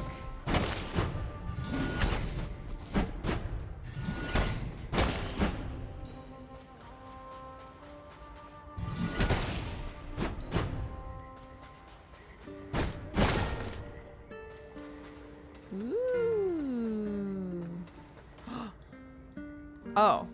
Oh, what?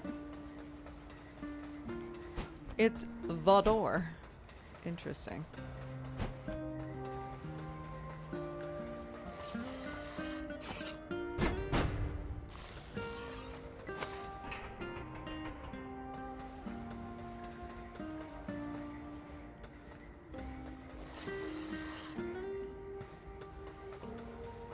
Right. This is the spot I was thinking of.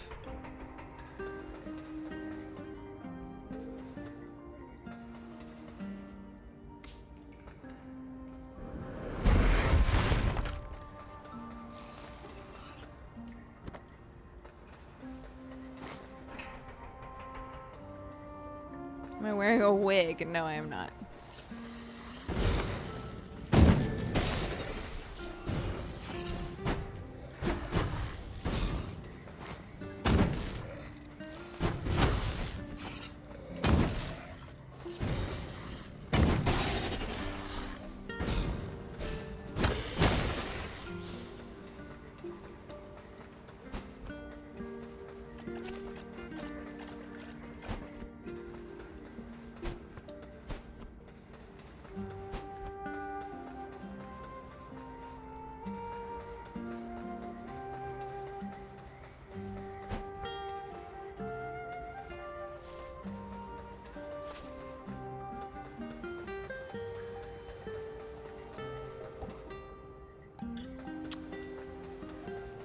Dang it.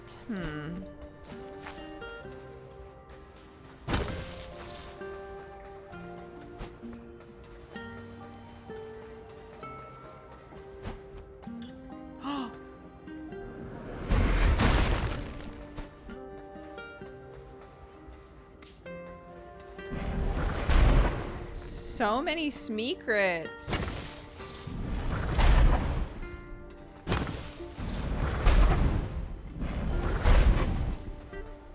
No!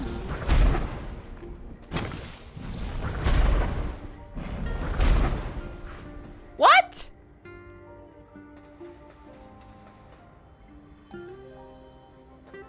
What the fuck? How much faster can I possibly do it? Okay.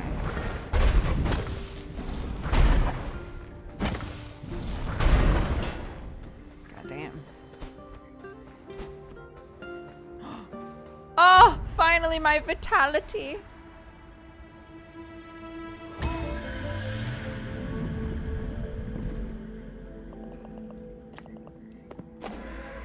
Yes. Look at me. I can take 5 hits now. Look at me. I can take 5 hits now.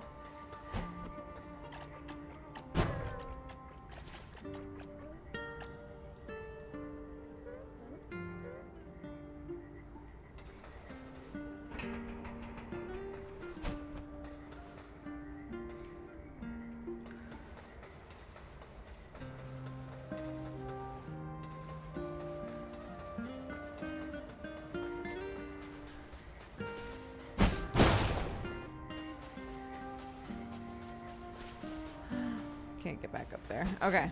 Okay. Then we shall peace out.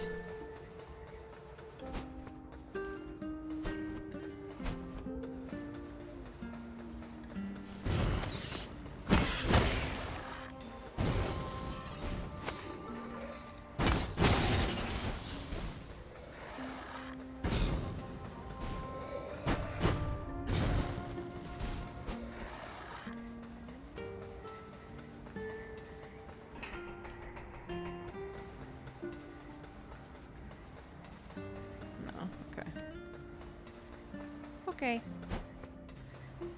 Ow! What the fuck?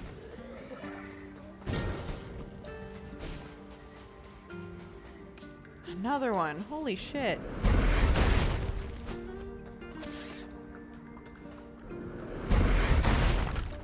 And it needs a key?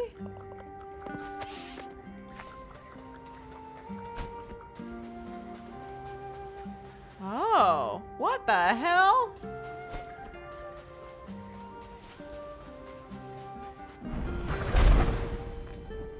Oops. Oh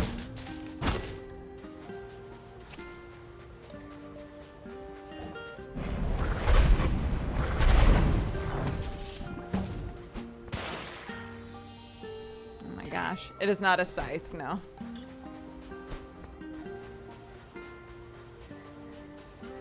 Okay, focus, one thing at a time.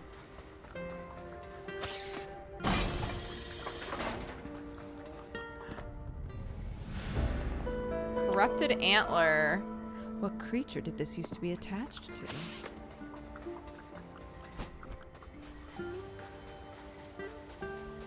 Eyebrow wiggle.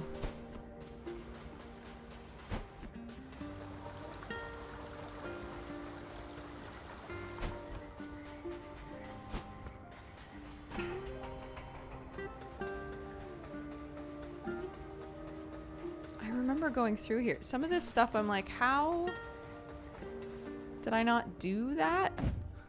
I'm so confused.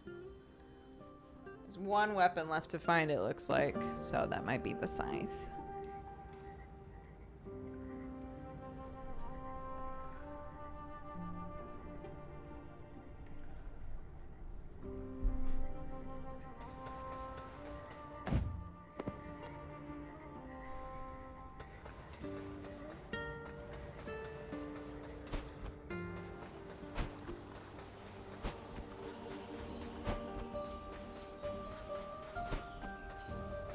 Well, okay, hold on. No, let's go back in there. Oh, never mind. There's a door right here. Let's take advantage of the door system, shall we?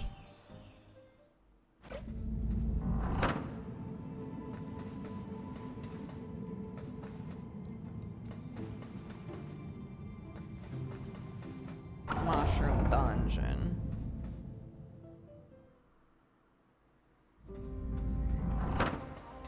Oh. That's where we just were. No, no, no, no, no, no. No, no, no, no, no, no, no. Wait. Do you have any pro tips for someone getting into streaming? The things that I always try to say, don't worry too much about having like perfect cam, perfect mic right off the bat. That's stuff that can come later. There are people who have insane views with an absolutely horrific microphone. Don't stress about that too much. Work within your budget. Number two, don't just play something because it's popular if you don't actually like playing it.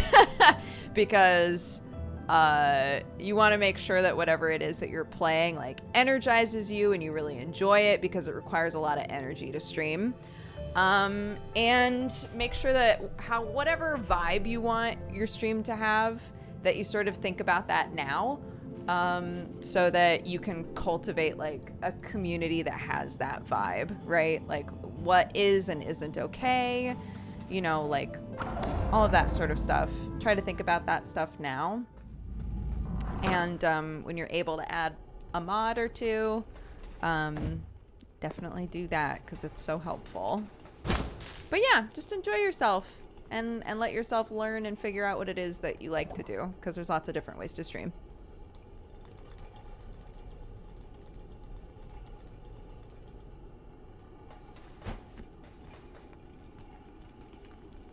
Right, this is...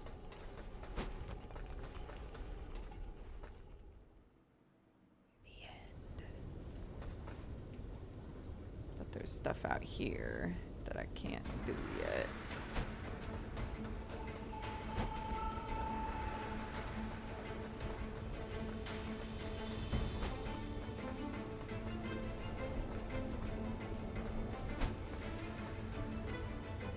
How do you get a mod if you haven't streamed? Some people have friends do it for them, or if somebody, you know, shows up fairly often. You can always ask, like, somebody who seems to really just generally enjoy the streams. Ask if they would be interested in modding. That's how Tiri got her first mods. Was by just being like, hey, you're around here a lot. Would you mind, like, because when your stream is smaller, you know, there isn't as much pressure in, like, how to mod and how much you have to, like, pay attention and stuff.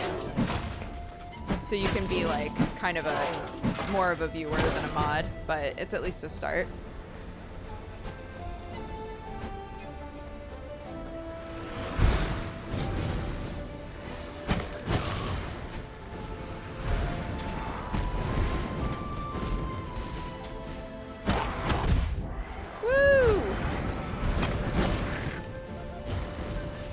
Gracious.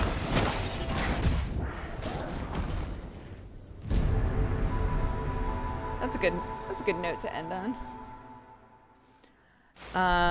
My mod Alex says automod does a really good job now too once you spend the time training it to learn what's acceptable.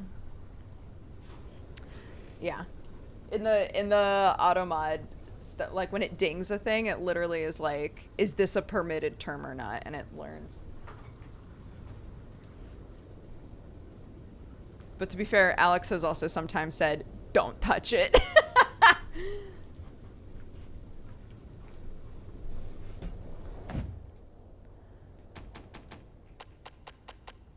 Sorry, I know you can't see it. I'm just quitting out of the game.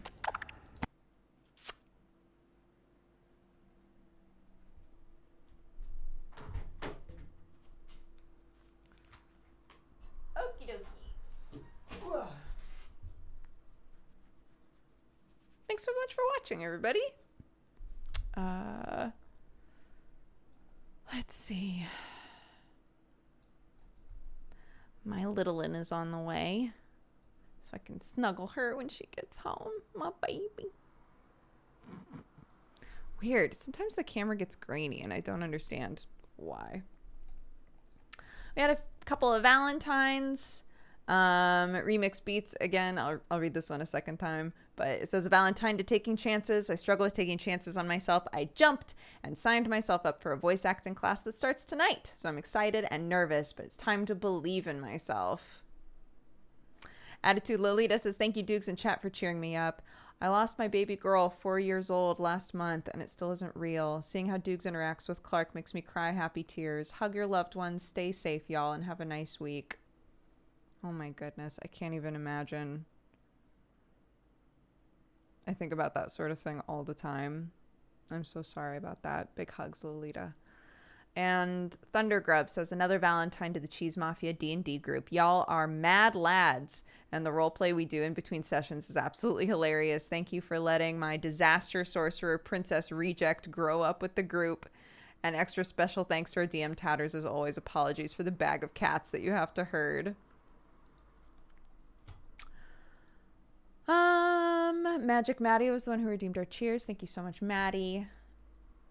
And we have a raid leader, Spork of Love, smallish VTuber. She does a lot of just chatting and variety gaming. She also sings sometimes. It's super wholesome. She's trying to create a friendly, loving community in her chat. I figure why not bring one of the most wholesome, loving chats that I can think of to meet her. Let's go make sure that she's still streaming.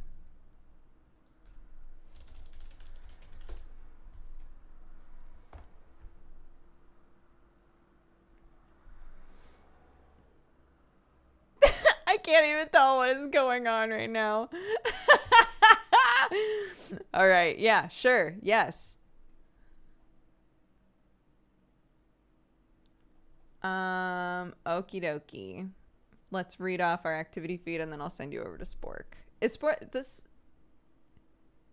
Spork in Callus Row? I feel like they are, but I'm not sure. Yes? Yee. Okay. Sorry. Let me read off the activity feed and then I'll send you over there. Iris Laughter, thank you for the 52 months. Citro for the 68. Get Jessoed for the 26. Junior's Junior for the 9. Happy Twitch, baby. Shawnee B for the 6, Solid Snake for Prez for the 3, Emmett Newman for the 7, Otundra for the 61, Rosin for the 4 years. Happy anniversary. Thank you so much for all the support. Maddie MS, thank you for the 45. Earl Grey for the 7. Lana Del Prey for the 17. Will Wall for the 54. Prescott for the 15. Lakey TKT, thank you very much for subscribing. Welcome to the Cat Gang. Thank you, thank you. Geo Bahamut, thank you for the 49. Mr. Coolness, thank you for the raid. Percolator Benny for the 77. Shane Hawk, thanks, bud. Thanks for the 4 months. Crest of Chance for the 9. Happy Twitch, baby. Gwengwer, welcome to the Cat Gang. Thank you so much. Odev, thank you for the 53. Unfussed for the 38. Oblivious to Me, thank you for the gifted subs. Flummoxed for the 31. Gokshano for the 19. Ritsuka Kira for the 35. Aragon for the 7. April for the 37. Regular Cabbages for the 14. Watungston for the 6. Avi for the gifted sub. Munidrazon for the 35. OMG It's Viv for the 16. CT for the 13. Avi for the gifted sub. Afflicted Jester for the 7. Chicken Joy Bok Bok, thank you for the biddies. TFK for the 22. Rogue Snorlax for the 3 years. Happy anniversary. Thank you very, very much. Pope Spite for the 21. Scaravash for the 9. Happy Twitch, baby. Steinkey for the 42. Nadriachi for the 61. Jodalern for the 79. Druid Dust for the 1 year. Happy anniversary. Thank you so much. PM Molu for the 15. Keen Cat for the 34. Icarus Redeemed for the 77. Dane 1 for the 30. Fikenspick for the 26. Lamplight Blue for the 8. And Smithen for the 15. Thank you very, very much, guys. Again, our BSL term for the day, brain rat. Brain rat. I hope you all have a fantastic rest of your day. Thanks for hanging out with me. I did it. Step 1, cleaned my office. I hope that if you're struggling similarly, that you're able to do a little something for yourself today or whenever you're able. But yeah, I'm gonna go be a mama, and yeah, they just got home and hang out with my family. So thank you all very much. Go say hi to Spork, spread love, spread joy, and I'll see you tomorrow. Okay? Bye-bye, guys.